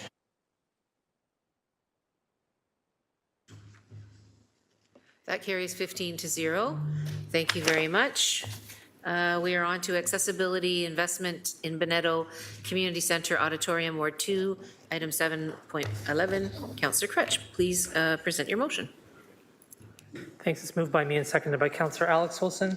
And I'll just encapsulate the very many whereas clauses that staff wrote here in a shorter summary to say that I think it's very important for us to make this investment in an urgent time frame, because there aren't a lot of accessible spaces downtown. For those who sit on the standing committees, you'll know that we've had reports back saying that in the lower city and especially Ward 2, there aren't a lot of accessible locations. The north end, that's particularly acute, especially when it comes to spaces like this. So the goal is to partner with the Bonetto Elementary School to introduce its theater program once this is accessible, to have this as a space for community programs to run, to more actively use it for meetings. Right now, the way it's set up, can't do it. It's not accessible. There's not a way for folks with disabilities to get into the auditorium. And who, if you've never been there before, it's a stunning, beautiful space that is not going to be used. So some might say, well, why don't you let this be done through the city's AODA capital plan improvements? And so there's actually a part of the motion in here about that. It says that if there's a revised option for funding contributions to offset the cost, it'll come forward as part of this process. So that's leaving the door open for us to talk about how, as a city, we invest in making sure all of our spaces are accessible. If funding comes forward through this budget or the next budget to do that, it'll be incorporated into this ask. Otherwise, this is going to do two things quickly. One, it's going to actually put out an RFP for this project in general. And in that process, allow people to submit their bids so we can get a sense of what's going on. It'll be an open process. So that's what's happening. I'm grateful and excited about the idea that this community space might finally get used again. It's, again, stunning. Thanks, Councillor Crutch. I don't see anybody on the speakers list, so we'll go to the vote.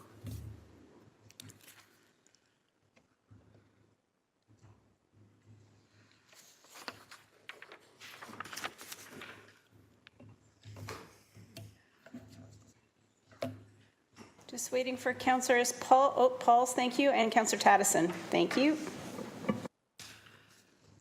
That carries 15-0. 7.12, 2023 Hamilton vacant residential unit tax revised. I have to declare an interest in this item. So Councillor Nan, would you please present your motion? Should I send the chair over to Councillor Wilson, please? Thank you. Thank you, Mayor, and took the words right out of my mouth. Councillor Nan, can you please present your motion? Happy to, Deputy Mayor. Whereas a vacant residential unit tax is intended to support Hamilton's housing efforts by encouraging property owners to rent or sell vacant units, and whereas on November 22nd, 2023, Hamilton City Council voted against the approval of a Hamilton vacant residential tax bylaw, being a bylaw to establish a vacant unit tax in order to impose a tax upon residential units that were vacant in 2023. That happened. Therefore, be it resolved, A, that staff be directed to prepare an information report to the General Issues Committee meeting of January 17, 2024 that includes the following information. 1, implications, financial, staffing, legal, resident outreach, and otherwise of voting against the 2023 Hamilton vacant residential unit tax bylaw. 2, the ease of use and options that were planned for completing a declaration online or on printed paper to be mailed or dropped off at selected Hamilton locations. 3, the communication and public education plan developed on the vacant residential unit tax for residential property owners, and 4, opportunities and limitations of using information from utility bills to assist in determining if residential units are vacant, including but not limited to risk management practices and requirements from the Municipal Act, the Municipal Freedom of Information and Protection of Privacy Act, and other legislations. And if I could, through you, Deputy Mayor, just given the really... Sorry, just before you speak to it, who's your seconder, my seconder is Councillor Councillor Taddison. Thank you. Thank you. Given the unprecedented nature of voting down enabling bylaws for policy that's been passed by more than 2/3 majority, I think it's important for Council and the public to receive a comprehensive accounting an update for the implications of doing so. And in my conversations with council members after the last council faded meeting where this happened, it became clear to me that there may be some tremendous value in members of council asking staff to clarify information that residents appear to be confused about. And as such, I've included those aspects in this direction for staff to be able to report back. And through you, Deputy Mayor, my only question to staff on this motion is whether or not it's feasible to achieve the direction request in this information report in the timeline that's indicated. Thank you. Acting City Manager Thorne. Oh, no, passing it to Director McMullen. Yeah, so through the chair, through the mayor. Yeah, thanks for the question, Councillor Nan. Yeah, that January 17th deadline would require, from my knowledge, would require clerks to post it on the website on January the 10th. So staff will be working hard to, to push up against those deadlines and keep the city clerk informed of any delays that we might have in pulling the information together. Thank you, Councillor Nan, for introducing your motion and speaking to it. On the speakers list right now is Councillor Jackson. Thanks, Deputy Mayor Alex Wilson. And Councillor Nan, I think, has taken some broadcasting courses, because I really was impressed with her second whereas, how she elongated and put tremendous emphasis on certain words to ensure everyone heard her very clearly. And the Ward 6 councillor heard her especially very clearly. It's been very interesting since November 22nd, Mayor Horwath, Deputy Mayor Wilson, Alex Wilson, and Mayor Horwath and colleagues, the pro side, each one took their time to parade into my office to have some chit-chatting about what occurred. Anyways, won't regurgitate what happened that day, all I thought in proper form, and never ever expecting the outcome that occurred. However, we are where we are. And now to be a more serious commentary, Deputy Mayor Alex Wilson, I'll be supporting this because I'm still opposed in principle to the VUT, and that won't change. However, the councillor who has initiated this for 4 years, I know that she feels tremendous possession of this issue, and for all the reasons she feels it's important to have in our community. That's the democratic right that we both have in contrary opinions. However, I'm sensing that one of the bugbears that I always felt with the rollout of this program was the process of negative billing, which I dubbed because we're, if you will, bothering 177,000 households to potentially get at 1,100 properties that may be vacant. And you know, folks, if you, Deputy Mayor Alex Wilson, if some of you don't recall, about 20 years ago, the CRTC came down strongly against cable companies who packaged together expensive bundles of channels, sent them to the homeowners, and basically said, hey, if you don't want the expensive bundle, notify us. And by the time it was too late, often people were already paying for the more expensive packages that they didn't even get to choose from. And there were heavy penalties imposed by the CRTC, and quite frankly, the negative billing process was banned. So I'm reading here that Councillor Nan is asking staff to look at if we can deviate from that, if I'm interpreting correctly, to maybe look at property standards, data that's available, water billing data that may show property standards. I could point out in my ward, I'll take property standards bylaw officers down various streets and point them out where there's derelict properties that have been uninhabited for probably a long time, and there you go right after them. And those are the problem properties that could easily be on the market and providing affordable units and housing. So all of that, Deputy Mayor Alex Wilson, to say that I will support this request for more information and the councillor's desire to try to show the overall upside versus downside of the VUT, but just to put on the record that it won't be ultimately changing my vote in January. Thanks, Deputy Mayor Alex Wilson. Thank you, Councillor Jackson. Councillor Clark is next on our speakers list. Thank you, Deputy Mayor Wilson. One of the concerns that I've had from the beginning is we already have a generalized pattern in the city of Hamilton that when we mail notices to residences, a lot of residents don't get the mail. They like to try and blame Canada Post, but that doesn't happen. It's not Canada Post. It's all the junk mail that's in the mailbox at the same time. And if your letter or newsletter doesn't jump out, then it just gets thrown in with the junk newspaper.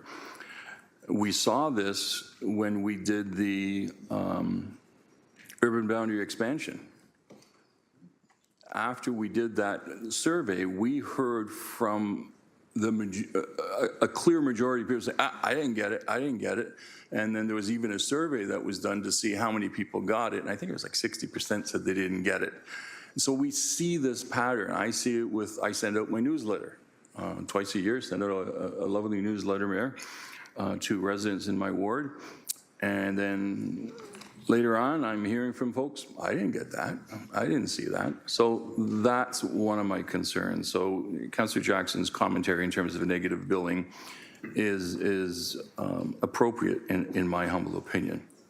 What I like about the motion from Councillor Nan is the fourth one that talks about looking for opportunities and limitations to find other ways. I guess I'm finished. Thank you. Looking for other ways to get the list of vacant houses. And I think that's an important thing that we should be dealing with. I still remain concerned that the public notification to the residents is flawed, and I don't know how we get around it.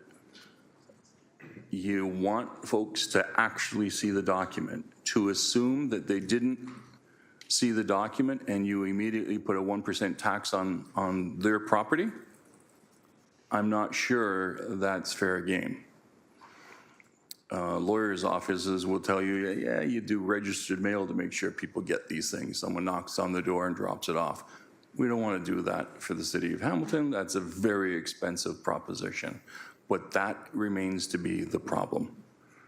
We're going to be taxing people and they're going to be saying, I didn't get the notice.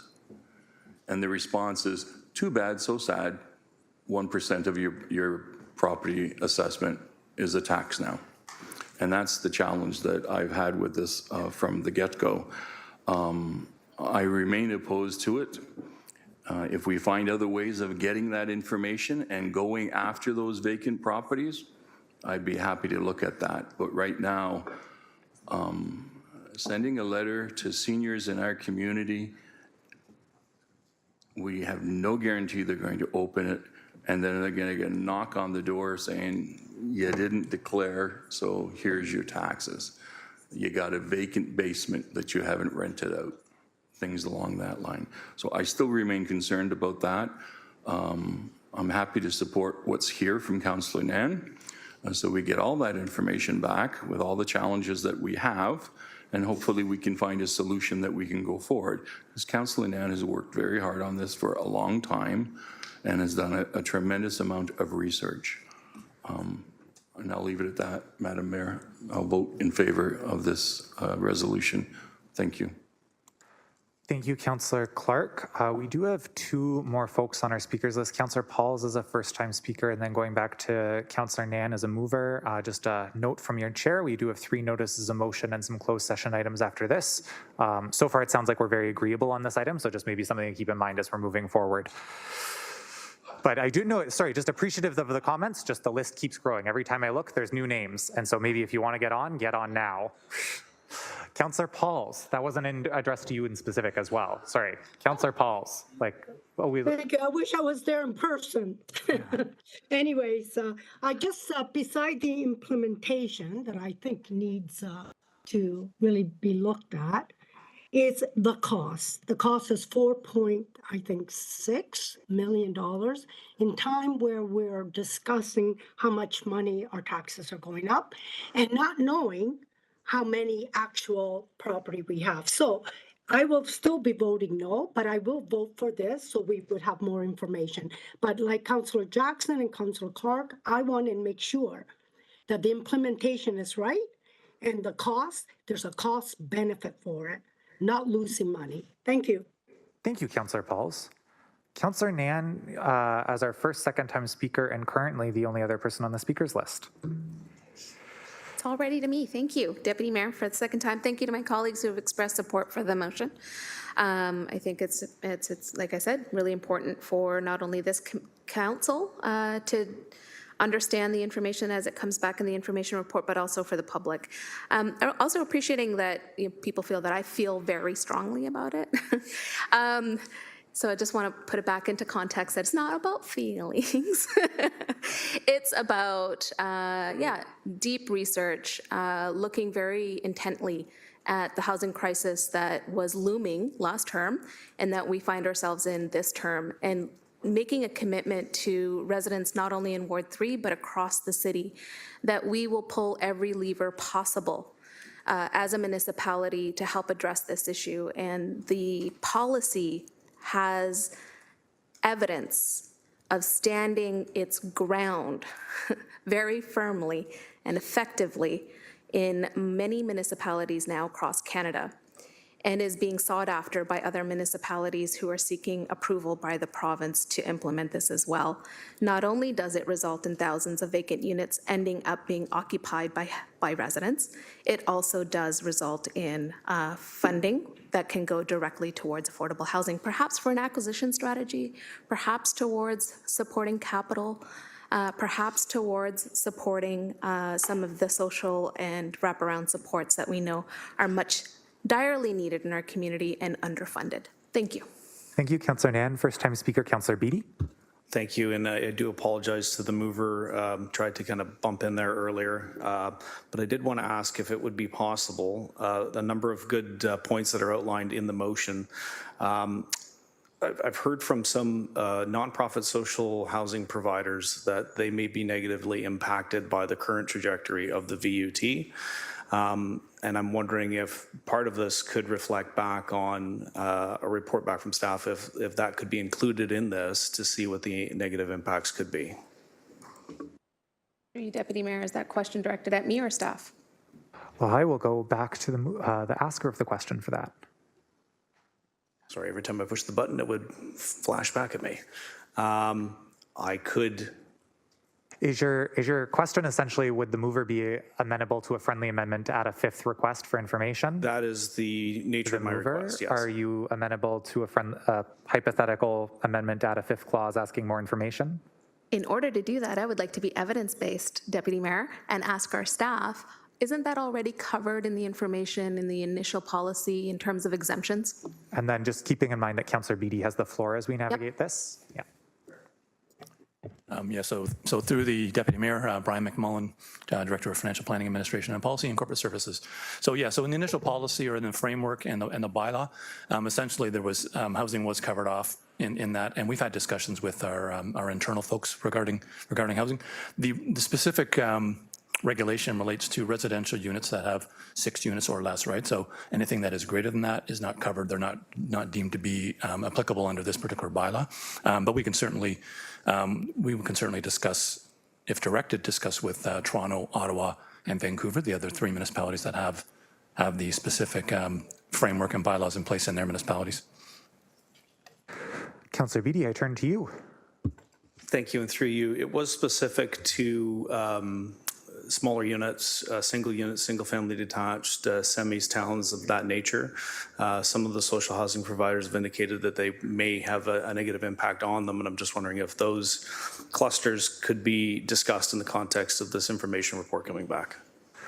Not through anyone, it's myself. Just Councillor Beattie, just to help us maybe get some language. Is the intention you're looking back for just a report on what's already been done in terms of consultation, what's been heard, or are you asking for new research or just given the quick January timeline, I think really scoping out what you're trying to get back is going to be helpful to understand where this goes. Absolutely, and thank you for the clarity, Deputy Mayor. In a nutshell, is it possible during the completion of this report to engage with local Hamilton-based nonprofit social housing, affordable housing providers to understand the potential impact of the current framework of the VUT on them? Thank you, Councillor Beattie.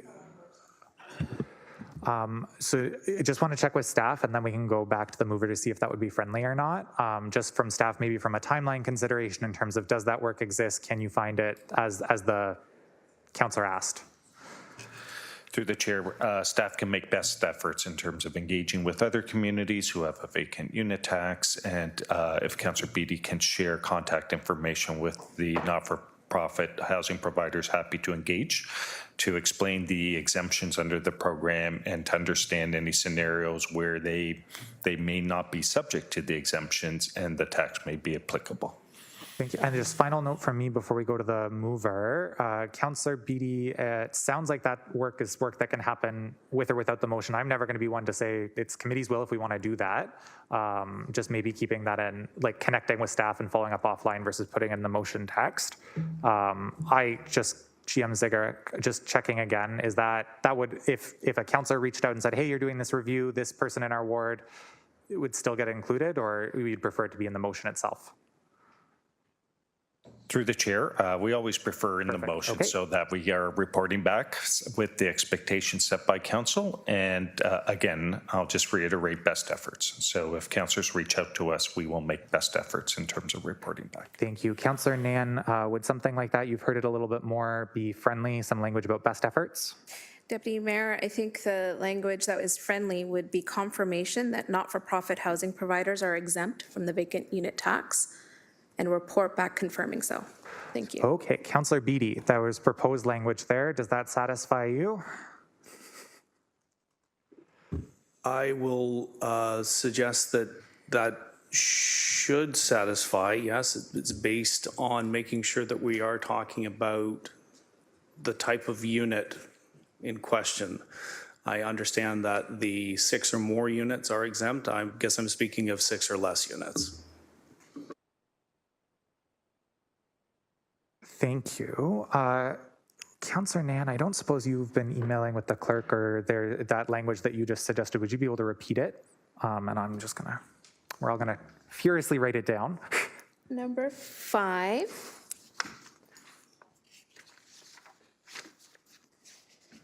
Confirmation that not-for-profit housing providers are exempt from the vacant residential unit tax and any other information that would be valuable. Thank you. Apologies. I'm seeing some thumbs up. We do have the first 4 clauses there. It'll obviously take a second for that to get written down by the clerks and then get put up on the screen. When it comes to specifically clause 5, are folks okay based on what they just heard, or do we want to see that in writing?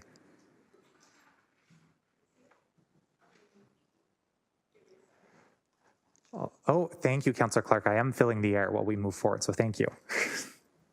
Yeah.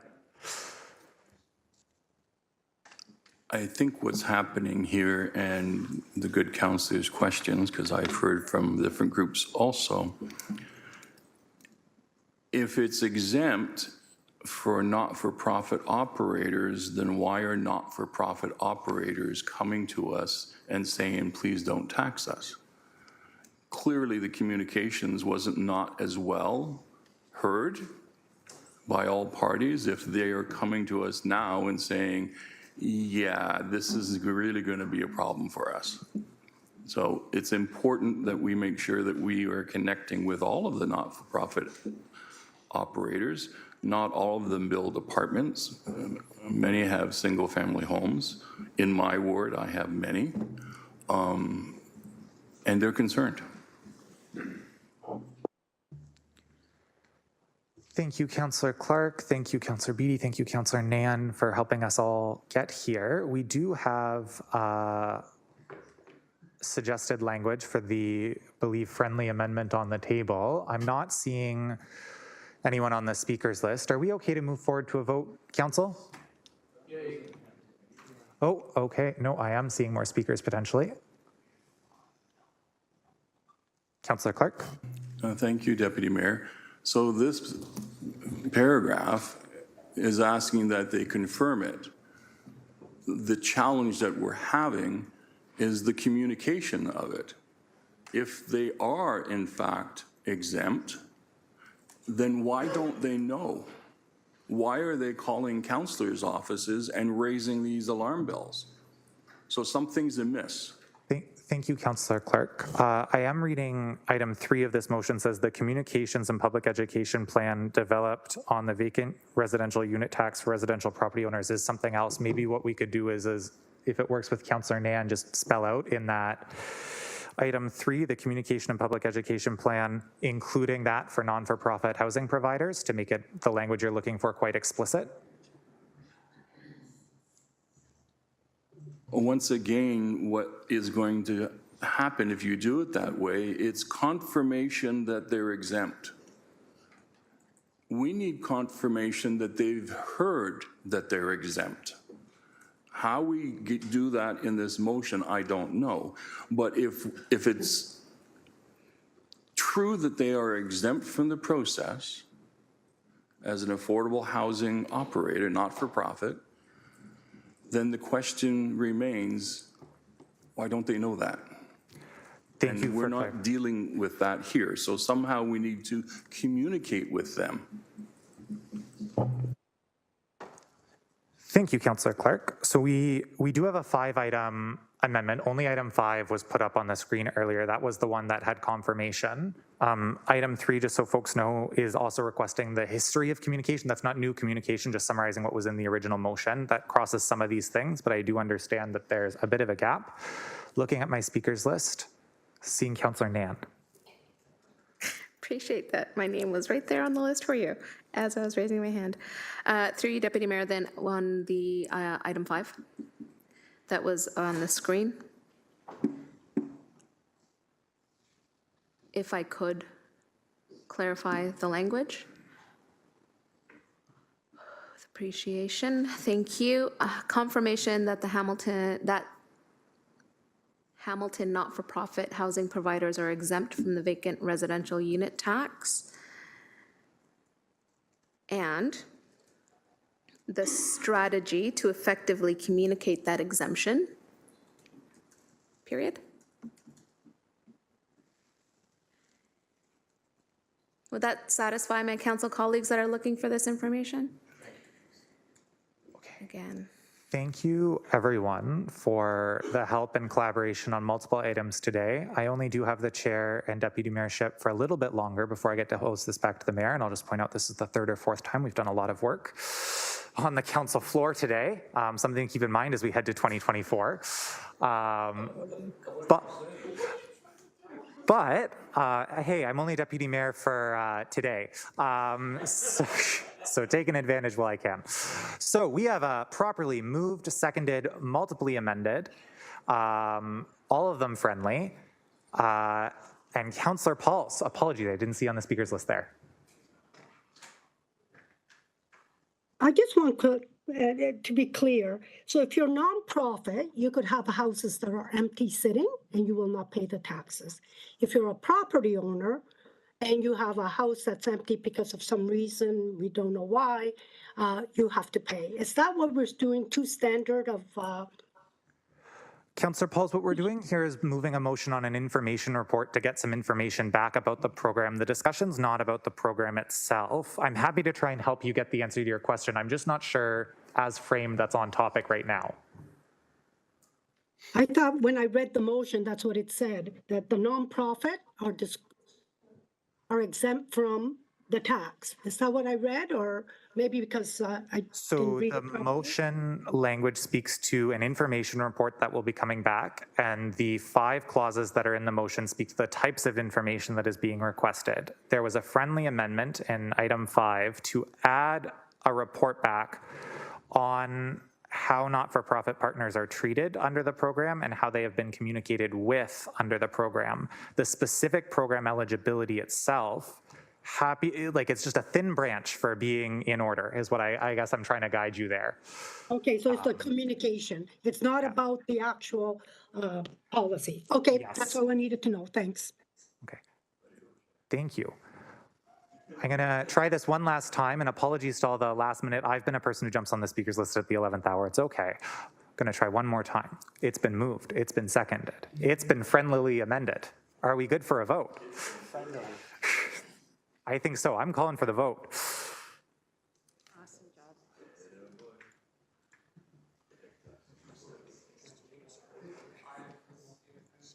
Councillor McMeekin, I'm sorry, we missed if you, did you vote? Yes, I vote yes. Thank you. And Councillor Pauls, your thumbs up as well. And Councillor Crutch, thank you.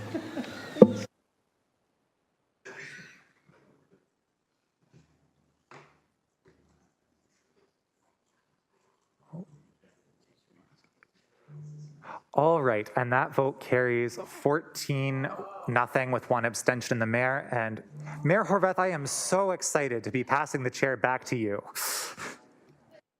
Thanks very much. Fine job, Deputy Mayor Wilson. Fine job. So we're now on to Section 8, Notices of Motion. 8.1, advocating for the federal government to help address the food insecurity crisis through the Federation of Canadian Municipalities. Councillor Nam, may I please have the motion to waive the rules? Certainly, Mayor, and it's moved by myself, seconded by Fishing here. Councillor Alex Wilson, thank you both. Thank you. That the rules of order be waived to allow the introduction of a motion respecting advocating to the federal government to help address the food insecurity crisis through the Federation of Canadian Municipalities. And the reason, Mayor, that I have to waive the rules is because FCM would require this motion passed and ratified by council in time for consideration to the standing committees and AGM coming up in January.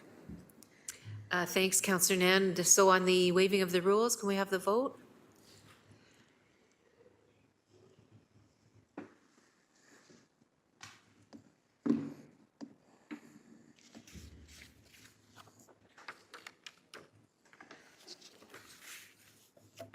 I'm just exercising my leadership.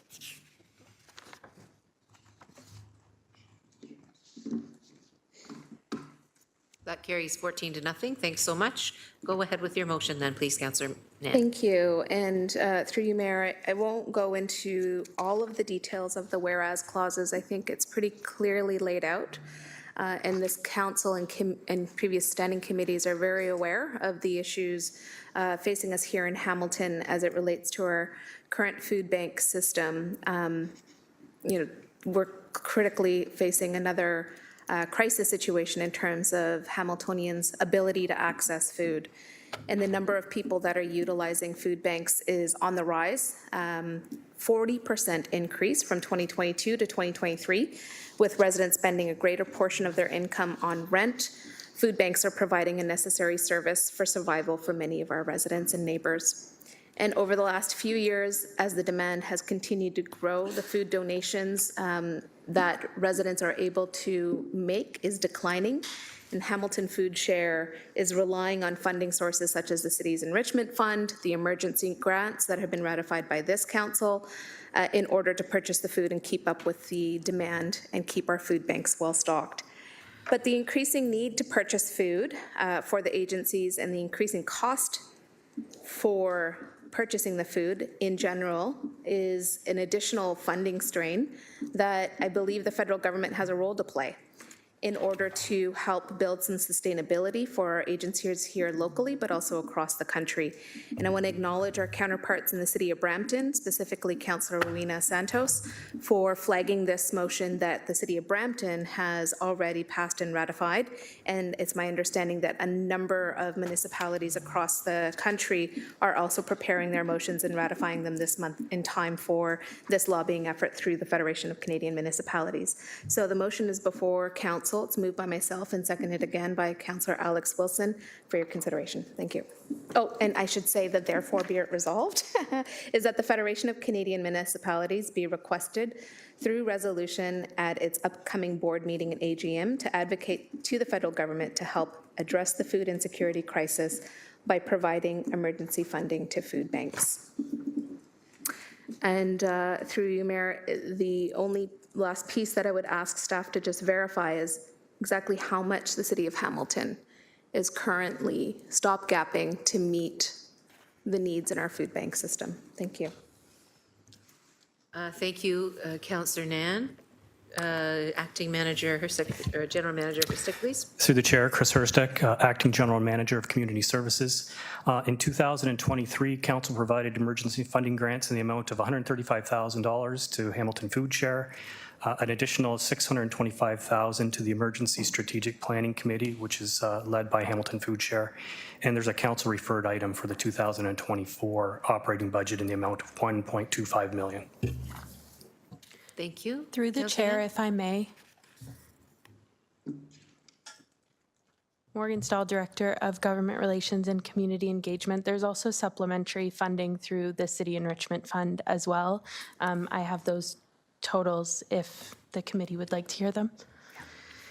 So for 2022 and 2023 combined for food banks and emergency food services, we provided $681,739. That was a total of $289,722 in 2022. And supplementary in 2023, $392,017. Councillor Nan? Mayor, those are significant funding contributions as a municipality to our emergency food network as well as our food banks here locally, with much thanks to our staff for the responses, but also I want to thank staff in government relations and strategic policy and in healthy and safe community in supporting this motion coming forward today. Thank you. Thank you, Councillor Nan. Councillor Alex Wilson, please. Thank you. I'll keep it brief. Thanks to Councillor Nan for moving this forward, and thank you for the advocacy to the federal government with our other partners. It's so essential that we're advocating to the federal government on this, and I do just want to recognize the efforts of local farmers who were at the House of Commons in the spring talking about this exact issue.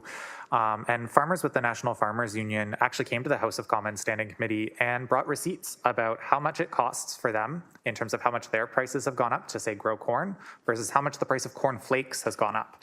And there's a big disparity there in those numbers. And so this is part of the public record. We know where the money is going.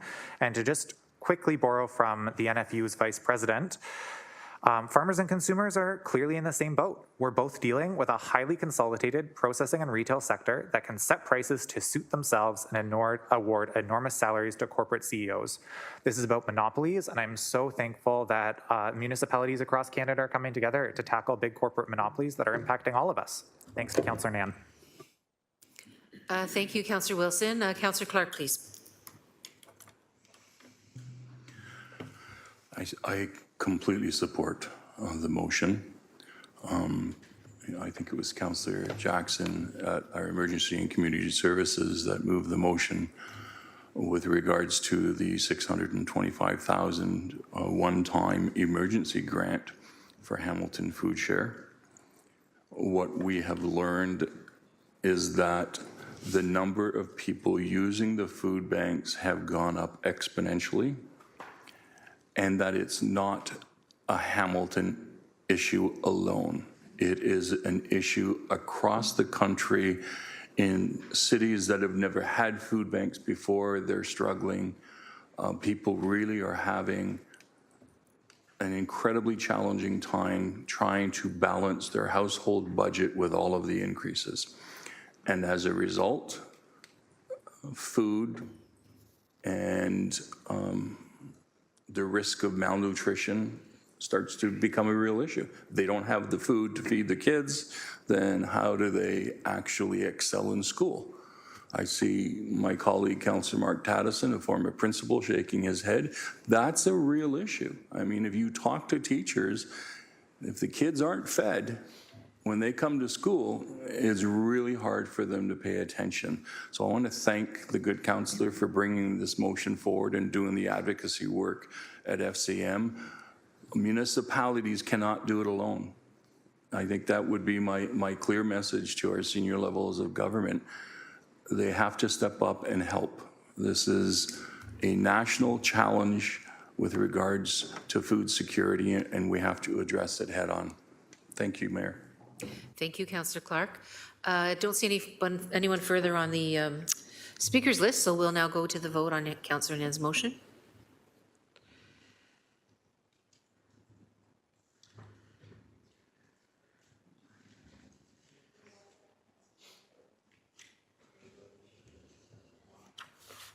Councillor Pauls,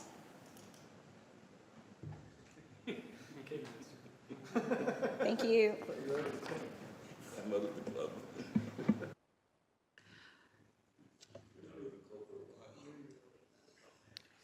That carries 15-0. We are now on to item 18, or 8.2, Ontario Ministry of Transportation to upload the Red Hill Valley Parkway and Lincoln M. Alexander Parkway to own, operate, and maintenance as a provincial highway, Ward 1.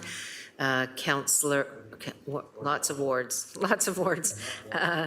Councillor M. Wilson, may I please have the motion to waive the rules? I think that's what the Ward 1 was. Thank you, Mayor Horvath. I'm trolling for a seconder. Councillor Taddison, thank you. That the rules of order be waived to allow for the introduction of a motion respecting Ontario Ministry of Transportation to upload the Red Hill Valley Parkway and the Lincoln M. Alexander Parkway to own, operate, and maintain as a provincial highway. The reason for seeking this permission to waive is I would like everything having to do with the financial burden being borne by this municipality and others to be framed within the context of urgency. And that is simply it. I want every opportunity to be had, to be and made, that the formula that is before us, being borne by us, particularly the residents of this municipality, is not sustainable. Thank you. Okay, I don't see any speakers on the list for the moving of the waiving of the rules, so we'll go to that vote first, please.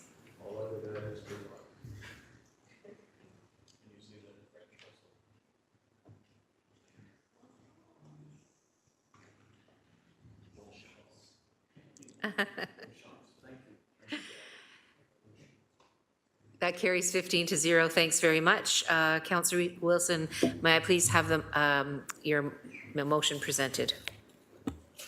Thank you, Mayor Horvath. It's moved by myself and seconded by the Mayor of Hamilton. That the Mayor of the City of Hamilton and Government Relations staff facilitate a meeting with the provincial government and the Ontario Ministry of Transportation to begin discussions on the possibility of uploading both parkways to own, operate, and maintain.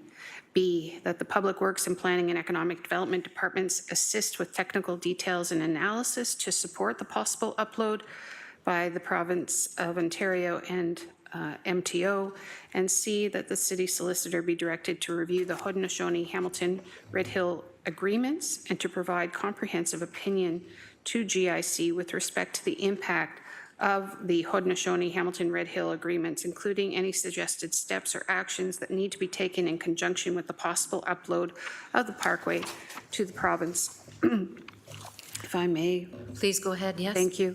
A few brief remarks. Cities are the economic engine, whether they're part rural, part urban, all urban, they are the economic engines of this nation and of this province. Cities, through their representation, whether it be FCM, big city mayors, AMO, this is not a new story, but it is a story that is, in my opinion, one of great urgency, have been calling for a more sustainable fiscal framework for municipalities for some time. We are going into another annual budget deliberation.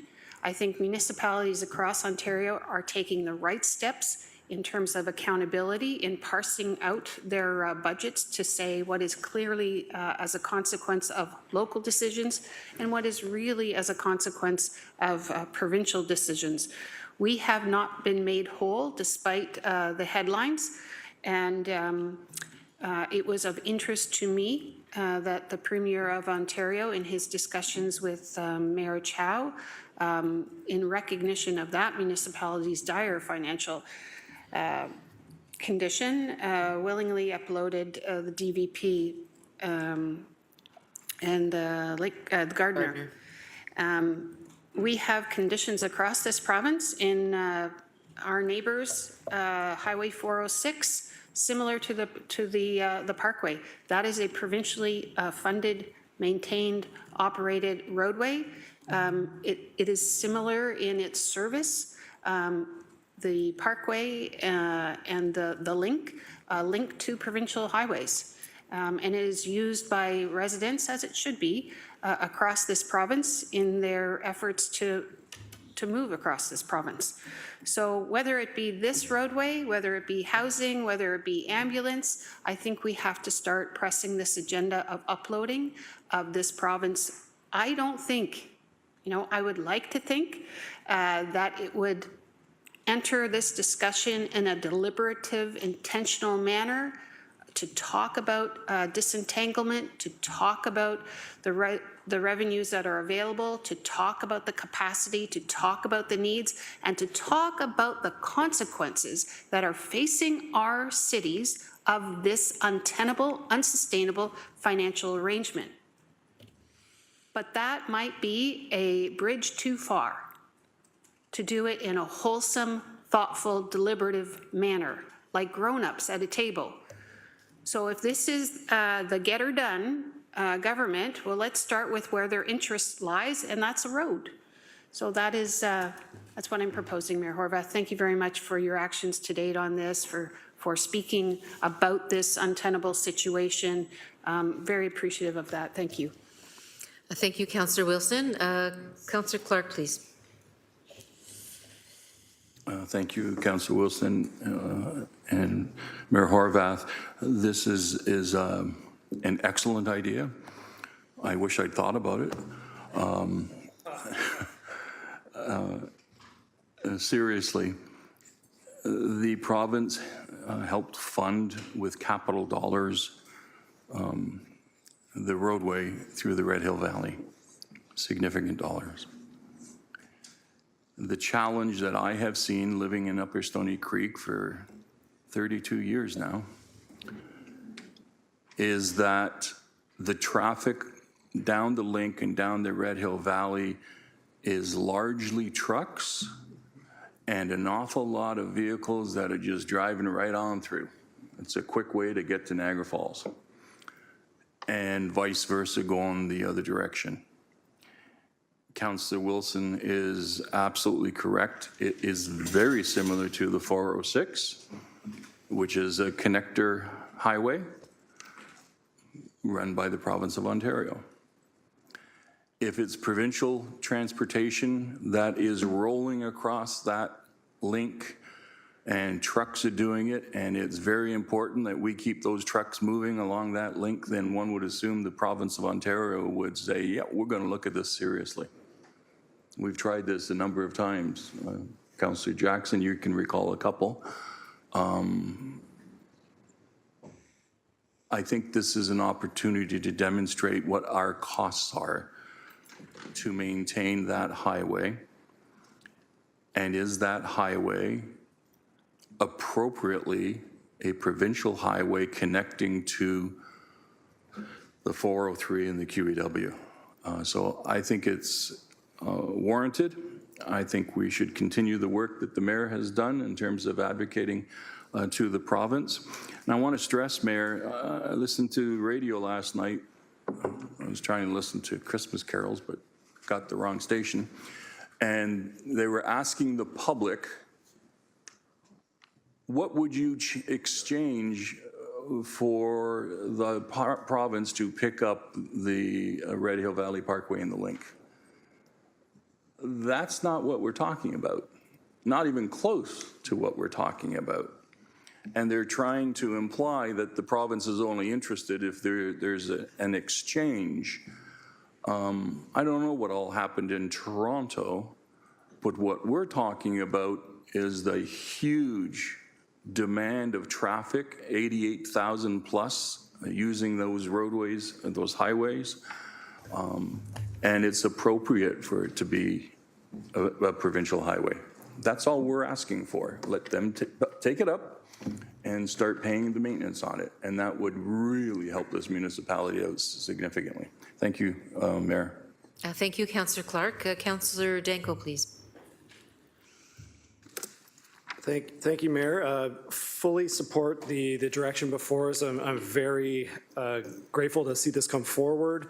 I'm sure that every single municipality in Ontario is looking at their infrastructure and asking what should the province rightfully be responsible for, what could be re-uploaded to the provincial government.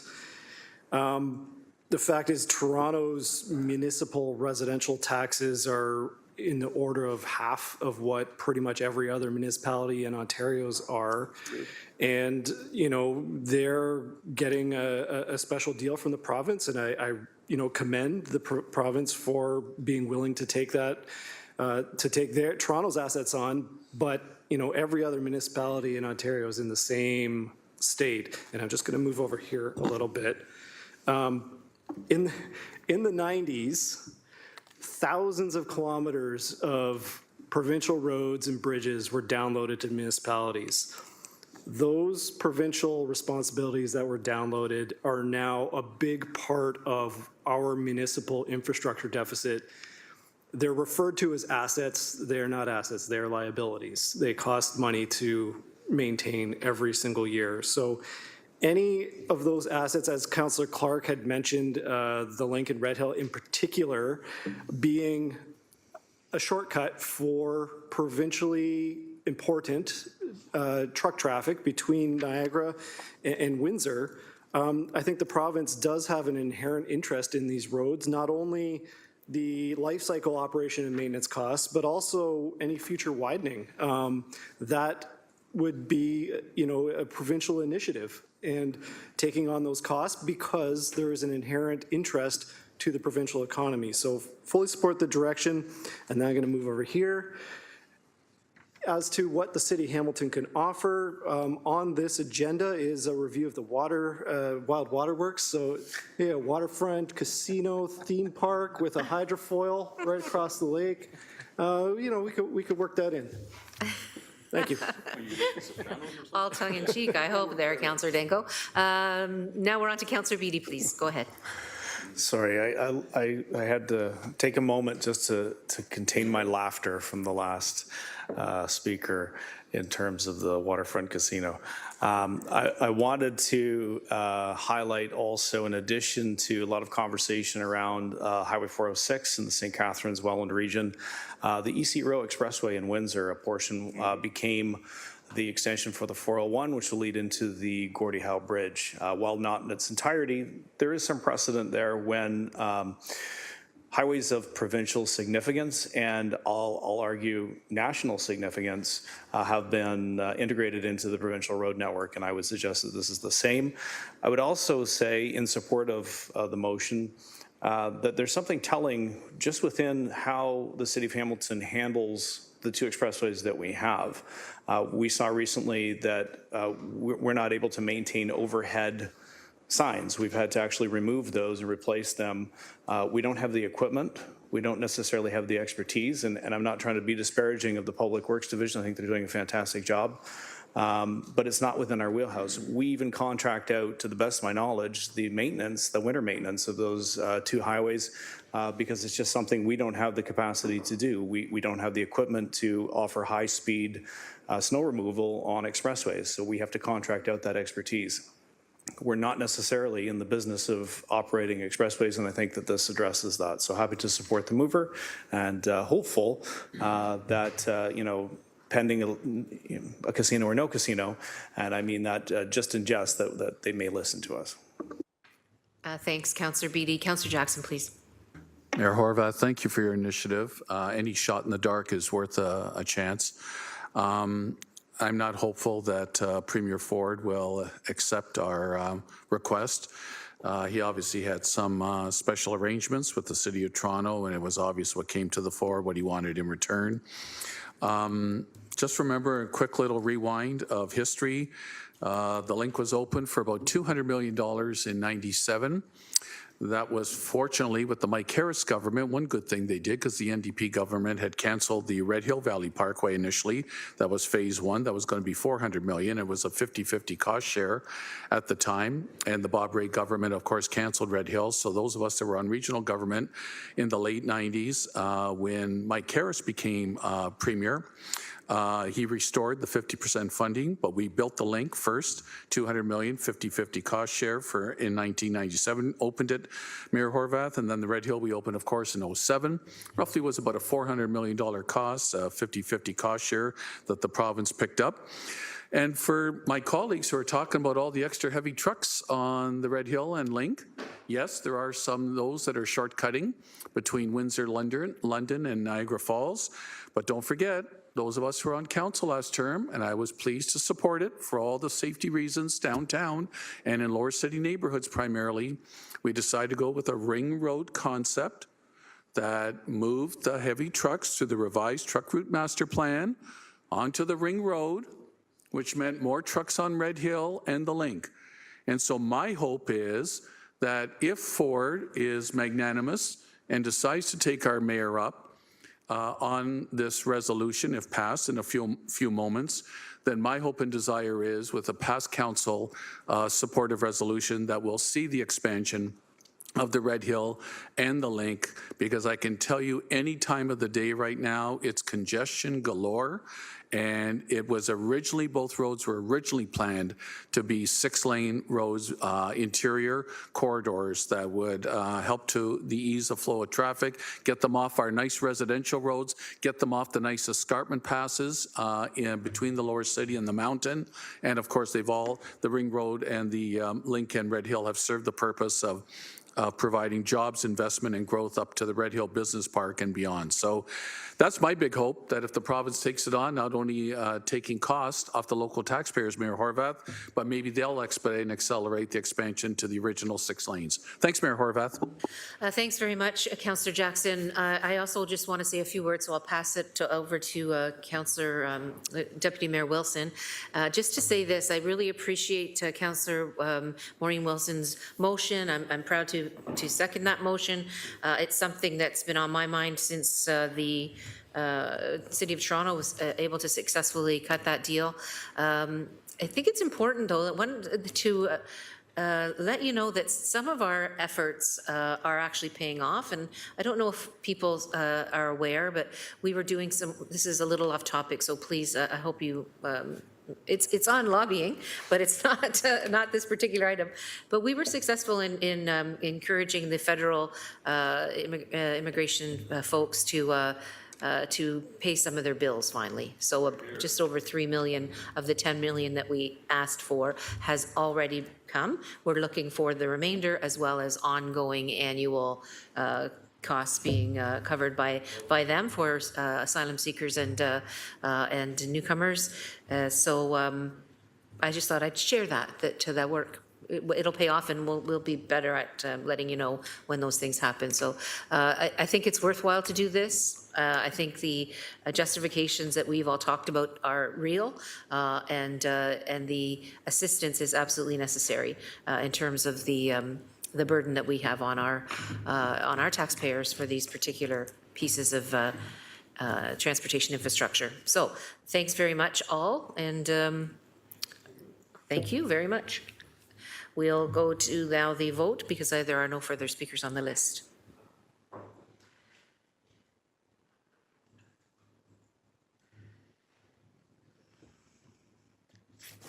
Councillor McMeekin, thank you. Just waiting for Councillor Taddison.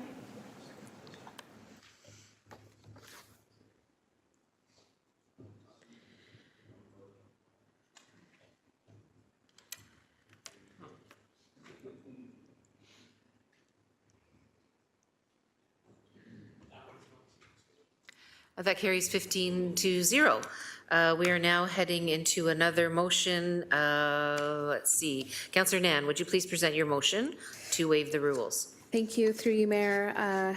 It's moved by myself and seconded by Councillor Crutch to waive the rules to allow introduction of a motion respecting amendment to item 4 of the Public Works Committee Report 23007, respecting standardization of equipment, supplies, support services, PW Report 13027B, which was approved by Council on May 15th, 2023. And the rationale for waiving the rules is that this is a housekeeping matter that requires dealing with before year end. Thanks very much. Can we have that vote up, please?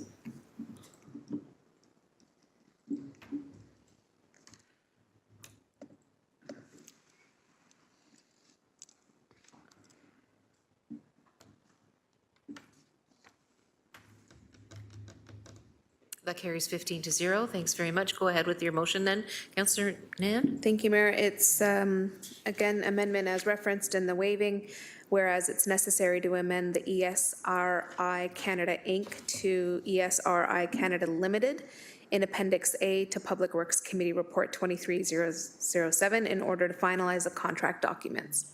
So it's a name change, as far as I understand it. Any questions, please direct them to staff.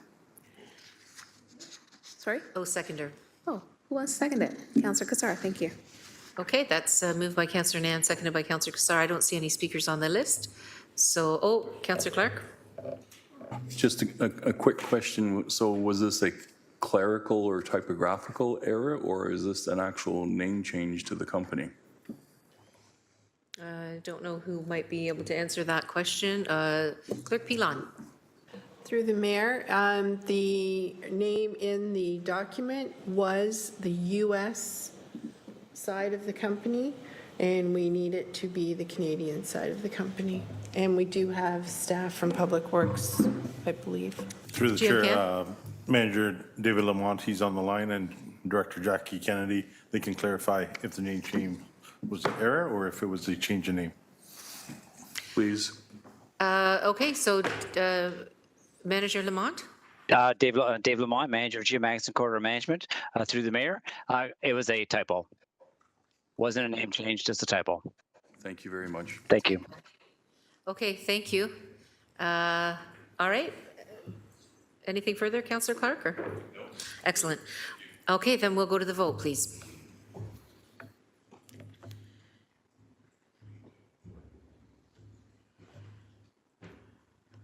Thank you, Councillor McMeekin, I've got you, and Councillor Pauls as well.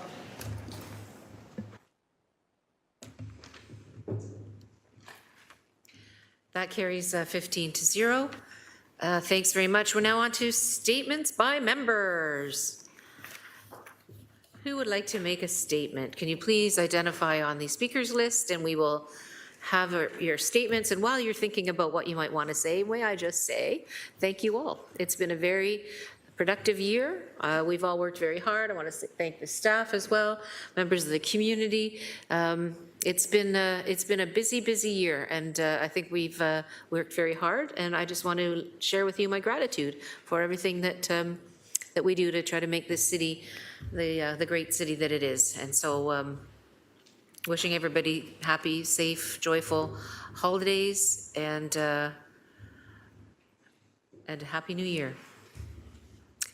And we have Councillor Pauls and Councillor Clark.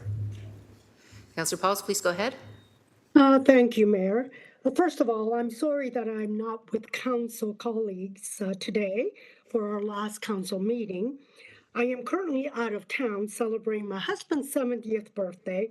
And to celebrate, we both competed with the Ironman triathlon involving 1.9K swim, 90-kilometer bike ride, and 21-kilometer run.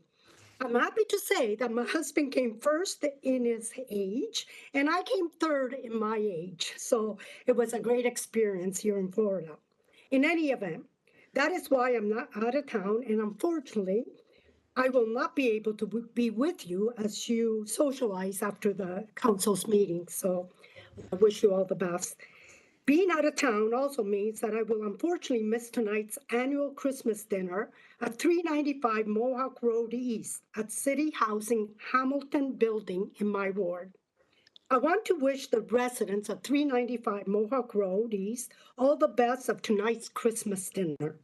My chief advisor and legislative assistant, Sam Beniti, is actually once again donating and cooking a prime rib dinner with all the fixing for them tonight. I want to thank those councillors who contributed to tonight's donated meal via Sam when he donated the prime rib lunch for the last week GIC council meeting.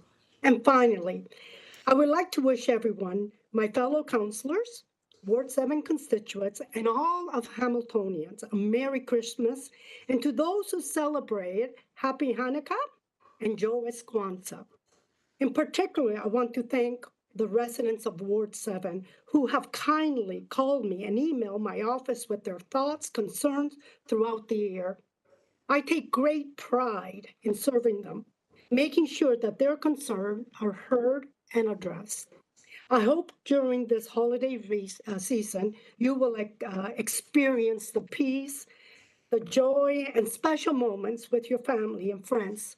I wish all you happiness, health, and prosperity in 2024. Thank you. Thank you, Councillor Pauls. Councillor Clark, please. Thank you, Mayor. I'm happy that we got through the year together. I don't know, it's pretty dicey today. Yeah, but we did it. Yeah, and we did it. 10 new councillors, well, not quite, or 9 new councillors, 1 new mayor, could have created some really challenging things for any city council anywhere in Canada to deal with. I have found over this year that the new councillors have exceeded expectations. They have learned the system, they ask the questions, they chair meetings exceedingly well. My friend, Councillor Alex Wilson, wow.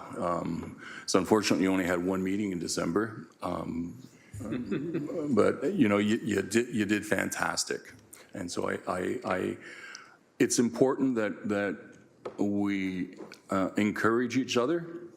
It's important that we remember, as my friend, Minister McMeekin, who's sitting there resting, as he often says, we can disagree, but let's not be disagreeable. And it rings true, and that's what we have done as a council. It's okay when we're in this chamber to debate back and forth and passions arise, and we have some very interesting discussions. It's okay for the vote not to be unanimous. It doesn't mean that we have failed. It means that democracy around this table is working. And so I'm very proud of what has transpired in the last year. And I look forward to working on the budget, which is going to be, as the mayor has indicated many, many times, very challenging. Switching topics, I do want to thank all the residents in my ward. If you get a chance and you come out to Ward 9, holy smokes. There must have been a sale on Christmas lights at Costco or something, because it is lit up like you cannot believe. It's really amazing. Some of the houses would challenge Mr. Griswold. It's just astounding. So I want to thank them for getting into the Christmas spirit and the holiday spirit. I want to wish all of the residents in my ward the very best of the holidays. And a blessed, healthy, and hopefully prosperous new year. And the same around my table here with all of my colleagues. I look forward to the new year. God bless. Thank you, Councillor Clark. Councillor Jackson, please. Thanks, Mayor Horvath. I'm simply going to read my Cable 14 greeting that I shared recently on television, and I'm going to read the same greeting here today. Something about Christmas time, something about Christmas time, makes you wish it was Christmas every day. See the joy in the children's eyes and the way that the old folks smile says that Christmas will never go away. I cling to the words of that song by Canadian singer-songwriter Bryan Adams every year, Mayor Horvath, at this time, because it rings so true with positive traditional meaning and says so much. There's something special in the air that is undeniable at Christmas time. People sending cards to each other, people making time for each other that haven't been together all year, people giving gifts and wishing each other joyous Noel and Merry Christmas. However, in our ever increasingly dangerous times we unfortunately live in around the world, it is critical to reflect and remind ourselves what has most meaning in our lives, that being family, close friends to cherish in this great free land of Canada. And for those of us that are blessed and have so much to be grateful for, we must never forget to provide tangible support, love, and companionship to those that are shut-ins and those without family nearby, and our seniors and those individuals and families experiencing financial uncertainty and hardship. May God bless each and every one of you. On behalf of the Ward 6 office, of myself and my assistant Samantha Nancy, a very Merry Christmas, a happy, healthy, prosperous, and peaceful New Year to come, and a very happy Hanukkah to our Jewish community and many of my Jewish friends in our city, especially at this time, what's happening around the world. Thanks, Mayor Horvath. Thank you, Councillor Jackson. Councillor Nan, please. Thank you, Mayor. I wanted to just, first of all, say I'm really excited about tomorrow. Also, I have my first ever co-collaboration joint ward town hall of the year happening with Ward 2 City Councillor in the Stinson neighborhood, since we share that neighborhood between the two wards. Really looking forward to it. I just wanted to say a big thank you to both the Ward 2 and Ward 3 teams for all your support in getting that meeting organized. And just a reminder to residents that if you're interested in attending, please do, from the Ward 3 side, drop us an email, let us know, ward3@hamilton.ca, so we can make sure there's enough chairs in the room. And a big thank you to the Ward 3 office for all of your support over the course of this year. It's been a lot of work. We have put together a community impact report, and looking at the numbers of the resident case files that we have resolved has been quite staggering. And I just want to acknowledge the heavy lifting that the team has done in supporting me in fulfilling my mandate in office as a Ward 3 City Councillor. And finally, a message to everyone across Hamilton, and may it ring even louder further, that I join millions around the world in saying, may there be peace on earth sooner than later. Ceasefire now. Thank you. Thanks, Councillor Land. I don't see anybody else on the speakers list at this point in time. But I do have, before we go into the next section, I think I might have misplaced my vote on one of the issues earlier on, and that was on the sell-off of the Lake Avenue property, the Lake Avenue properties. That at committee I didn't support that, and I think I accidentally voted in favor of that. So can I ask the clerk to? Do you know what I'm talking about? The this is on the GIC committee. Oh yeah, 5/13. Yeah. Yeah, and I think we pulled that. We had a big conversation, and so we separated the vote, it out for a separate vote. Did I vote properly? Did I vote no or yes? Because I didn't support that at committee, and I think I might have accidentally supported it today. Is it Lake property, item 19? 19, yeah, the one we added to the report. We pulled it from information and added it to the report. So I was supposed to be a no vote on that. I don't think it changes the direction. I just don't want to be recorded the opposite of what I did at committee. It didn't make sense. So I don't. I thought about it afterwards. It was a very confusing conversation. So Sal and I were discussing it in the lunchroom, and I almost forgot. Apologies, council members. I know it's been a long day.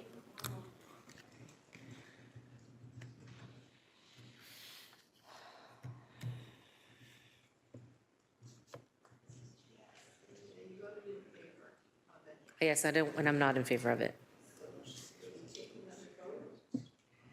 I don't think we need to take another vote. I think it's just, can you identify that I had a, I'm sorry? You don't have a conflict with it. No. Right? It's, you just would prefer to vote in another. Yeah, I way. voted the wrong way. Yeah. Inconsistently. So I'd like to just correct it. We need to take another vote. Well, the councillor's not here. That would not be the right thing. So. Okay, we'll correct it. We'll note it in the minutes that we've corrected that. Is that okay with folks? That's my consistent position. 5 and 13 Lake Avenue, the parking lots. Item 19. Yeah. No, we're not, I don't want, I'm just wanting to see if I can correct that. I have the same issue. Oh, you voted the wrong way as well?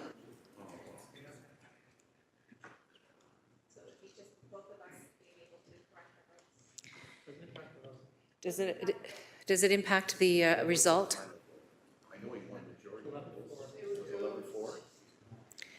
It will go 11, it'll be 9-6. 9 to 6. That's fine. It doesn't have any real consequence, just consistency. Because it was quite a conversation. Sorry, Councillor Clark, did you?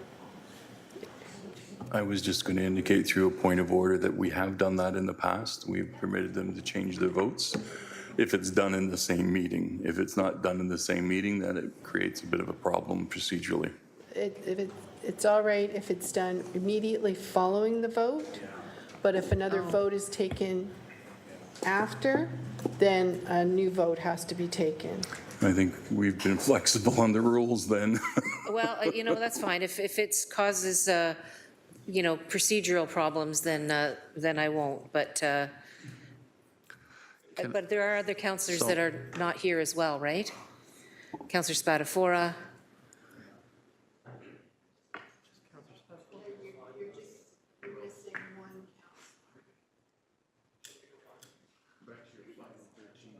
If we can bring in Councillor Spadafora, that would be really helpful.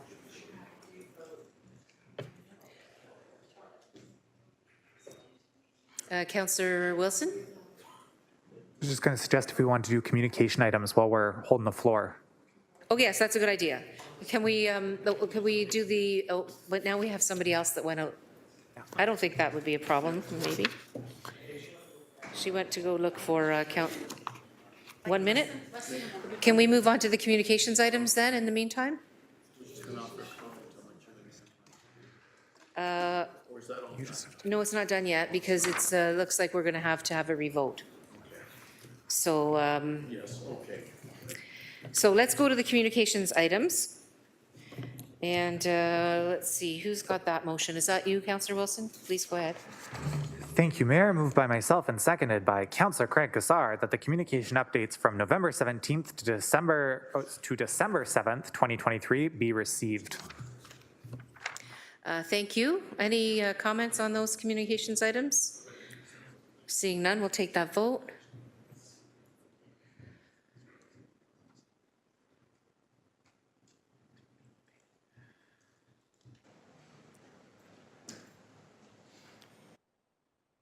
Councillor McMeekin, Councillor Pauls, I see your thumb, thank you. Councillor McMeekin, this is on the communication updates. I can see your mouth moving, but your microphone is not on.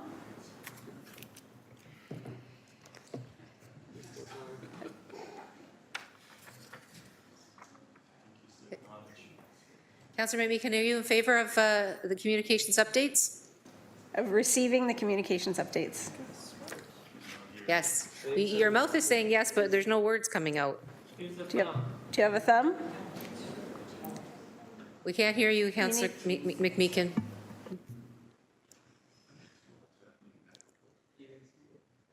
No, we still, can we just can you put a thumbs up or a thumbs down on this vote? Yes, I can. Oh, there you go. Thank you.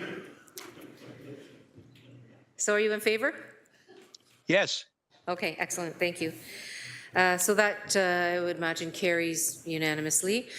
15-0, thank you. Okay, so what happened was I inadvertently voted opposite to my initial vote in a committee meeting and didn't realize it till later.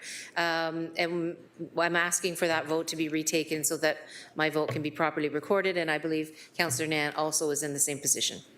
So that would have been on the GIC committee report, item 19, the one that we lifted from the information report.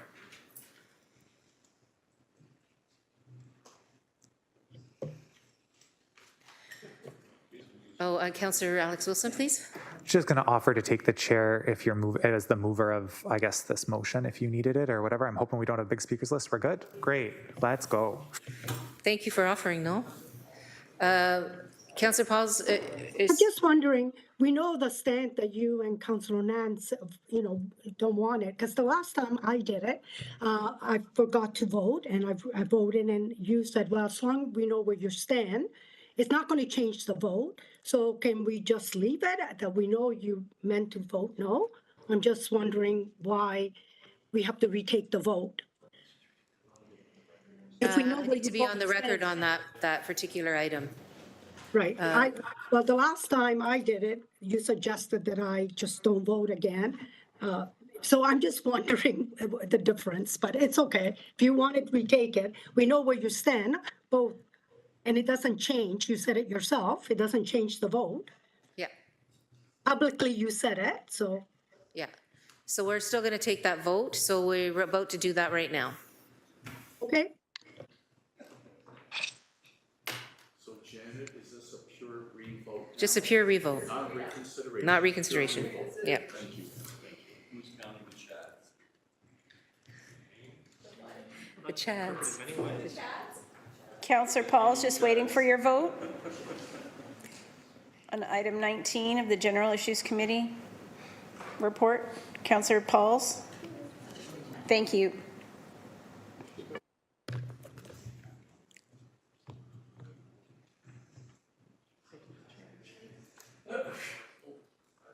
Oh, sour. There, still carried, 9-6. Okay, so now we're on to the private and confidential portion of the agenda. There are some minutes, some reports, and so I don't know if the closed minutes need to be done in camera. Can I get a motion on the closed minutes then for November 22nd, 2023, November 27th, 2023, December 4th, 2023? Moved by Councillor Alex Wilson, Deputy Mayor, seconded by Councillor Nan. Any discussion on those minutes? Probably not, because otherwise we'd have to go in camera. Okay, with the vote up, please.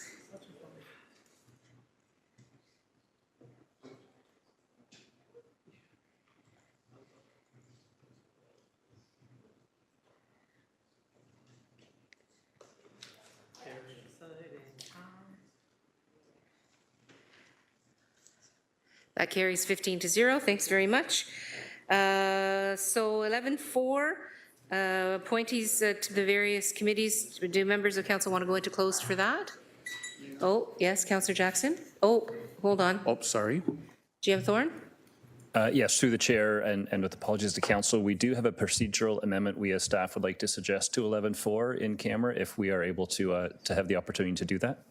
Okay, so then if that's amenable, Councillor Jackson? Mayor Horvath, and very, very respectfully to my colleagues, is this about the two? Oh, this is something different. Something different. Okay, my apologies. So we have to go on camera for something. Yes.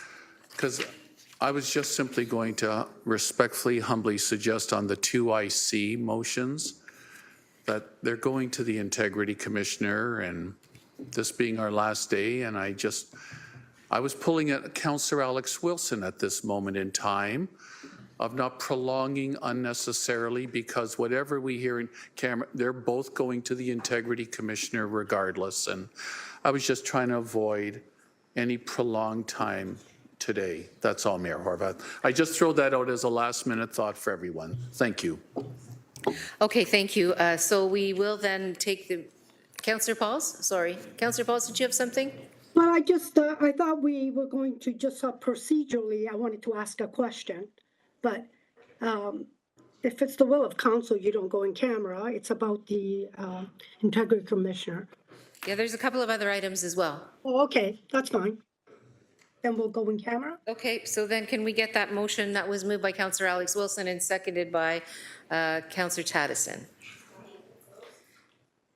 to go into closed? So this is for the appointments to various City of Hamilton agencies, boards, subcommittees for the 2022-2026 council term, as well as other items, appointments to various agencies, boards, and committees, and the motion that was brought from the earlier conversation, 7 point, whatever that was.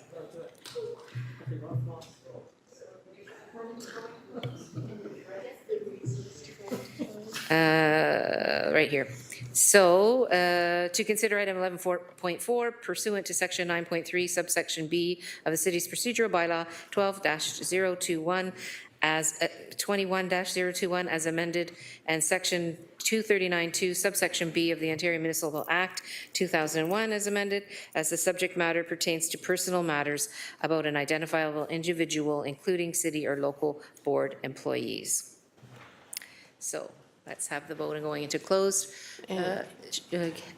Mayor Horvath, Clerk in Phelan? that motion, we're just adding 7.7. 7.7. So it's item 11.4 and item 7.7. Okay, thank you so much. So we have that up.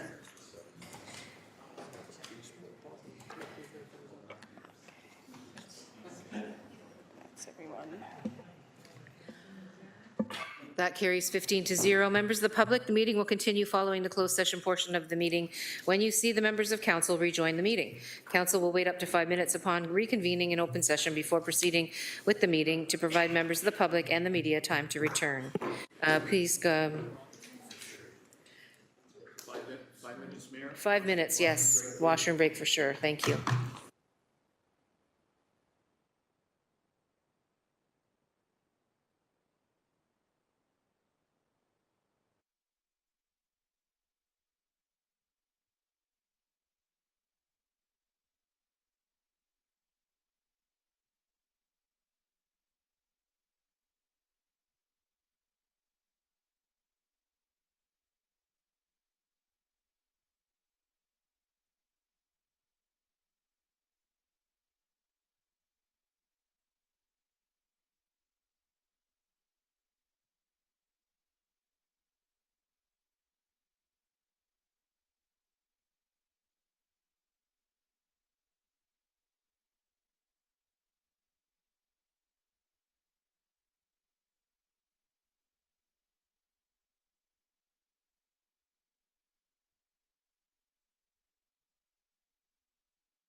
Sound like John.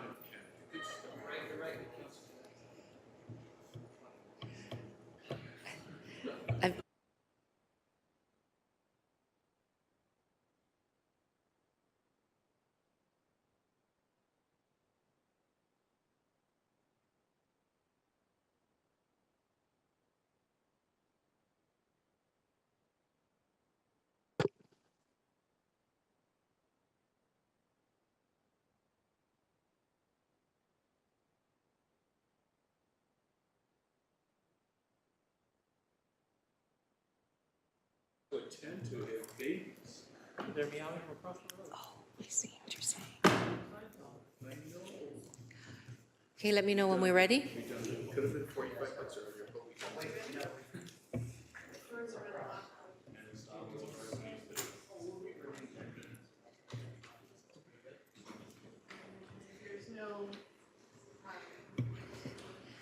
Okay, so then we're back up and running on the internet. Okay, thanks very much. Welcome back, everyone. We are now back in open session.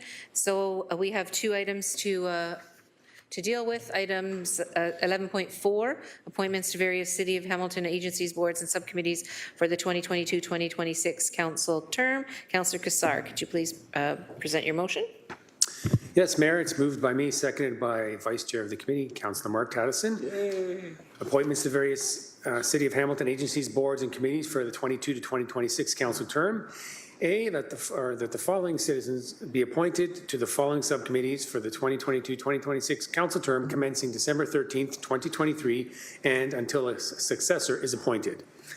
So 1, Advisory Committee for Persons with Disabilities, Hope Bonifant, Ben Cullimore, Lance Dingman, Skylar Dunford, Anthony Frazina, Kara Hernold, Levi Genosi, Leif Johansson, Hargan Kaur, James Kemp, Paula Kilborn, Tim Murphy, Jake Maurice, Mark McNeil, Kim Nolan, Tim Nolan, Michael Opoku, Robert Westbrook. 2, Agricultural and Rural Affairs Subcommittee, Amir Chima, Janice Curry, Alan Freeman, Alan Payne, Daniel Vanderhoot. 3, Hamilton Farmers Market Board of Directors, Andrea Carlisle, Matthew LaRose, Laura Lukasik, Jessica Myers, and Amanda Reiser Stewart. And 5, Waste Management Subcommittee, Heather Govender, Peter Hargreave, Kevin Hunt, and Lori Nielsen. Thanks very much. So that was moved by yourself and seconded by Councillor Tattison. And we'll go to the vote. And once again, good work.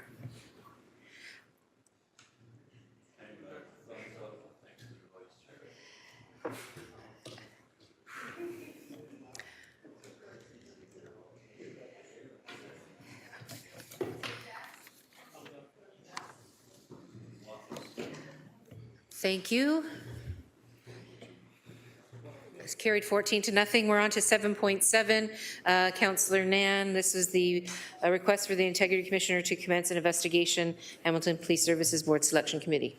As was moved earlier, moved by myself and seconded by Councillor Spadafora. No discussion, so we'll go to the vote, please.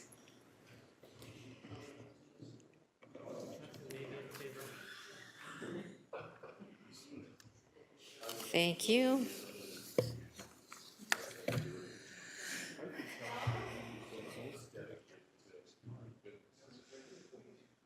That carries 14 to 0. We're on to the bylaws.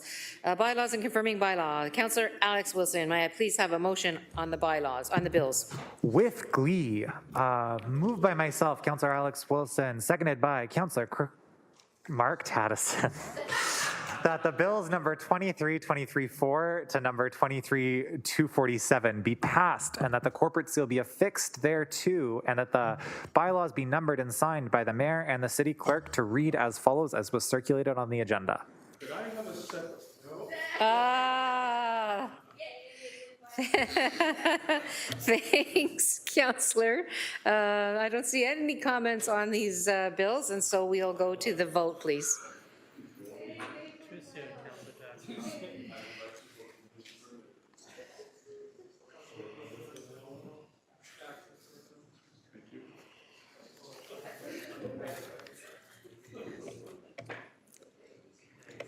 That carries 14-0. We're now on to an adjournment, reminding folks to come over and have a visit. And you have a tequila sunrise on all of us, Ted McMeekin, Councillor McMeekin. Moved by Councillor Taddison, moved by Councillor Spatafora. Seconded by Councillor Taddison. See, all I had to get was that look, and I had to change my mind. All those in favor of adjournment, folks? Thank you. That's, I'd say that's unanimous. Great job, Mayor Bartlett. Oh. Congrats on your first year as mayor. Oh, thank you. Thank you. Please Navana to all of you. Good luck, Ted. Thank you. We're off the beach sand down on the beach. Well, let's go partay. Oh, Partay. 14-0 carries. Merry Christmas. I'm sorry. Merry Christmas. Enjoy.